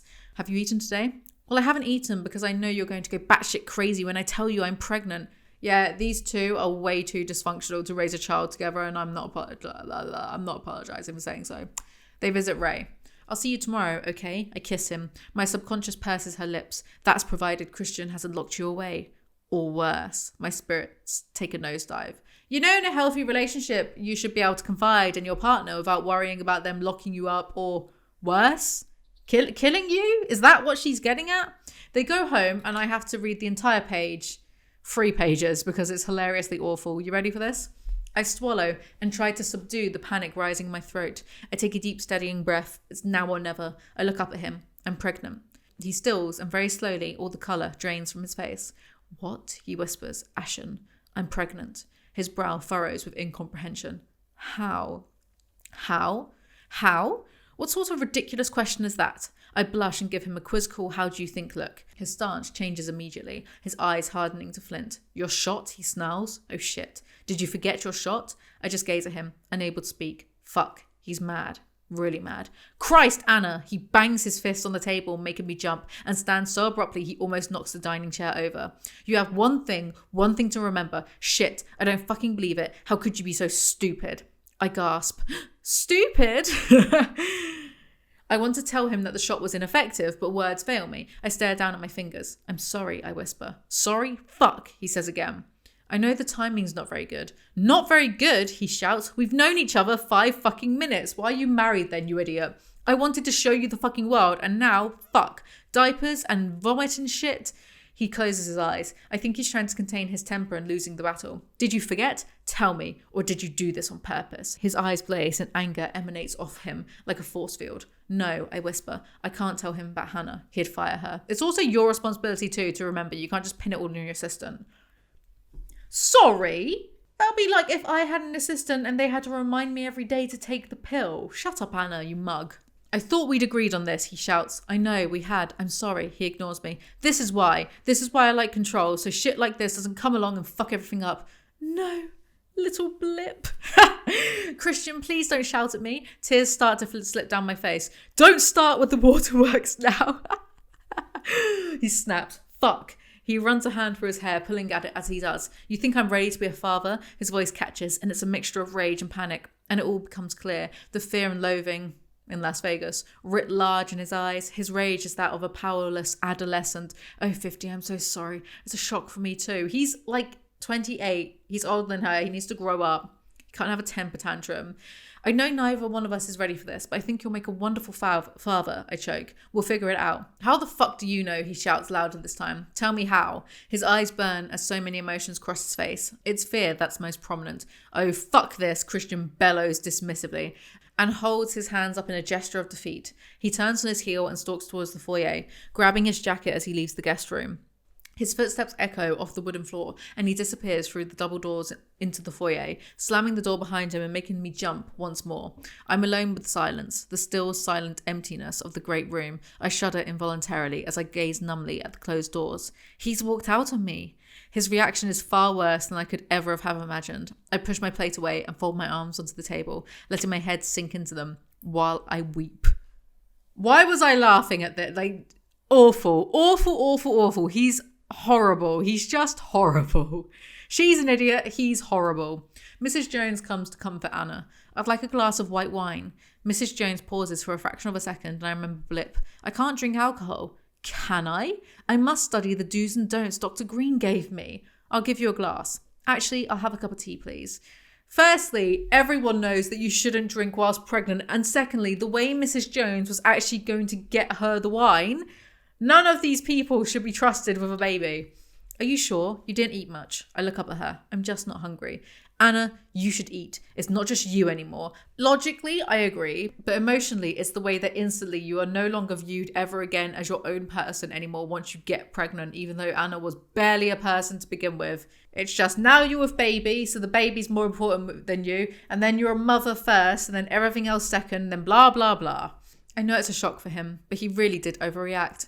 When does he not overreact? My subconscious arches a finely plucked brow at me. I sigh. 50 Shades of fucked up. How could you trust a man like this with a baby, genuinely? If the baby cries too much, he's just going to chuck it out the window. He's way too immature. But I bet it'll be like, oh, becoming a father forces Christian to mature and no longer act like an adolescent. And then people in real life incorrectly believe this rubbish. They believe, oh, that's what will change you if you have a kid. Or it does change people, don't get me wrong. But there are still people who pop out kids all the time and yet remain giant pieces of crap. So it will change you if you want to, saying this as someone who's never had kids, it will change you if you want to step up and you want to do right by your next generation. But so many people just don't. And then we just get messed up. Not me though, I'm perfect. Messed up, me, never. I can't concentrate. Christian's never walked out on me before. He's been so thoughtful and kind over the past few days, so loving, and now? Suppose he never comes back? Then leave, take half of his fortune, and raise the baby with Kate. Ever since I met him, my life has been complicated. Is it him? Is it the two of us together? Suppose he doesn't get past this. Suppose he wants a divorce. Bile rises in my throat. No, I mustn't think this way. He'll be back. He will. I know he will. I know, regardless of the shouting and his harsh words, that he loves me. Yes.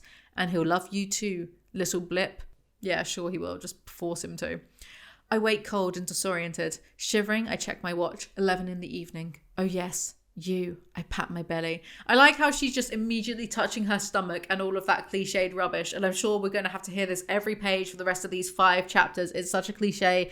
That's exactly what happens. We constantly have to hear about little blip. Christian returns home really drunk. Bed, he says, grinning. Yes, bed. I maneuver him to the edge, but he holds me. Join me, he says. Christian, I think you need some sleep. And so it begins. I've heard about this. I frown. Heard about what? Babies mean no sex. Yeah, there is no way in real life this guy would make a good father. All he cares about 24/7 is sex with women who look like his mother. In fact, IRL, this guy would have been out getting drunk and banging women who look like his mother whilst his pregnant wife weeps alone at home. Come on, James.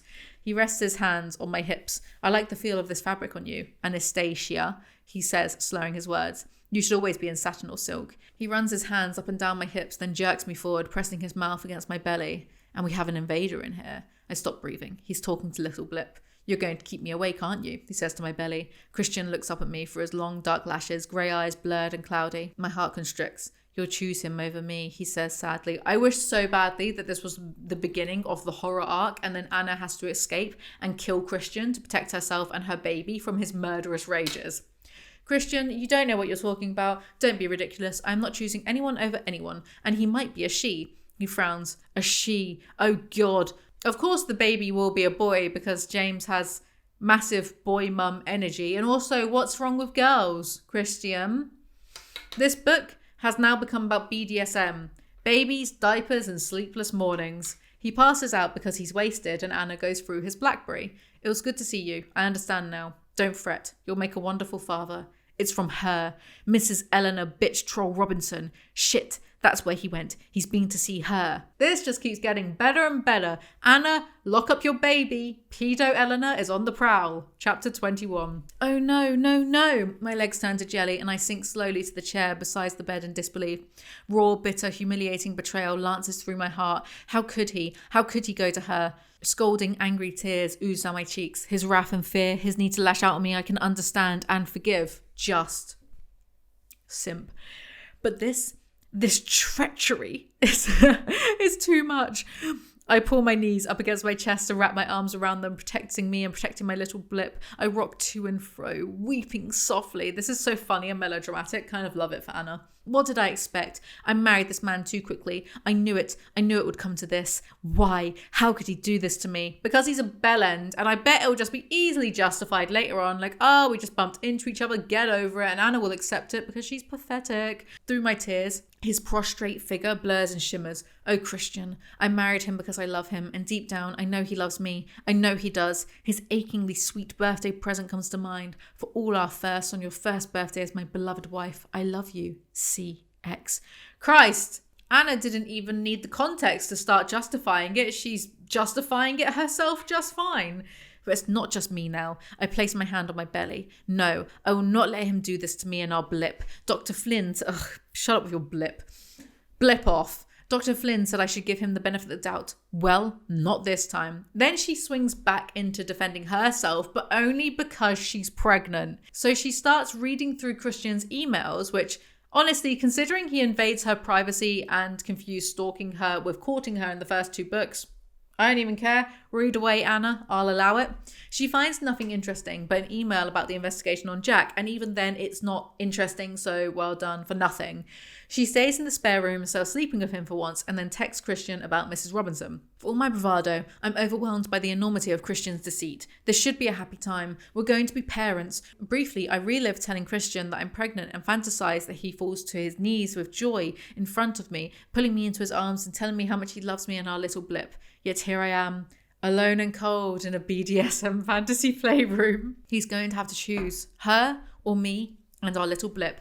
For the right crowd, the little blip nickname could be seen as endearing, but maybe not when it's being smashed over our heads every single page. Anna is woken up by Christian yelling for her. I wrap the duvet around me and pick up my purse before making my way to the door. Unlocking it slowly, I peek outside. No sign of anyone. Good. Then I pause. Perhaps this is a bit melodramatic. I roll my eyes at myself, take a deep breath, and head downstairs. She's becoming self-aware. She refuses to engage with Christian, and he doesn't understand why. His expression is wary, that of a hunted predator. A hunted predator? Oh, what? Do you mean like to catch a predator? It's Chris Hansen. The time for talking was yesterday, but instead you decided to rant and get drunk with the woman who abused you for years. Give her a call. I'm sure she'll be more than willing to listen to you now. I find the matching bra and slowly put it on and fasten it. Christian walks further into the bedroom and places his hands on his hips. Why were you snooping on me, he says. In spite of my resolve, I flush. That's not the point, Christian. I snap at him. Fact is, the going gets tough and you run to her. Anna is so right for once in her sad little life. I switch on the hairdryer so I can no longer hear him and watch him through my lashes in the mirror as I finger dry my hair. He glares at me, eyes narrow and cool, chilling even.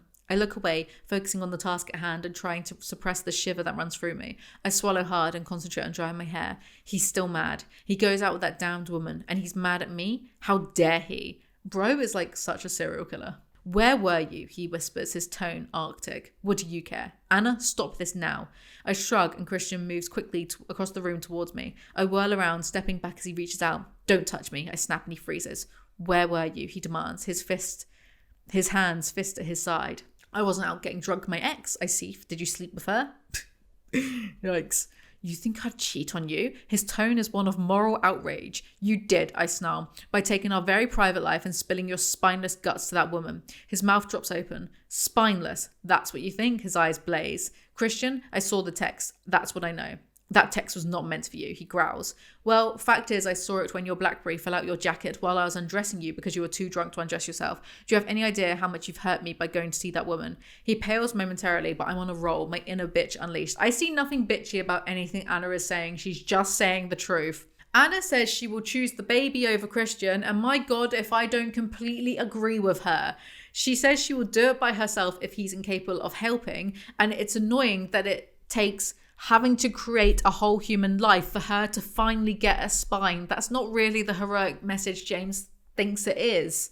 She should have a spine for herself before having it for anyone else. I mean, like, better late than never, sure, but 3 books too late.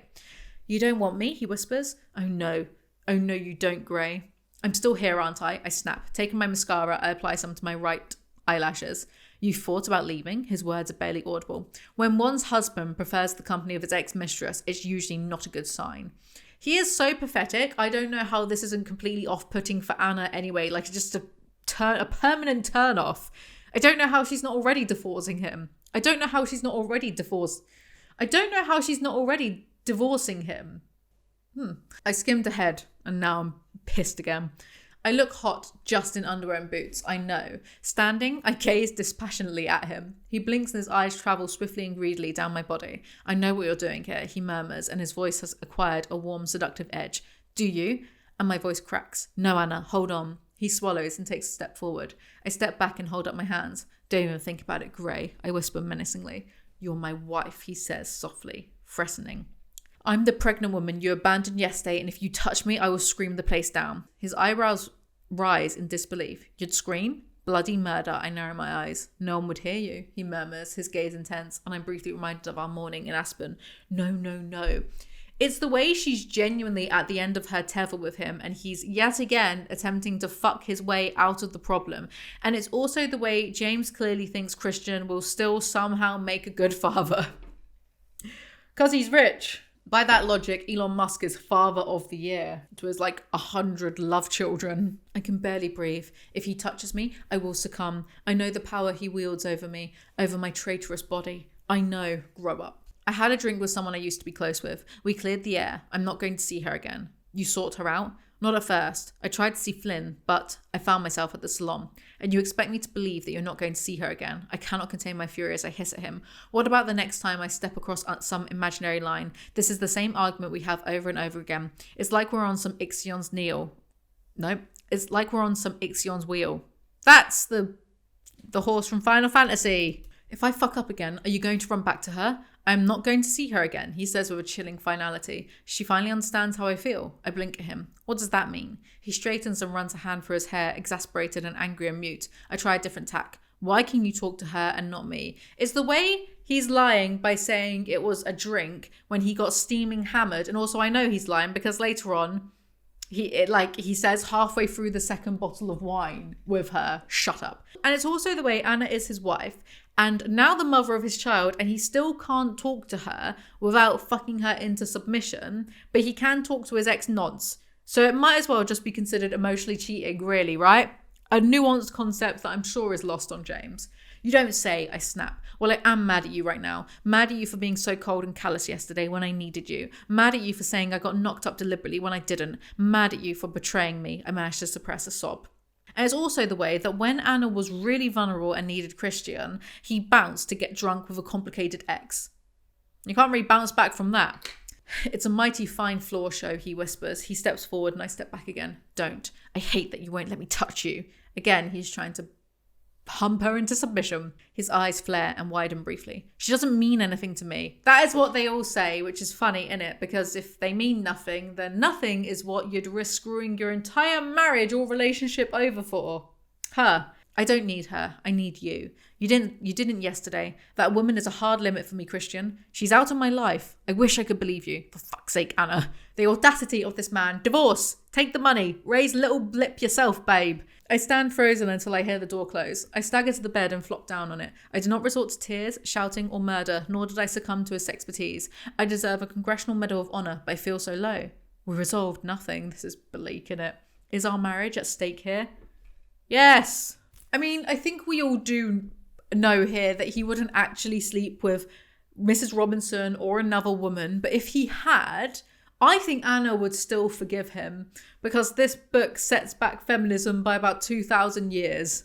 Round 2 was a stalemate, little blip. I whisper, patting my belly. Daddy may be a lost cause, but I hope not. Why, oh why did you come so early, little blip? Things were just getting good. Insufferable. Also, wait, you married the guy, but things were just getting good? Started, you mean, to go on.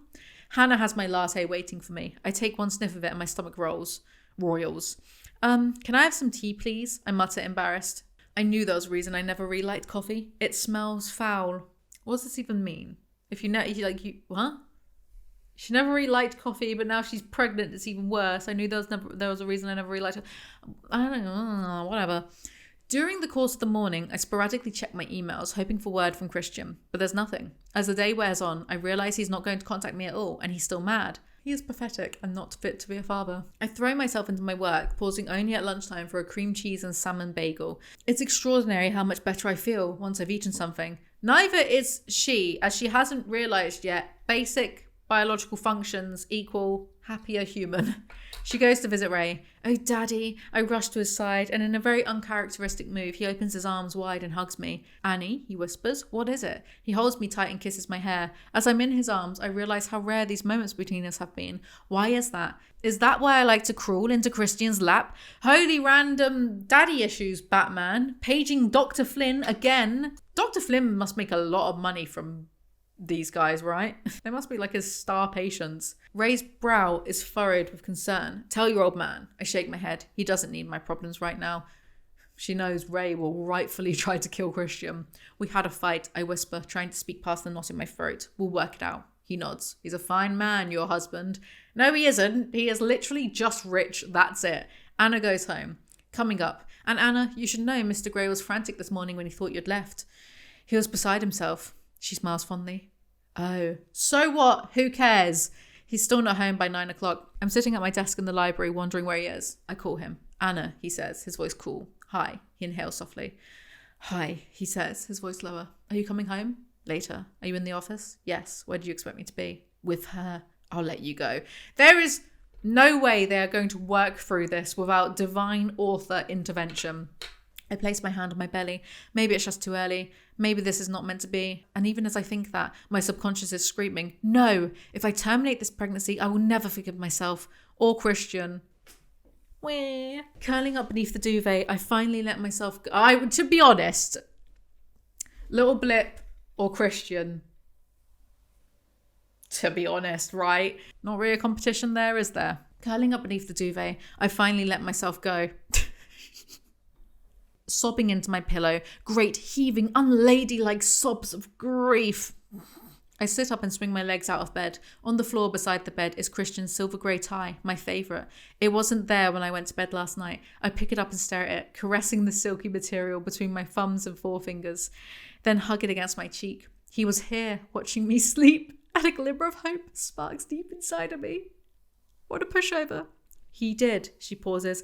Anna, please forgive me for speaking out of turn, but don't give up on him. He's a stubborn man. Even the housekeeper is trying to force them together, to stay together, when he is the one that's the problem. Christian emails Anna that he is flying to Portland for business, and she literally froze up over it. And I did not see this coming. Mia rings her, but it's actually Jack Hyde. Then I said, let me guess, she's going to have a showdown with Jack, and Christian will show up to protect both Anna and his baby, get stuff so predictable, hate. I was wrong. It happens once in a blue moon. Chapter 22. Listen here, you dick-teasing, gold-digging whore. Damn, bro, tell her how you really feel. Jack wants $5 million or else Mia gets it, whatever it is. You understand? He shouts. Yes, I whisper, or I will kill her. I gasp. Anna has a vague plan and considers that maybe he doesn't even have Mia, but there's no way of knowing. Good. I have to keep Christian safe. My hand strays down to my belly and I rub it consciously. And you, little blip. Keep you both safe. Spoilers, but with like what comes up. She risks her baby, her little blip, for Christian's family and also to keep Christian safe and whatever. She risks her baby for them. Wow. How do I, of all people, have more maternal instinct than that? I'd be like, sod off, ask Christian. Let Mia have it. She's not even really a secondary character. She's barely shown up all book. Who cares? It was the way that, like, on the build up to it, I wrote eye roll. because I was just rolling my eyes at this. But then knowing what happens, it is kind of like, huh? Layla's gun slides forward into view. I feel an incongruous twinge of annoyance. I feel like incongruous and twinge of annoyance is kind of redundant. Anna takes Christian's checkbooks and Layla's gun that was just being kept in a drawer. Yes, it was. I remember now. So I filmed that the other day. I take a deep breath and, in a more composed but determined manner, stride to our bedroom. The bed has been made, and for a moment I feel a pang. Perhaps I should have slept here last night. What is the point of arguing with someone who, by his own admission, is 50 shades of fucked up? You cannot go through life allowing a man to treat you so badly just because we all inevitably die one day. Piss off. Anna is such an idiot. It's just annoying. Like, okay, maybe let the smaller stuff go because we all die one day. But when there's actually an issue, you can't just be like, oh, it's okay, because that's why people walk all over her. It's the way James is trying to sell to us that life is just too short for arguments, no matter the severity, when really life is too short to spend time with people who are irredeemable twits. Anna sneaks out and evades Sawyer. Honestly, it would just look like she's trying to escape Christian, and good for her if that were the case. I glance in the rearview mirror, nervously anticipating the sight of the SUV bursting forth from the garage, but as I drive away, there's no sign of Sawyer. Maybe Sawyer is the one feeding Hyde the info. She gets to the bank, and of course, the woman at reception is bitchy for no reason. Mrs. Insincere smile arches an even more insincere eyebrow. You have an account with us? She fails to hide her sarcasm, which is just like awful customer service. Who would act like this? But then Anna tells her that her husband is Christian, and her eyes widen fractionally and insincerity gives way to shock. Her eyes sweep over me once more, this time with a combination of disbelief and awe. Yeah, of course she's in awe. She works at a prestigious bank. Like, I'm sure she sees billionaires all the time behave. Anyway, she's about to get the money because it's that easy when Christian rings her to cry that Anna is leaving him. Anna realizes that to protect Mia, she has to pretend she's leaving Christian, and it's kind of delicious, actually. He gasps, almost a sob. Anna, he chokes. My hand clutches my mouth as I stifle my warring emotions. Christian, please, don't. I fight back tears. You're going, he says. Yes. But why the cash? Was it always the money? His tortured voice is barely audible. Tears roll down my face. No, I whisper. Is 5 million enough? Oh, please stop. Yes. And the baby? His voice is a breathless echo. My hand moves from my mouth to my belly. I'll take care of the baby, I murmur. My little blip. Our little blip. Is this what you want? No. Yes. He inhales sharply. Take it all, he hisses. Christian, I sob. It's for you, for your family. Please don't. Take it all, Anastasia. Christian, and I nearly cave. Nearly tell him. About Jack, about Mia, about the ransom. Just trust me, please, I silently beg him. I'll always love you. His voice is hoarse. He hangs up. It's so delicious. I could not stop laughing at his pain. I loved it. Christian, no, I love you too. And all the stupid shit that we put each other through over the past few days fades into insignificance. I promised I'd never leave him. I am not leaving you. Shut up. You can't stay with someone who runs back to his ex at the first sign of trouble. Didn't he do this in the first 2 books as well? She gets the money and Sawyer tracks her to the bank.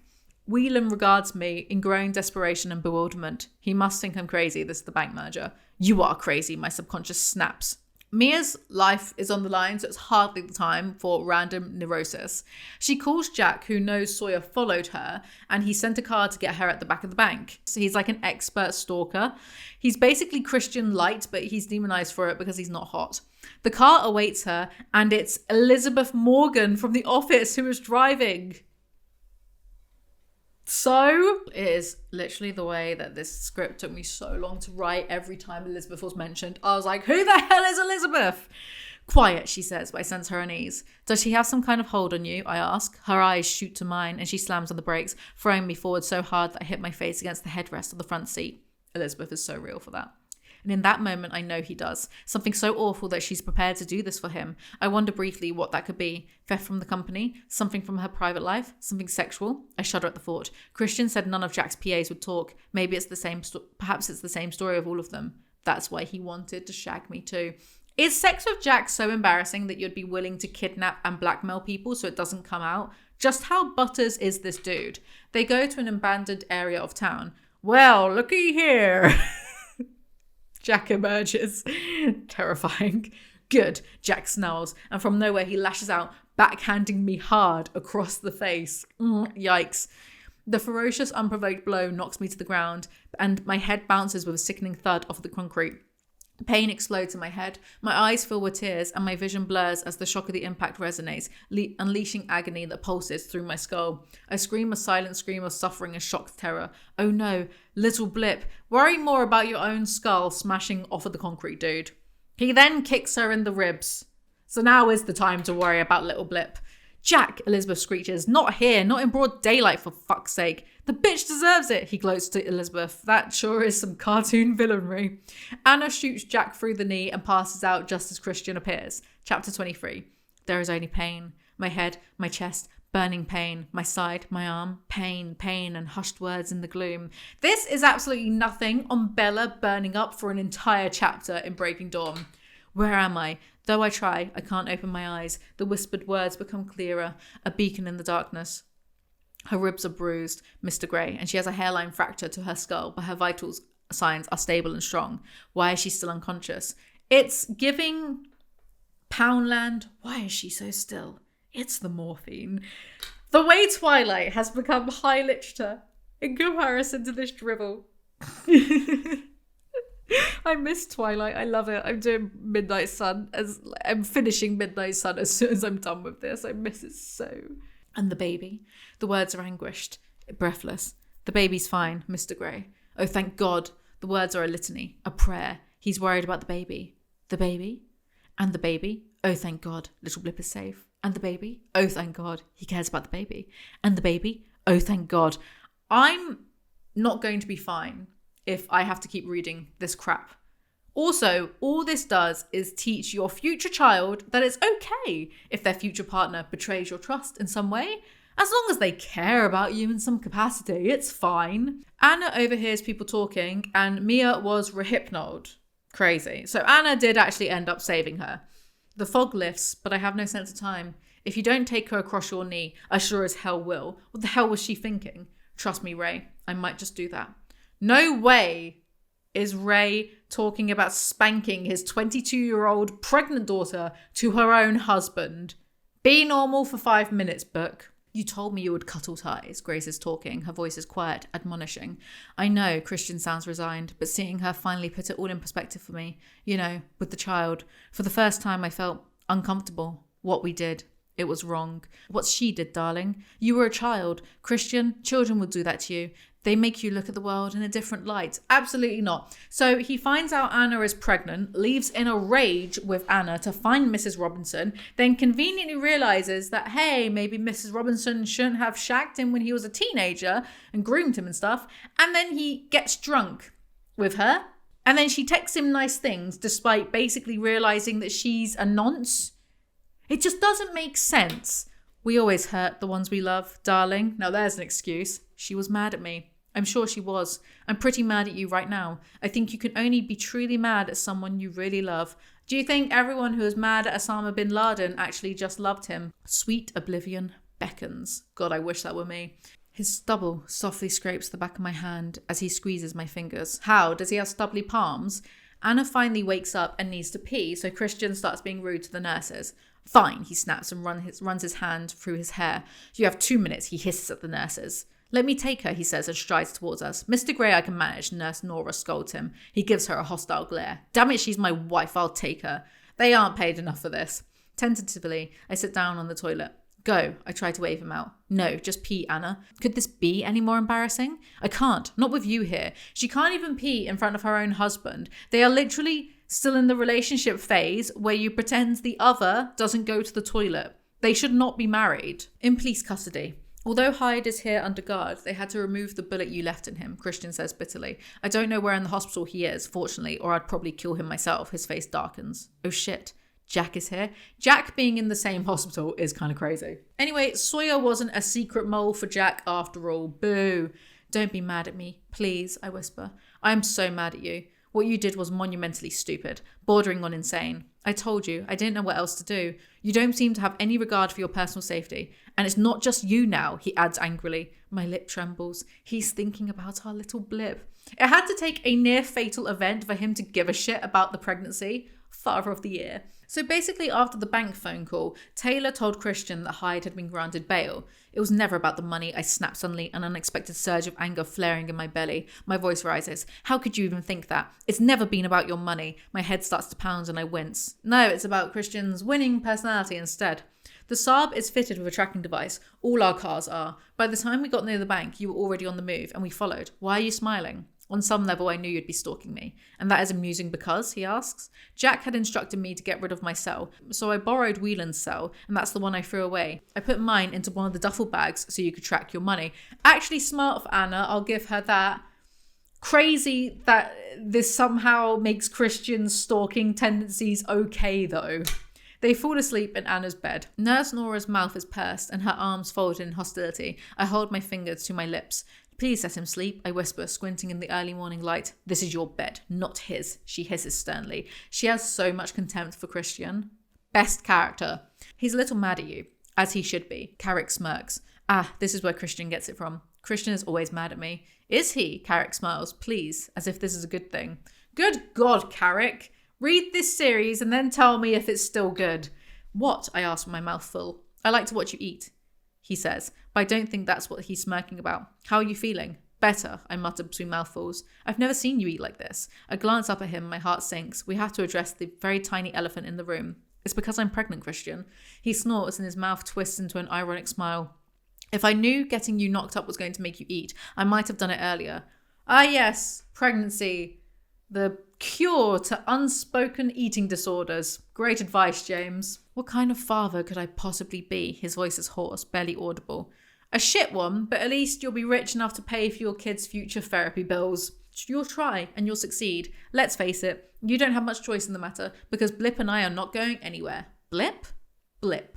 He raises his eyebrows. I had the name Junior in my head. Junior is his then, but I like Blip. Rich people give their kids the weirdest names. Chapter 24.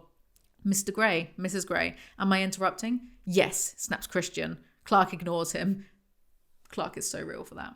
Half an hour later, Clark is done. I've learned nothing new, but I have recounted the events of Thursday to him in a halting, quiet voice, watching Christian go pale and grimace at some parts. I wish you'd aimed higher, Christian mutters. Might have done womankind a service if Mrs. Grey had, Clark agrees.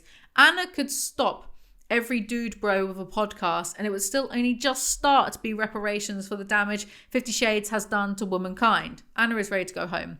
As Dr. Singh leaves, Christian asks her for a quick word in the corridor. He keeps the door ajar as he asks her a question. She smiles. Yes, Mr. Grey, that's fine. He grins and returns to the room a happier man. What was that about? Sex, he says, flashing a wicked grin. I blush. And? You're good to go, he smirks. That's all he ever thinks about.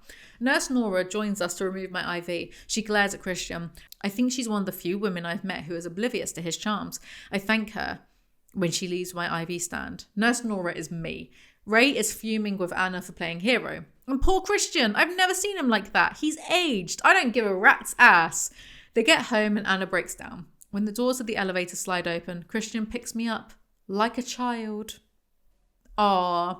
I look at him, blinking away my tears. You're safe. You both are, he whispers. Blip and me, my eyes brim with tears again. Stop now. I can't bear it when you cry. Let her cry, you selfish man. Someone paid for Jack's bail, and if it was Mrs. Robinson, I would have laughed. Wasn't that far off. He has some explaining to do, but right now I want to revel in the feel of his comforting, protective arms around me. And in that moment, it occurs to me, any explanations on his part have to come from him. I can't force him. He's got to want to tell me. I won't be cast as the nagging wife, constantly trying to wheedle information out of her husband. It's just exhausting. I know he loves me. I know he loves me more than he's ever loved anyone. And for now, that's enough. What a pushover. I love clean too. I feel refreshed and reinvigorated. And I don't know if it's from the shower, the crying, or my decision to stop hassling Christian about everything. Yeah, no, you don't need to know info about the man who tried to blackmail and kill you, nor what Christian gets up to with all his ex-subs. Of course you don't need to know all that stuff. It's not like you're his wife or something. Hyde had videos of all of them, on several USB flash drives. What? I frown, my skin tightening across my forehead. Did she suddenly get injected with Botox? Videos of him fucking her and shagging all of his PAs. Oh, exactly. Blackmail material. He likes it rough. I don't know about you guys, but I'd rather people just leak videos of me having sex with someone than to participate in kidnapping, torture, and extortion. But that's just me. Christian has a brief moment of conflict and Anna has to tell Christian that he's nothing like Hyde, conveniently not mentioning that Christian had blackmail nudes on all of his exes too. But anyway, moving swiftly on. He nuzzles my hand and kisses it gently. Honestly, Anna, you really have no regard for your own safety. He tugs up the hem of my t-shirt, then rests his fingers on my belly. I stop breathing. It's not just you anymore. We know! Can everyone please stop reminding Anna she's no longer an autonomous person and just an incubator? A detective comes over and it turns out Jack and Christian once lived in the same foster home for 2 months. A thought occurs to me. When Jack called me to tell me he had Mia, he said if things had been different, it could have been him. Christian closes his eyes and shudders. That fucker. You think he did all of this because the Greys adopted you instead of him? Christ, Jack, get a life. Barney knows the exact dates. Anna. He shagged all of his assistants and taped them. Christian's right. I have no regard for my own safety. I remember the fight we had about me going to New York with Jack. I could have ended up on some sordid sex tape. The thought is nauseating. Except that wouldn't be a sex tape now, would it? Because there's no way that Anna would consent to it. So is Jack a serial rapist or not? And if he is, why are they skirting around it and using language that sounds consensual? It's kind of confusing. Like, is he or isn't he? Because then if he is, that's not blackmail material he has on his PAs. That's a crime. So it's confusing. And in that moment, I recalled the photographs Christian kept of his submissives. We're cut from the same cloth. No, Christian, you're not. You're nothing like him. I mean, okay. I snuggle into his side again, stunned by the fact he's just told me a great deal about himself, entirely voluntarily. Congrats on your husband doing the bare minimum in a marriage. Everyone goes around Christian's. I called Elliot and told him we were coming over. Mia grins. It's a welcome home party. I sneak a sympathetic glance at my poor husband as both Grace and Carrick glare at Mia in exasperation. We'd better get some food together, I declare. Mia, will you give me a hand? I usher her toward the kitchen area as Christian leads his parents into his study. Anna is still injured and pregnant. Why does she have to play housewife? Kate is apoplectic with righteous indignation that's aimed at Christian and me, but most of all Jack and Elizabeth. What were you thinking, Anna? She shouts as she confronts me in the kitchen, causing all the eyes in the room to turn and stare. Kate, please, I've had the same lecture from everyone, I snap back. I would be sick of hearing this from everyone too, considering she did save Mia's life. Kate is getting married next May and wants Anna to be matron of honour, but Anna inwardly realises her baby will be due by then, and then that is like literally never brought up again, so who cares? Christian appears. Kate, he greets her coolly. Christian, she is equally cool. Grow up. I narrow my eyes. Damn it, I want a drink. Grace smiles as she joins me in the kitchen, collecting a glass from Elliot on the way. A sip will be fine, she whispers with a conspiratorial wink at me and lifts her glass to clink mine. Some doctor. Also, how is Anna even going to cope with not drinking for 9 months, considering that's all she and Christian do every single day? After the party, they talk. He frowns. About having no living relatives? Screw that. If they were anything like the crack whore. He shakes his head in disgust. Oh, Christian, you were a child and you loved your mum. Ha! I'm so fed up. Christian tells Anna about him and Mrs. Robinson. Chapter 25. We are so close to the end. We're so close. This is the end of an era. Until I had to do the next 3 books. Chapter 25. He was an adolescent doing chores for the Lincolns, Mrs. Robinson, so he could fund his secret drinking habit. I was on my own, and Mrs. Lincoln, appeared out of nowhere and brought me some lemonade. We exchanged small talk, and I made some smart-ass remark, and she slapped me. She slapped me so hard. Unconsciously, his hand moves to his face, and he caresses his cheek, his eyes clouding at the memory. But then she kissed me, and when she finished, she slapped me again. He blinks, seemingly still confounded even after all this time. I'd never been kissed before or hit like that. Yikes. Then he turns onto his back and stares up at the ceiling. Well, naturally, I was confused and angry and horny as hell. I mean, a hot older woman comes onto you like that? He shakes his head as if he still can't believe it. Hot? I feel queasy. Obviously, he found her attractive, Anna, and the other 15 women he slept with. Grow up. He nods, and it's put everything into perspective for me. When I was younger, Eleanor was the centre of my world. There was nothing I wouldn't do for her, and she did a lot for me. She stopped my drinking, made me work hard at school. You know, she gave me a coping mechanism I hadn't had before, allowed me to experience things I never thought I could. For her, that side of our relationship was about sex and control, and a lonely woman finding some kind of comfort with her boy toy. Boy toy? She's a nonce. Why are you surprised I'm still here? I told you I wasn't going to leave you, because of the way I behaved when you told me you were pregnant. He runs his finger down my cheek. You were right. I am an adolescent. Shit, I did say that. My subconscious glares at me. His doctor said that. Christian, I said some awful things. He deserved it. When you told me you were pregnant, he stops. I thought it would just be me and you for a while. I'd considered children, but only in the abstract. I had this vague idea we'd have a child sometime in the future. Just one? No, not an only child. Not like me. Perhaps now's not the best time to bring that up. Geez, Anna, complete this pregnancy first. Anyway, he walked around when he left in a huff the other day, bumped into Eleanor. Bumped into her, sure, don't believe that. Went for a drink with her and then she apologised. Big deal. Eleanor is hurt that my mother will have nothing to do with her anymore. It's narrowed her social circle. Boo-hoo. But she understands. We talked about the business, which is doing fine in spite of the recession. I mentioned that you wanted kids. I frowned. I thought you'd let her know I was pregnant. He regards me, his face guileless. No, I didn't. Why didn't you tell me that? He shrugs. I never got the chance. So? He was still out drinking with his ex-mistress whilst Anna was crying alone and scared about being pregnant. Anyway, at some point in the evening, about halfway through the second bottle, see, they had time for a second bottle. What isn't he telling me? What do I want to know? She made a pass at me. He's shocked. I can tell. Oh, duh. Of course she did. Anyway, he said no and she backed off. I mean, she said she's happy with Isaac. So she's a serial cheat and a nonce. What a winning person.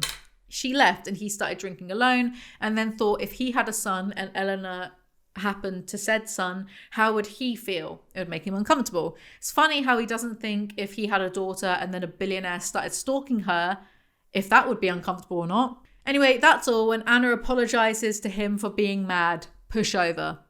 What we have, I've never had before. I want to be the centre of your universe, at least for a while. Oh, Christian, you are. That's not going to change. He gives me an indulgent, sad, resigned smile. Anna, he whispers, that's just not true. Tears prick my eyes. How can it be, he murmurs. Oh no. Shit, don't cry. Anna, please don't cry. He caresses my face. I'm sorry. My lower lip trembles and he brushes his thumb over it, soothing me.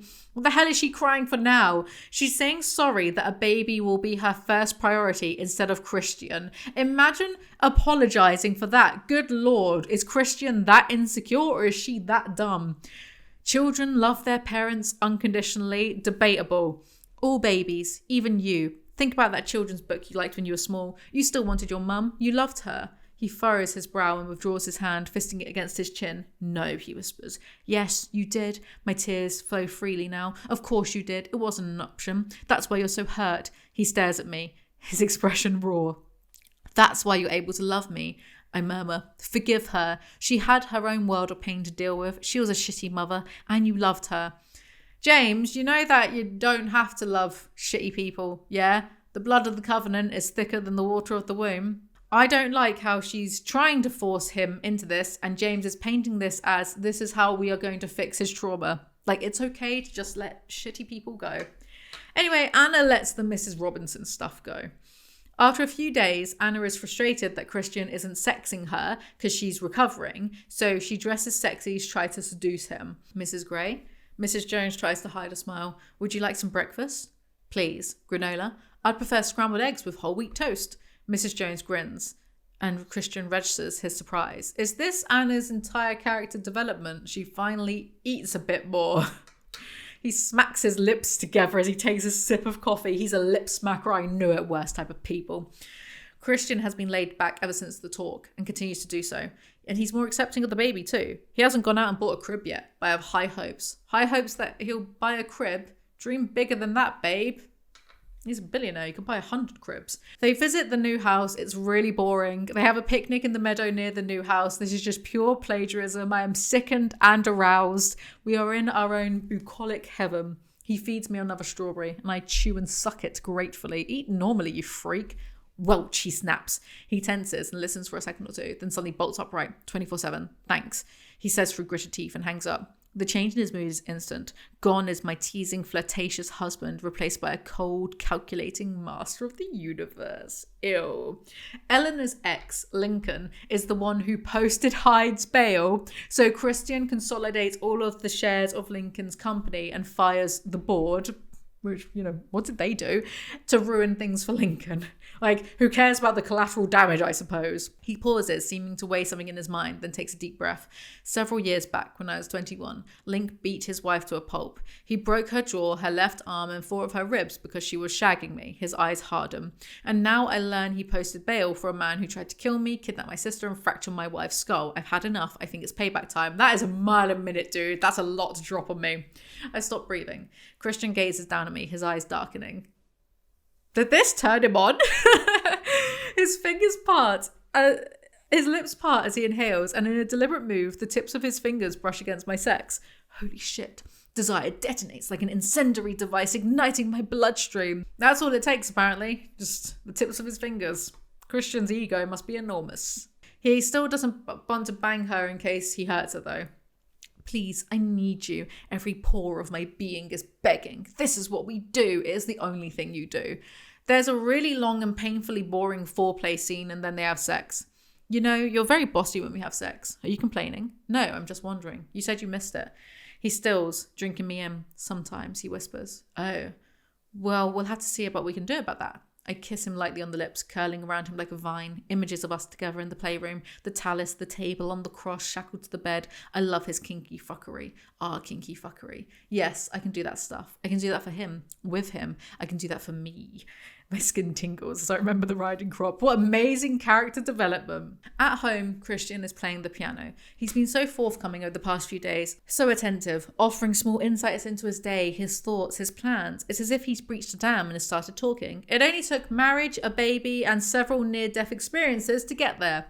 Even though they are at home, she emails him. Why does James like this so much? Is this her kink?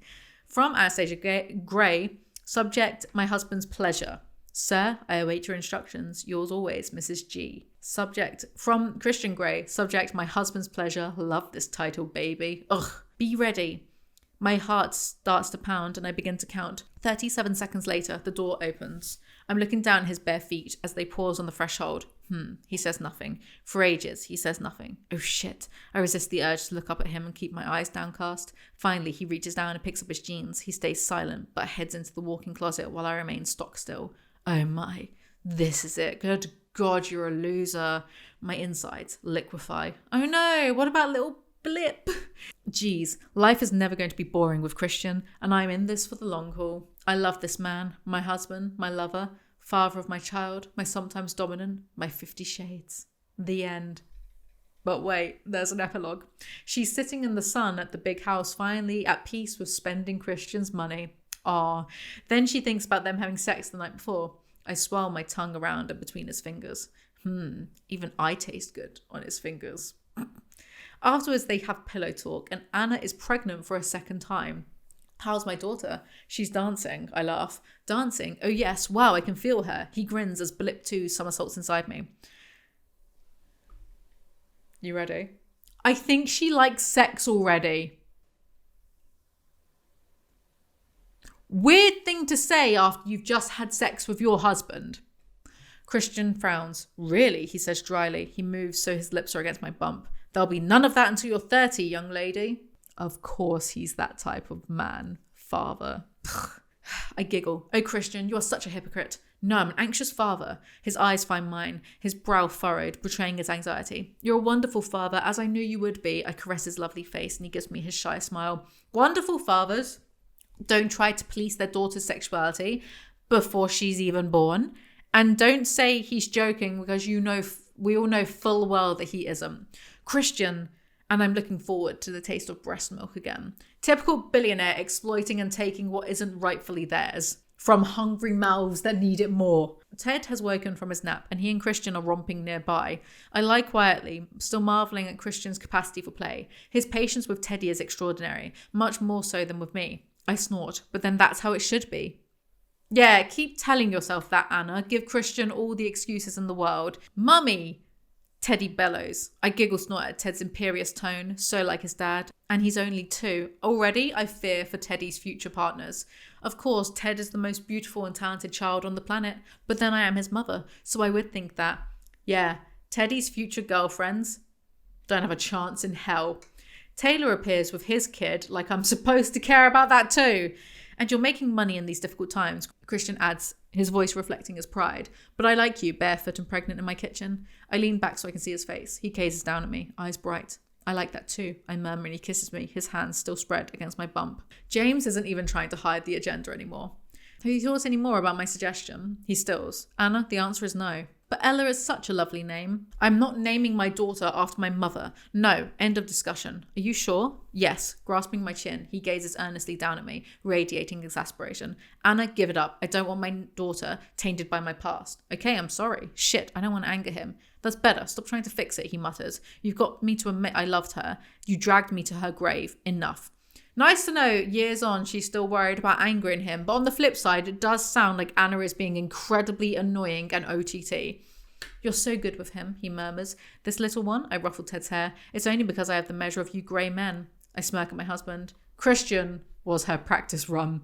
It's more boring family stuff, and Anna thinks back to her emergency cesarean. It's not interesting enough to recap properly, except the note that Anna really wanted to push the baby out into the world, and she was in labour for 15 hours trying to do that. What is it? Christian tilts my chin back. I was just remembering Ted's birth. Christian blanches and cups my belly. I'm not going through that again. Elective cesarean this time. Christian, No, Anna, you nearly fucking died last time. No. I did not nearly die. I'm guessing she was being stubborn then with her wanting to push the baby out nonsense and almost got herself killed, because of course she did. Because you know there are some mums who will parent shame other parents all the time. It's kind of disgusting because they just act as though it's like a competition. Is it a competition? Who can raise their child the best? I think the way that sometimes parents online talk to other parents is just vile. Absolutely vile. Especially when they've got kids to literally be role models to. But there are some women who think that like having a cesarean is cheating, or if you have a cesarean you didn't really have like a proper labor or a proper birth, or it's just like weird. It's weird gatekeeping and it's weird point scoring. You're all foolish for getting pregnant in the first. I'm joking. I've really got nothing against people getting pregnant. I've got everything against me being pregnant or getting pregnant. That's different. But I've got nothing against kids and babies. I'm very good with kids because I'm like a cartoon character to them. I'm like Snow White. But I swear a lot. But not around kids. Better with kids than these idiots are. And I'm going to be godmother to one of my friends when they have. Anyway, Kate and Elliot also have a newborn, because why not? Kate must be 24 by now, so she's getting on a bit. As for Mia, clearly there's no hope for her. She's already hit the wall, according to James. I gaze up at the view as the sun sinks behind the Olympic Peninsula. It's everything Christian promised it would be, and I get the same joyful thrill seeing it now as I did the first time. It's simply stunning. Twilight over the sound. Seeing as good old Steph didn't sue James for every last penny, and boy, she shoulda, will James sue me when I publish my fanfiction of 50 Shades?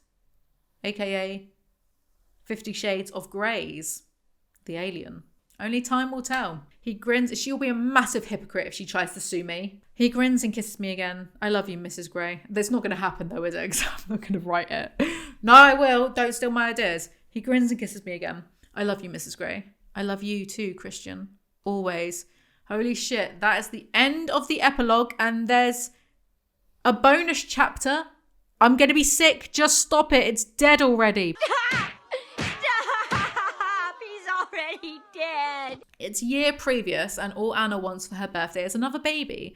We have a wonderful little boy, he whispers. I know. Reaching up, I slide my hands around his neck while he stands frozen, studying me. But I don't want Ted to be an only child. I was lonely. I longed for brothers and sisters, someone to share and fight and have fun with. You had both. You don't know. I'm babbling. I know only children. They're doing fine. Calm down, drama queen. He bends his head to mine, our foreheads touching, and closes his eyes. Anna, you nearly died. I did not nearly die. Stop being so melodramatic. God forbid that she actually did die during childbirth to the second one, and then 2 little kids are left with bloody Christian to bring them up. Selfish. It's selfish behaviour. As I just said, I know plenty of only children who aren't lonely. They're not children either, they're only adults now, I suppose.